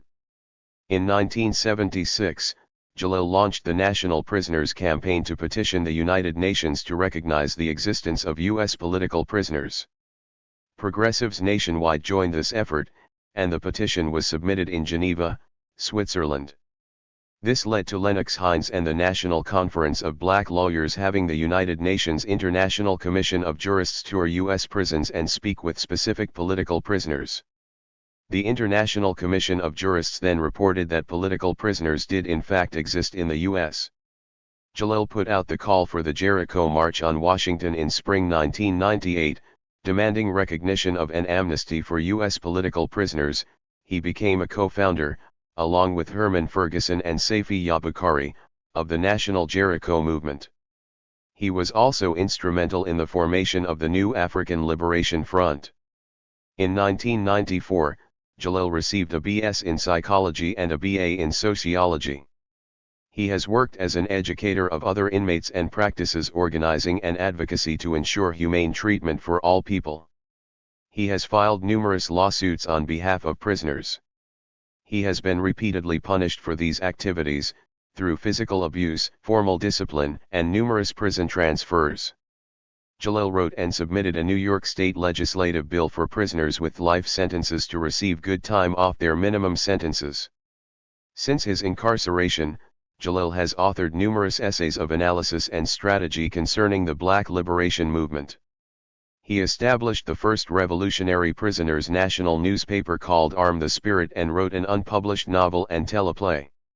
He is the author of the book We Are Our Own Liberators. He is the subject of the DVD Jalil Muntakim Voice of Liberation, based on a 2000 interview, available from the Freedom Archives. Many of his writings can be found at www.freejalil.com.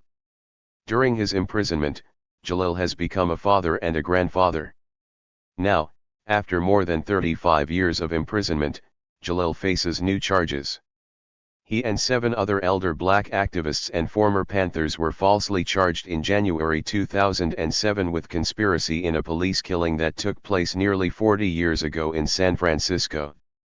Jalil and Herman were extradited to California to stand trial, but as of July 2008, they are seeking to return to New York State for their parole hearings in the New York 3 case, after which the state will transport them back to California.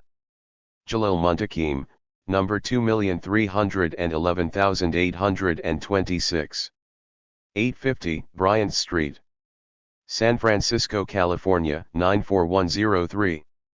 See also Free Jalil and the Committee for the Defense of Human Rights under support organizations. Luis Nieves Falcon, Ph.D., is a distinguished Puerto Rican educator, lawyer, sociologist, author, and human rights activist. He was born in Bayamon, Puerto Rico, and obtained a master's degree in sociology, a law degree, and a doctorate in sociology. At the University of Puerto Rico, Dr. Nieves Falcon has held the positions of Director of the Educational Research Center, Director of the Social Sciences Research Center, and Director of the Institute of Caribbean Studies and is Professor Emeritus in Social Sciences. He was a distinguished visiting professor at City University of New York and visiting professor at the University of Wisconsin and at the Sorbonne, Paris, France. He has been a member of the Advisory Committee to the Education and Culture Committee of the Puerto Rican House of Representatives and a board member of the Ateneo de Puerto Rico and of the Council on Interracial Books for Children. Dr. Nieves Falcon has published 18 books and dozens of articles in publications both in Puerto Rico and internationally. For many years, Dr. Nieves Falcon has been dedicated to the struggle for the human rights of political prisoners, seniors, people of color in the United States, and human rights in general. He has been president of the Pen Club of Puerto Rico and president of the Puerto Rico National Chapter, International League for the Rights and Liberation of Peoples. He coordinated the Permanent People's Tribunal session on Puerto Rico, held in Barcelona, Spain, in 1989, the Special International Tribunal on Violations of Human Rights of Political Prisoners and Prisoners of War in United States Prisons and Jails, held in New York City in 1990, and the International Tribunal on Human Rights Violations in Puerto Rico and Vieques, held in San Juan and Vieques in 2000. As founder and coordinator of the Human Rights Committee of Puerto Rico, he led a decade-long organizing campaign on the island, and played an important role in parallel work in the mainland U.S. and internationally, that led to the release of 11 Puerto Rican political prisoners by President Clinton in 1999. Currently, Dr. Nieves Falcon continues his role with the Human Rights Committee and serves as chair of the Nilda Vientos Gaston Foundation, which pursues a program of cultural affirmation and defense of Puerto Rico's right to self-determination and independence. Emmanuel Ortiz is a third-generation Chicano/Puerto Rican/Irish American community organizer and spoken word poet. He is the author of a chapbook of poems, The Word is a Machete, and co-editor of Under What Bandera, Anti-War Ofrendas from Minnesota y Califas. He is a founding member of Palabristas, Latin at Word Slingers, a collective of Latin at poets in Minnesota. Emmanuel has lived in Minneapolis, Minnesota, Oakland, California, and the Arizona/Mexico border. He currently lives in Fort Wayne, Indiana, the buckle of the Bible Belt, with his 2 dogs, Nogi and Kuka.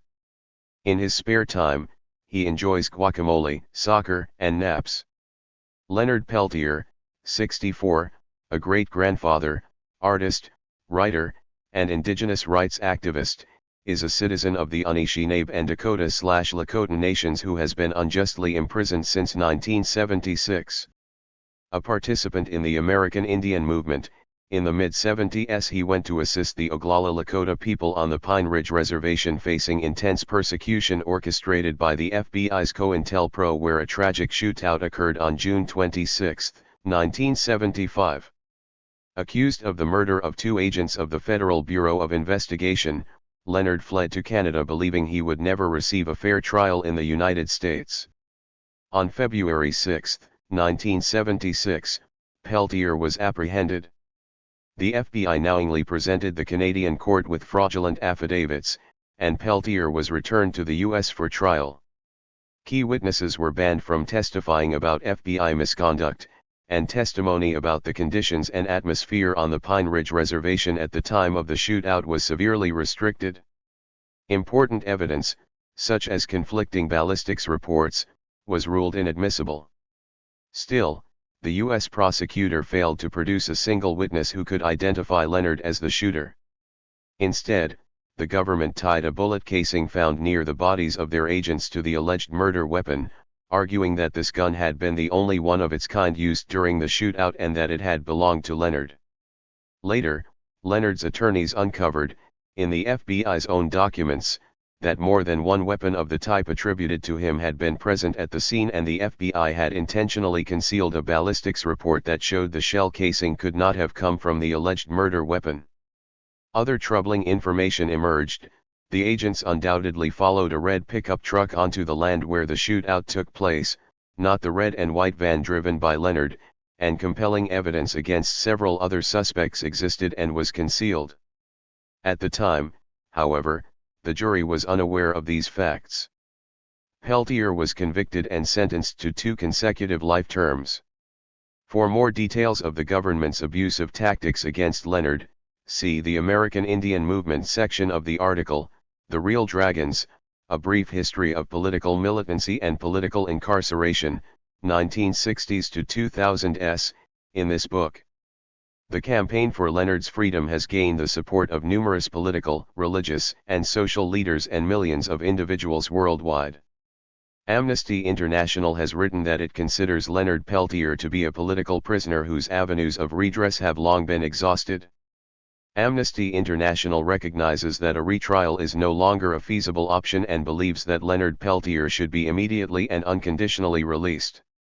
While his legal appeals have been rejected in the courts, a major organizing campaign for presidential clemency almost succeeded in January 2001, but at the last minute Clinton caved into pressure from FBI agents who mobilized to block it. A model prisoner, Leonard continues to maintain his innocence and has consequently been denied fair consideration for parole. Leonard has won several human rights awards and in 2008, for the 5th consecutive year, was nominated for the Nobel Peace Prize. Leonard has played a key role in getting people from different tribes with a history of animosity to come together in peace. He advocates for peaceful resolution of all Native American issues and respect for the rights of others. He has worked on a pilot program on the Rosebud Reservation to document needs and requirements for health care and delivery, as well as a program to stimulate reservation-based economics and investments in Native American business enterprises. In 1992, Leonard established a scholarship at New York University for Native American students seeking law degrees. He also was instrumental in the establishment and funding of a Native American newspaper by and for Native young people in Washington state. He serves on the board of the Rosenberg Fund for Children. Leonard began working with pastels in 1983, and his spirit began to know a freedom he had never before experienced. Although limited by the prison environment, Leonard has emerged as a master of indigenous art. In 1986, Leonard suffered a stroke and lost about 80% of his sight in his left eye. He has written, "My eye problem has slowed me down considerably, but I am still inspired." Leonard Peltier donates his artwork to several human rights and social welfare organizations to help them raise funds. He also has worked to develop prisoner art programs. Leonard's book, Prison Writings, My Life is My Sun Dance, was met with critical acclaim. He has written, "Doing time creates a demented darkness of my own imagination, doing time does this thing to you. But of course, you don't do time. You do without it? Or rather, time does you. Time is a cannibal that devours the flesh of your years day by day, bite by bite." Leonard Peltier #89637-132. USP Lewisburg. P.O. Box 1000. Lewisburg, Pennsylvania 17837-1000. See also Leonard Peltier Defense Offense Committee under Support Organizations. Adolfo Perez Esquivel, the recipient of the 1980 Nobel Peace Prize, was born in 1931 in Buenos Aires, Argentina. He studied architecture in the National School of Bellas Arts and in the University of La Plata. He later worked as a teacher, and in 1971 he began to get involved in movements that fought for justice and peace. In 1973, he founded the newspaper Paz y Justicia that soon after turned into the peak of the movement and defense for human rights in Latin America and became the Movimiento Ecumenico Paz y Justicia, along with some Christian groups. 2 years later, he participated in the creation of the Permanent Assembly for Human Rights.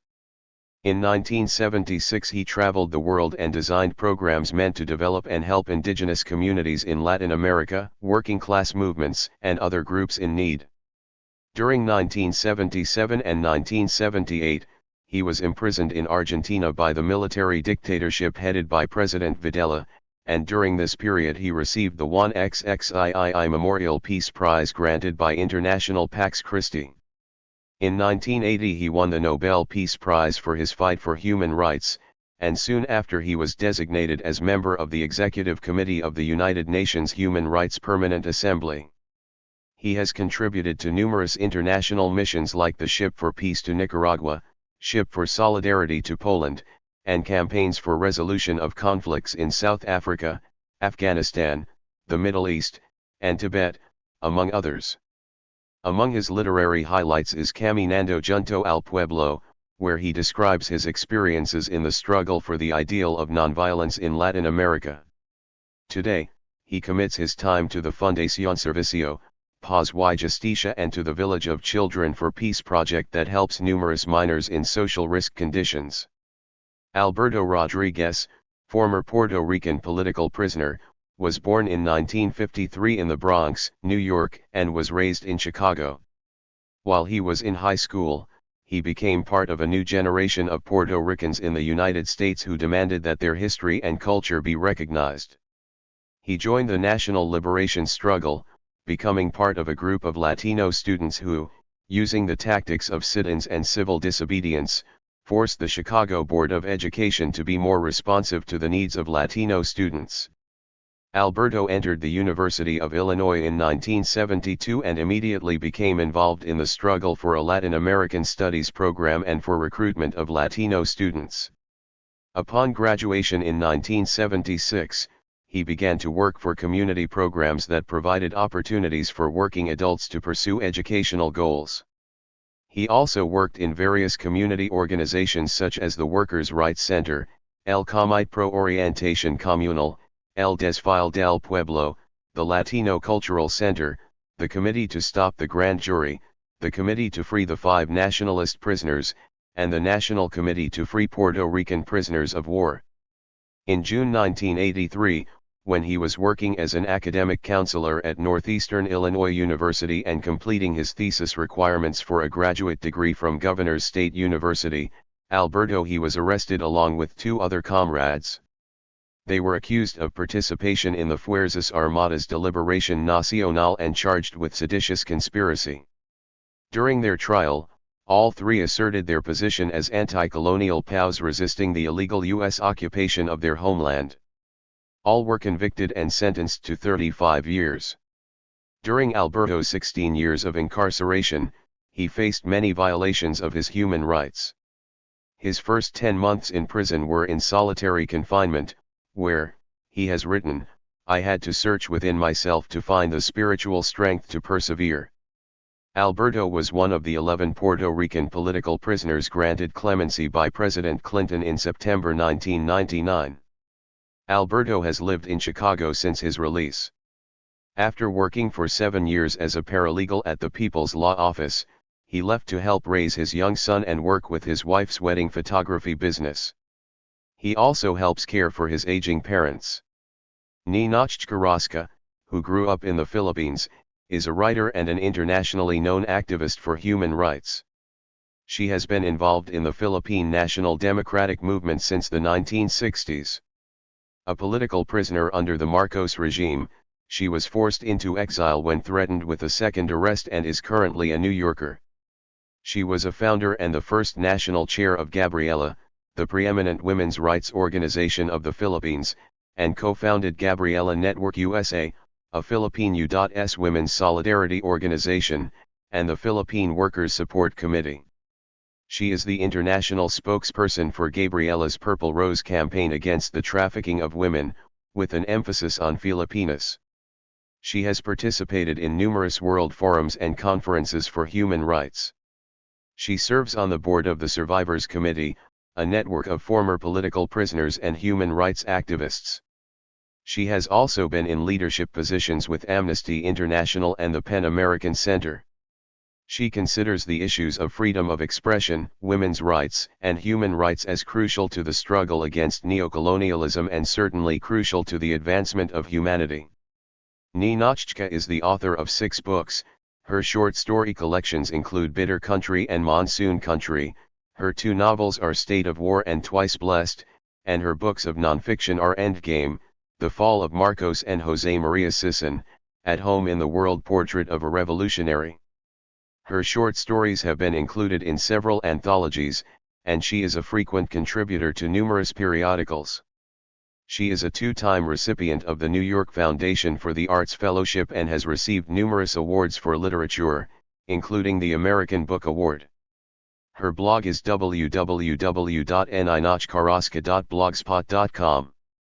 Susan Rosenberg, born in 1955 in New York City, is a former political prisoner.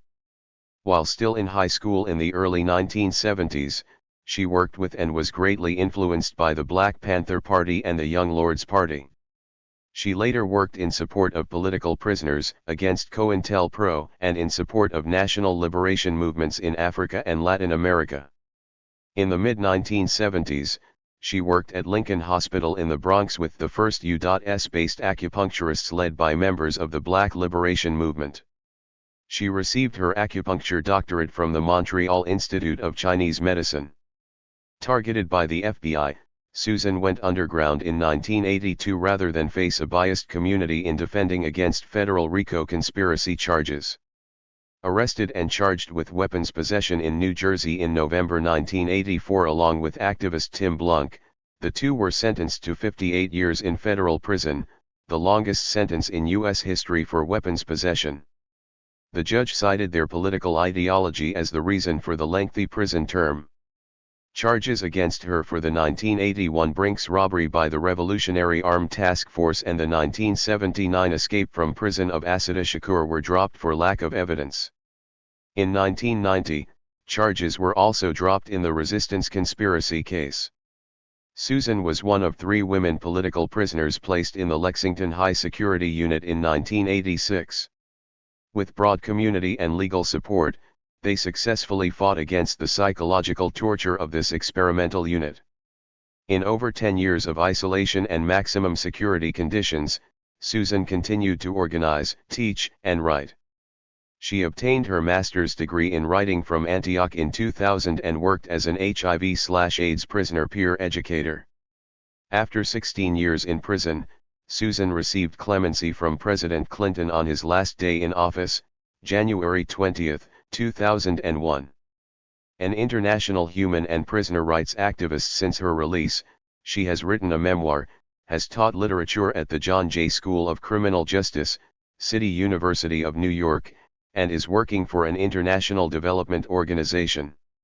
Suzanne Ross has been an anti-imperialist/anti-racist activist since the mid-60s, deeply involved in the Vietnam Solidarity movement and in anti-racist work as a psychologist and educator. She considers herself a hardcore internationalist and has participated in many international solidarity movements. Since the early 1990s, she has concentrated on the campaign to free Mumia Abu-Jamal and other political prisoners, is co-chair of the Free Mumia Abu-Jamal Coalition and has become very committed to fighting and dismantling the prison system, the embodiment and end point of white supremacy in this country. The San Francisco 8 Herman Bell, Ray Boudreaux, Richard Brown, Henry Jones, Jalil Muntakim, Richard O'Neill, Harold Taylor, and Francisco Torres.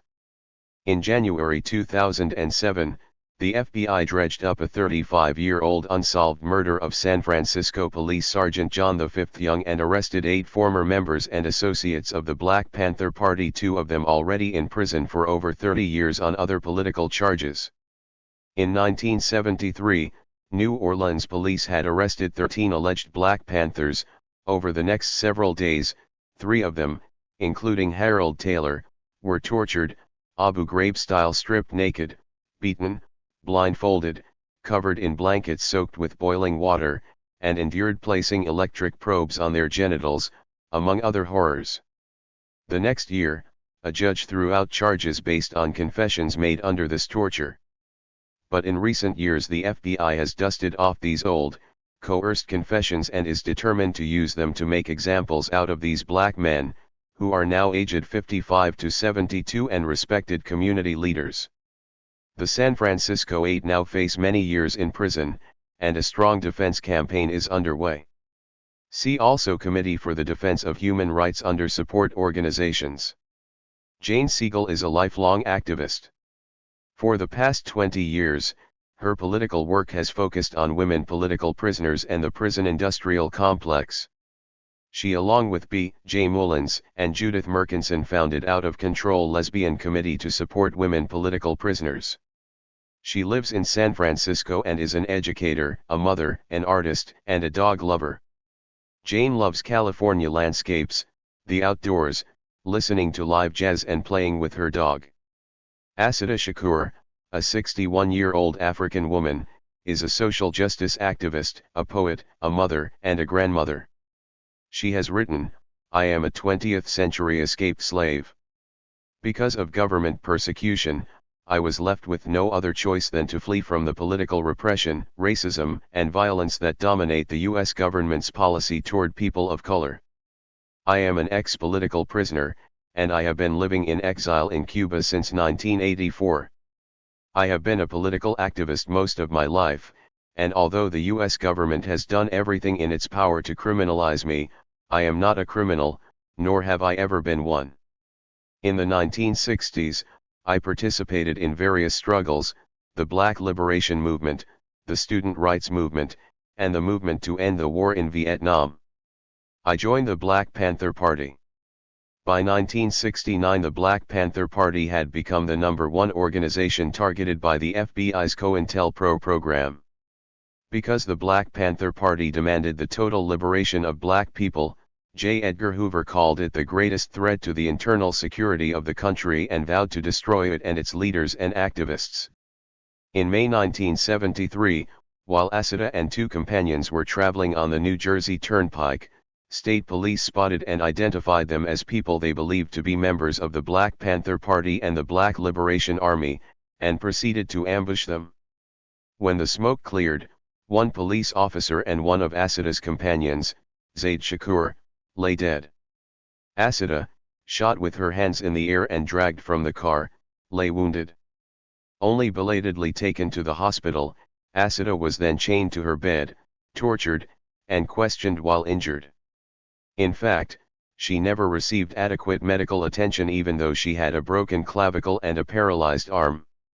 Nonetheless, she was quickly jailed, prosecuted, and incarcerated over the next few years for the series of trumped-up cases. In 5 separate trials, and with majority white juries, where charges were not dismissed due to lack of evidence, she was repeatedly found not guilty of charges ranging from bank robbery to murder. As the manager of one bank said at trial, "She is just not the one who robbed my bank." In the final trial in 1977, where she was charged with the Turnpike killings, she was found guilty by an all-white jury. This, even though forensic evidence taken that day showed that she had not fired a weapon. She was sentenced to life plus 33 years in prison. Asada has written, in 1979, "Fearing that I would be murdered in prison and knowing that I would never receive any justice, I was liberated from prison, aided by committed comrades who understood the depths of the injustices in my case and who were also extremely fearful for my life." Later she emerged in Cuba where she applied for and received political asylum. Since being in Cuba, she has continued her college education, published an autobiography, and writes on global issues facing women, youth, and people of color. During the late 1990s, rightist politicians and police organizations, in conjunction with conservative members of the Cuban American community, reinvigorated their attempts to pursue Asada. Linking fear of crime rhetoric with anti-Cuban sentiment, New Jersey Governor Christine Todd Whitman placed a bounty on her head, ultimately $1 million, announcing her bounty on Radio Marti, the U.S. government radio station that beams anti-Castro propaganda into the Caribbean. The goal was to put Asada in danger, encouraging any opportunist to kidnap and slash or kill her for pay. In addition, in 1998, Congress members Franks and Menendez from New Jersey and Ros Lehtinen and Diaz-Balart of Florida introduced and got passed House Resolution 254, which calls for the Cuban government to extradite Asada Shakur as a condition to normalizing U.S.-Cuba relations. A hero of revolutionary struggle, Asada documented the horrendous episode of her encounter with the U.S. government, experiences with the Black Panther Party, and coming of age in this country in her book Asada. Besides her autobiography, Asada has written many poems and articles on a variety of topics. Many of her writings and more background on her struggles are available at the New York Hands Off Asada Coalition website, www.handsofasada.org. She is the subject of the film documentary, Eyes of the Rainbow, by Gloria Rolando, and an interview about her mistreatment in jail is included in Still Black, Still Strong, 1993, distributed by AK Press. Muchalo Shakur, D.AC, 58, a lifelong activist in the New African Independence Movement and a doctor of acupuncture, has been a political prisoner since 1986. In the mid-1960s, as a junior high school student in Queens, New York, Muchalo worked with Sikau Odinga to form a student organization that demanded inclusion of Black history in the curriculum. At age 15, Muchalo met Black revolutionary educator Herman Ferguson, a junior high school principal who was to have a major influence on the city's Black youth. As a teenager, Muchalo had already concluded that the #1 priority for Black people in the U.S. was the struggle for self-determination, total control over every aspect of their lives. He believed they were owed land and reparations for 250 years of slavery and another 100 years under a white supremacist social and political system. He became a co-founder of the Provisional Government of the Republic of New Africa in 1968 and later worked with the New African People's Organization to pursue the goals of establishing an independent black nation in the southern United States. In 1970, Muchala was asked to teach political education to clients of the Lincoln Hospital Detoxification Program, a program founded by Black and Latino revolutionary youth in the South Bronx, New York. Shortly after starting there, 2 of his children were badly injured in an auto accident. Looking for alternative treatment, he approached activists of the Iworkun, a revolutionary Chinese organization that ran a health service for the older Chinese community. An Asian woman acupuncturist cured his children using traditional Chinese medicine. Discussions with the Chinese and sessions with addicts at Lincoln Detox showed Muchala's similarities between the struggles of China against addiction to opium, which had been brought there by the British colonizers, and the struggles in the black community against the genocidal drug traffic recently revealed to have been orchestrated by the CIA. Muchala attended classes at the Quebec Acupuncture Association, where he obtained a doctorate in acupuncture. He used his skills to treat narcotics addiction and eventually became director of the Lincoln Detox Acupuncture Research Unit. After losing a legal battle with the New York City Health and Hospitals Corporation over the control of the project, Dr. Shakur and several other acupuncturists were transferred out of the Lincoln Hospital Detoxification Program. Today the treatment of addiction with acupuncture continues at several public hospital sites in New York City, but as is common the names of the radical pioneers are not mentioned in the official history. Dr. Shakur and several comrades later founded the Harlem Institute of Acupuncture, where community residents received holistic health care and students were trained in acupuncture and other healing arts and sciences. Dr. Shakur's contributions were not limited to health care. He also supported tenant housing, fought alongside parent organizations for control of their children's educational destiny, and participated in every significant struggle in the black community. He was also a co-founder and director of the National Task Force for COINTELPRO Litigation and Research, which investigated, exposed, and sued the FBI and other law enforcement agencies for criminal acts, domestic spying, dirty tracks, and repression against the Black Liberation Movement and its allies. As a freedom fighter targeted by the FBI's COINTELPRO, Dr. Shakur was captured by the Joint Terrorism Task Force in 1986 and was placed on trial along with anti-imperialist Marilyn Buck.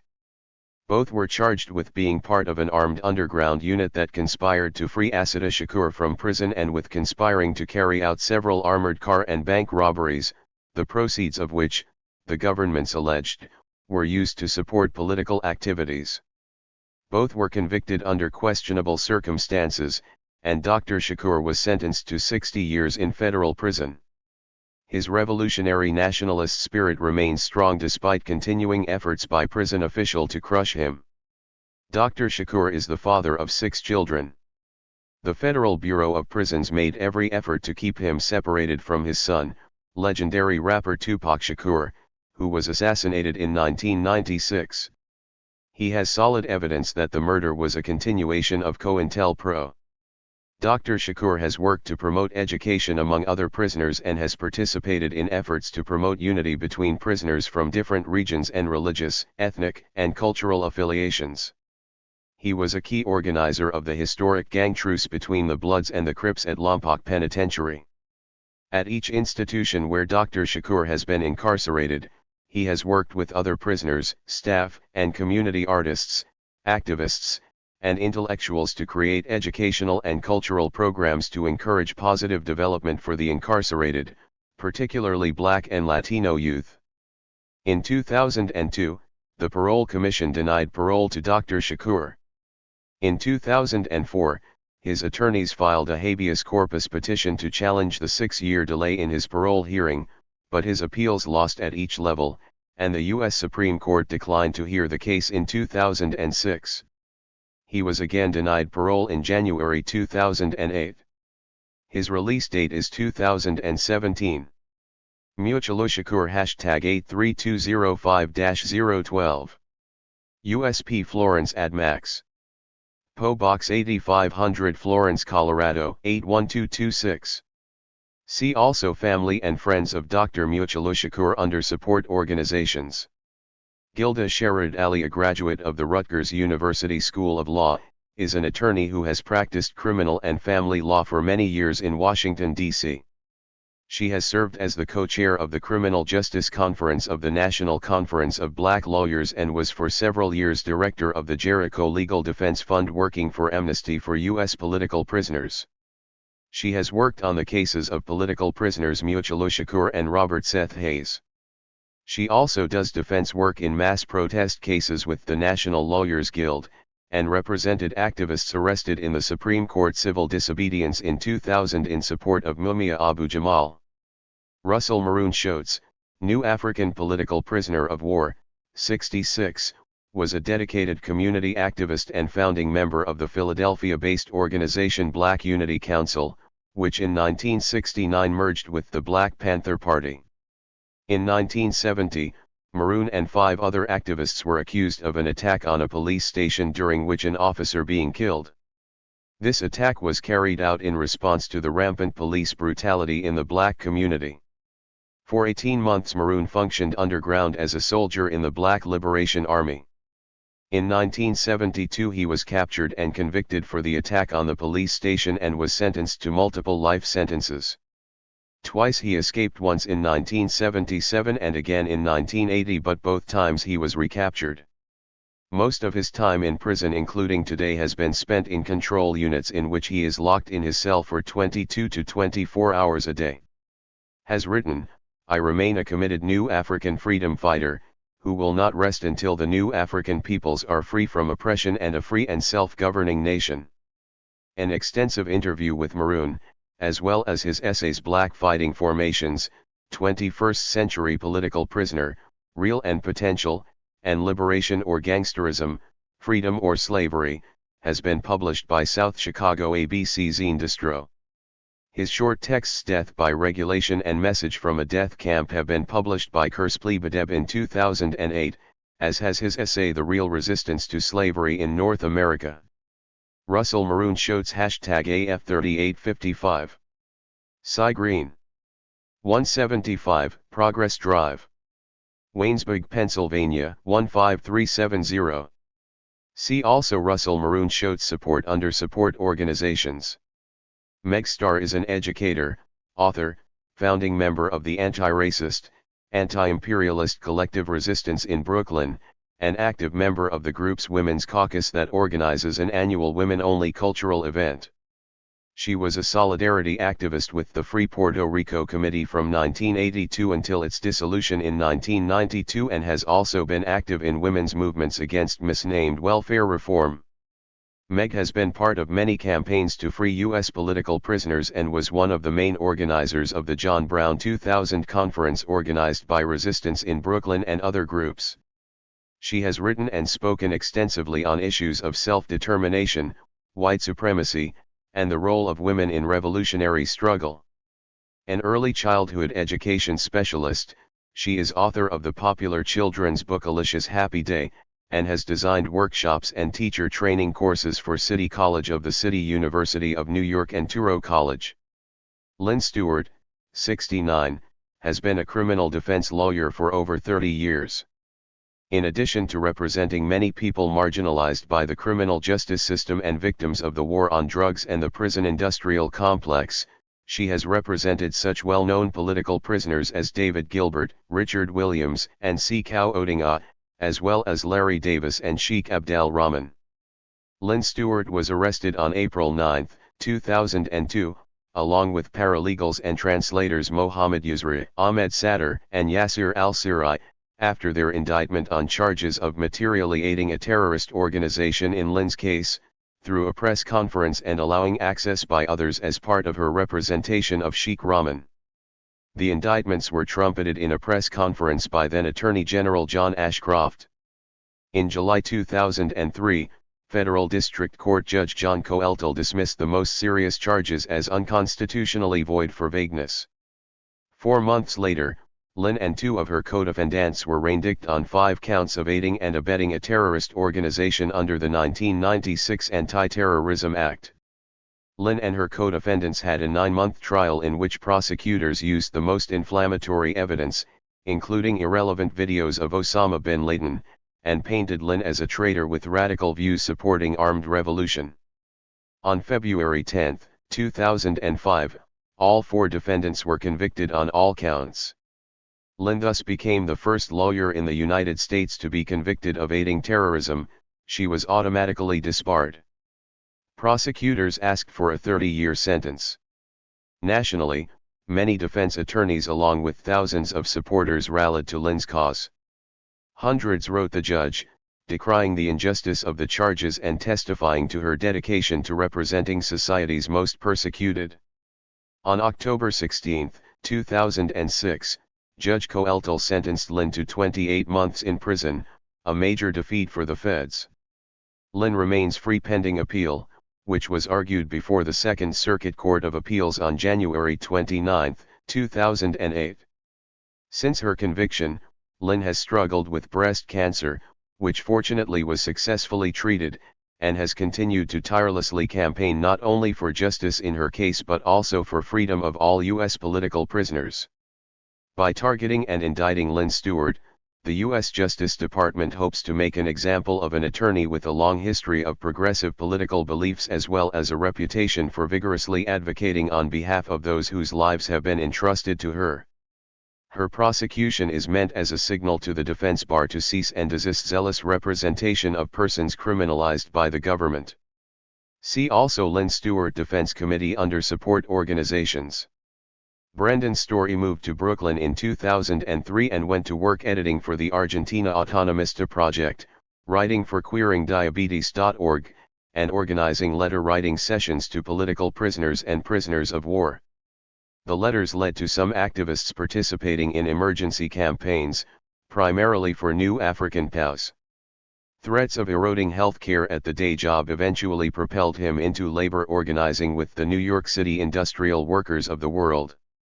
Once his friend Daniel McGowan was arrested by federal marshals in late 2005, Brendan found himself devoting more and more time to prisoner support. Now he's part of the family and friends of Daniel McGowan as well as the New York City Anarchist Black Cross Federation and is trying to set aside more time to write fiction, read, and practice karate. Jan Sisler is a partner with the People's Law Office in Chicago, which she joined in 1982 after a 6-year stint at Prison Legal Aid, the legal clinic at Southern Illinois University's School of Law. Her long history of work on behalf of political prisoners and prisoners' rights includes litigation, advocacy, and educational work around Marion Federal Prison and the Women's High Security Unit at Lexington, Kentucky. Her practice at PLO focuses, in addition, on police misconduct civil rights litigation. For several years she was an adjunct professor of criminal justice at Northeastern Illinois University and has also taught at the University of Puerto Rico. Representing many of the Puerto Rican political prisoners for over 2 decades, she served as lead counsel in the efforts culminating in the 1999 presidential commutation of their sentences. She continues to represent 2 of those who remain imprisoned, Oscar Lopez Rivera and Carlos Alberto Torres. Nkechi Taifa has played a major role as an attorney in raising the visibility of issues involving unequal justice.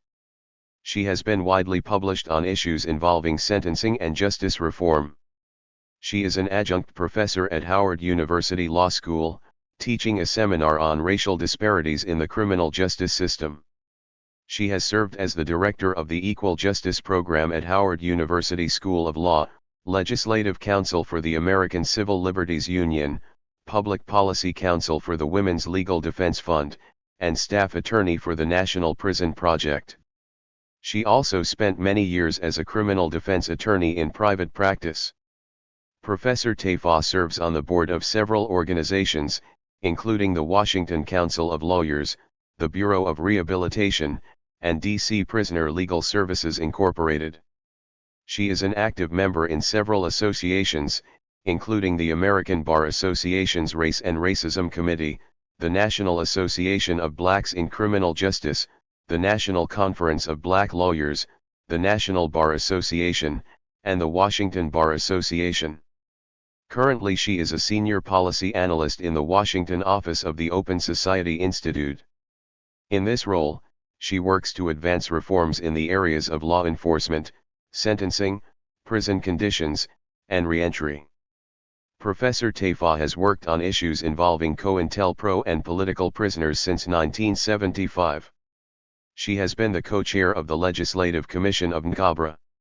She is the co-author of Reparations Yes, The Legal and Political Reasons Why New Africans, Black People in the United States, Should Be Paid Now for the Enslavement of Our Ancestors and for War Against Us After Slavery, and co-editor of Decolonization USA, The Independence Struggle of the Black Nation in the United States, centering on the 1996 United Nations petition. Linda Thurston, a radical activist from an early age, has worked for 3 decades to abolish the prison industrial complex, sparked by her experience doing theater in Walpole State Prison in Massachusetts in 1978. Linda is a founding member of International Concerned Family and Friends of Mumia Abu Jamal and has fought for the lives of death row prisoners in many states, losing friends and comrades to the executioner's chair and struggling not to lose more to the exhaustion of carrying on in the struggle. In the 1980s and early 1990s, she coordinated the New England and National Criminal Justice programs at the American Friends Service Committee, working with prisoner and community organizations to fight brutal conditions and repressive prison policies and to fight for alternatives to the relentless expansion of the prison and jail system. Linda has worked with Boston and New York Jericho and with Critical Resistance, including work on the campaign for amnesty for prisoners of Hurricane Katrina. Her work currently focuses on sharpening the use of internet communications in these struggles and urging activists to remember when it's time to step away from the computer and into the streets. Linda currently works as the office coordinator at the War Resisters League in New York City. Archbishop Desmond Tutu. As General Secretary of the South African Council of Churches from 1978 to 1985, Bishop Tutu led a formidable crusade for justice and racial conciliation in South Africa. His tireless work was recognized in 1984, when he was awarded the Nobel Peace Prize.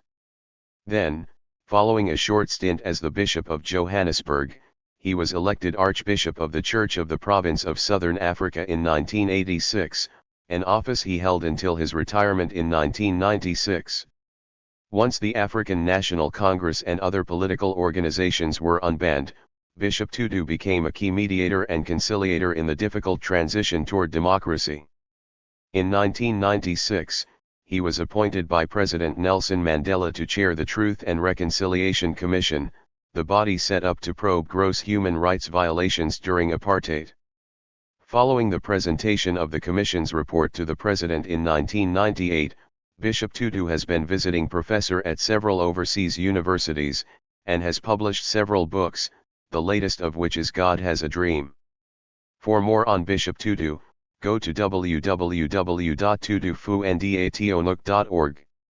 Michael Tariff Warren, as a college student in the 1960s, led an organization called Unity for Unity, which was a student nonviolent coordinating committee affiliate. Graduating from law school in 1973, he worked for 5 years in Washington, D.C., before coming to New York.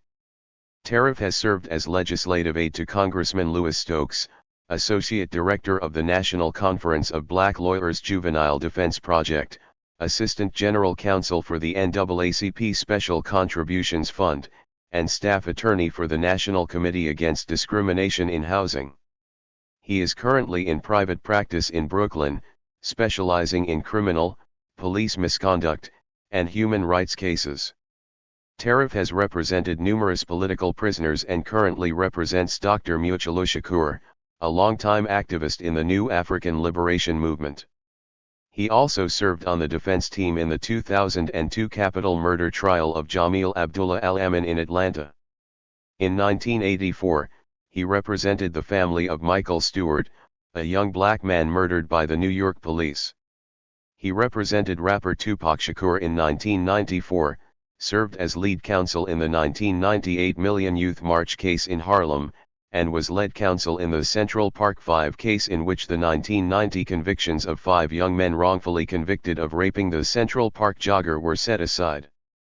He also was involved in the People's International Tribunal for Justice for Mumia Abu-Jamal in Philadelphia in 1997 and has spoken for Mumia's freedom in Europe. In December 2003, he served on the prosecution team at the International Criminal Tribunal for Afghanistan in Tokyo, where evidence was presented against George W. Bush and the U.S. government for the illegal bombing and use of depleted uranium weapons in Afghanistan. Albert N. Washington, new African prisoner of war, was a freedom-loving freedom fighter. N. died in prison of liver cancer after fighting a courageous battle with this disease. He was determined that the effects of the disease on his system would not compromise his integrity, self-respect, or humanity.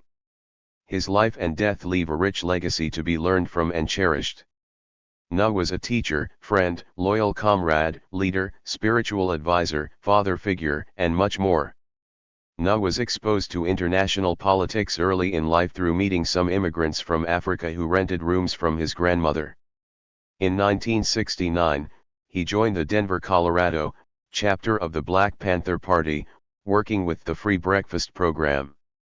By 1971, the year of the split in the party, N. was working out of the party's San Francisco branch. During this time he, along with many other San Francisco party members, went underground as soldiers of the Black Liberation Army and formed a network of underground cells. Shortly before N's passing, Mumia Abu-Jamal wrote, N. was a committed member of the Black Panther Party and later, after the notorious FBI-engineered East Coast-West Coast split, worked with the Black Liberation Army in defending the lives and dignity of black folk. Back in the 1970s, N. was shot and captured with another Panther, Jalil Muntakim, and was later charged and convicted of murder along with Jalil and Herman Bell. Evidence has since surfaced strongly suggesting the 3 men were unjustly convicted in this case. For over 28 years, N. has been held in California and New York gulags and repeatedly punished for his political ideas. When N. was diagnosed with terminal cancer, he was devastated. He never envisioned dying behind the walls. He always believed he could win his freedom. While accepting the diagnosis, he still fought until the end, but he sought to put his house in order, so to speak. He made arrangements to see people that he needed to see in order to resolve any contradictions and not to leave this world with any animosity in his heart toward anyone on personal levels. Those he couldn't see in person, he spoke with on the phone. His final days were spent doing this to the best of his ability. In 2003, Solidarity and Arm the Spirit, 2 Canadian collectives, co-published a book of writings by and about N. as a tribute to his memory. This book, All Power to the People, is currently available from Kerspli Badeb. Lynn Washington, Jr., is an award-winning columnist for the Philadelphia Tribune and freelance journalist for publications nationwide. He writes extensively on matters involving the criminal justice system and racism. An associate professor in the journalism department at Temple University in Philadelphia, he holds a master's degree from Yale Law School and a BS in communications from Temple University. He has covered Philadelphia's persecution of the MOVE organization since the 1970s. Washington has written, when you look at the media coverage of MOVE, everything that was perceived as MOVE doing something wrong, was publicized. In contrast, the attacks on MOVE, the injustices and the deprivations that they endured never found any coverage in the mainstream media. He has extensively covered the case of Mumia Abu-Jamal from the day of Mumia's arrest in December 1981 to the present. Laura Whitehorn became politically active in the 1960s, in solidarity with the civil rights movement and, later, the Black Power movement, Puerto Rican independence movement, and the Vietnamese fight for independence. She was part of the worldwide uprising in those years against colonialism and for socialism. In the 70s and early 80s she organized in support of political prisoners, against white supremacy and Zionism, for women's and gay liberation, and in support of prisoners' rights. Laura was arrested in 1985 and charged, with 5 co-defendants, with conspiring to influence, change and protest domestic and internal policies and practices of the U.S. government by violent and illegal means, including bombings against government and military targets such as the U.S. Capitol and the New York City Patrolmen's Benevolent Association. No one was injured in any of the actions. This became known as the Resistance Conspiracy case. In 1990, Laura, along with co-defendants Linda Evans and Marilyn Buck, pled guilty to 2 counts of the indictment in exchange for the dropping of charges against their 3 other co-defendants, Alan Berkman, Tim Blunk, and Susan Rosenberg, all of whom were already serving lengthy sentences for related charges. Laura was sentenced to a total of 23 years. In prison, Laura worked on HIV/AIDS peer education. She helped organize a series of art shows to raise support for Mumia Abu-Jamal. She also contributed writings and artwork to various progressive publications and art exhibitions. She served her time in a variety of federal prisons, including the Marianna, Florida, Control Unit for Women, and appreciated the support of a wide variety of progressive activists across the country. In 1999, Laura was released from prison after a little more than 14 years, the maximum proportion of her original sentence then required to be served. She currently lives in New York City with her lover, the writer Susie Day, and organizes in support of those political prisoners still incarcerated. She is an editor at POZ, a national magazine for those affected by HIV. Laura is the subject of the documentary film, Out, The Making of a Revolutionary. Rev. Siaki Michael Yasutake, Ph.D., a second-generation Japanese-American, was born and raised in Seattle, Washington, becoming an Episcopal priest and moving to Chicago in 1950. He carried out a ministry of peace, justice, and reconciliation for over 50 years, working extensively in the fields of civil rights, racial justice, and sovereignty of indigenous peoples, and the rights of political prisoners and prisoners of conscience. Mike had been interned with his family in U.S. concentration camps for Japanese Americans during World War II. He became a conscientious objector during that war and was an advisor to conscientious objectors during the Vietnam War era. From 1983 until his death, he was executive director of the Interfaith Prisoners of Conscience Project, which he founded with the purposes of mobilizing support in church and society for the release of political prisoners in the United States and monitoring prisons on human rights concerns. IPOC is sponsored by the National Council of Churches of Christ, USA. To broaden his work internationally, he founded the United States-Japan Committee for Racial Justice in 1984.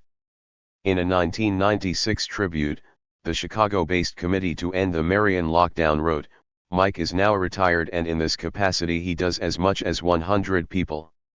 He fights against all persecution of political prisoners and in this capacity has likely visited more U.S. political prisoners than any other person." Mike is also the motivating force behind the book Can't Jail the Spirit, which contains the biographies and autobiographies of many of the political prisoners caged by the United States.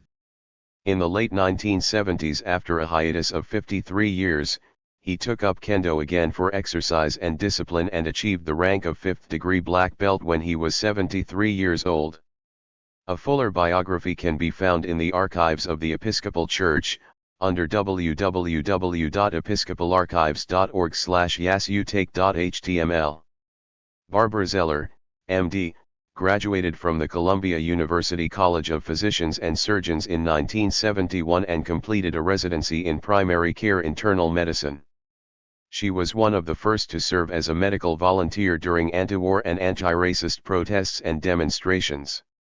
She went with a medical team that traveled overland to reach Wounded Knee through the government's military lines during the siege in 1973. In the late 1970s, Dr. Zeller worked in 2 free clinics in New York City that provided health care to women. In 1977 she volunteered with the Community Acupuncture Clinic at Lincoln Detox in the South Bronx and provided support and solidarity to the Black and Latino leadership who developed community-controlled care and then founded the first community acupuncture school in the city. During these years, Dr. Zeller began to provide medical consultation and advocacy to political prisoners. This has continued for over 30 years and has included being the medical advisor for the Jericho movement. As a medical advocate, she has visited Dulcia Pagan, Mumia Abu Jamal, Bashir Hamid, Seth Hayes, Na Washington, David Gilbert, Laura Whitehorn, and Marilyn Buck, among many others. When her husband, political prisoner Dr. Alan Berkman, developed a deadly cancer in prison, she spearheaded the campaign that was required to save his life. In the 1990s, she visited a prison in El Salvador and helped to prepare a UN report on conditions there. Since the early 1990s, Dr. Zeller has provided care to people with HIV/AIDS as medical director of a residence for formerly homeless people with AIDS in the Bronx. She has also been a consultant for a class action suit brought by HIV-positive prisoners in New York State against the Department of Corrections to force a change in conditions and quality of care.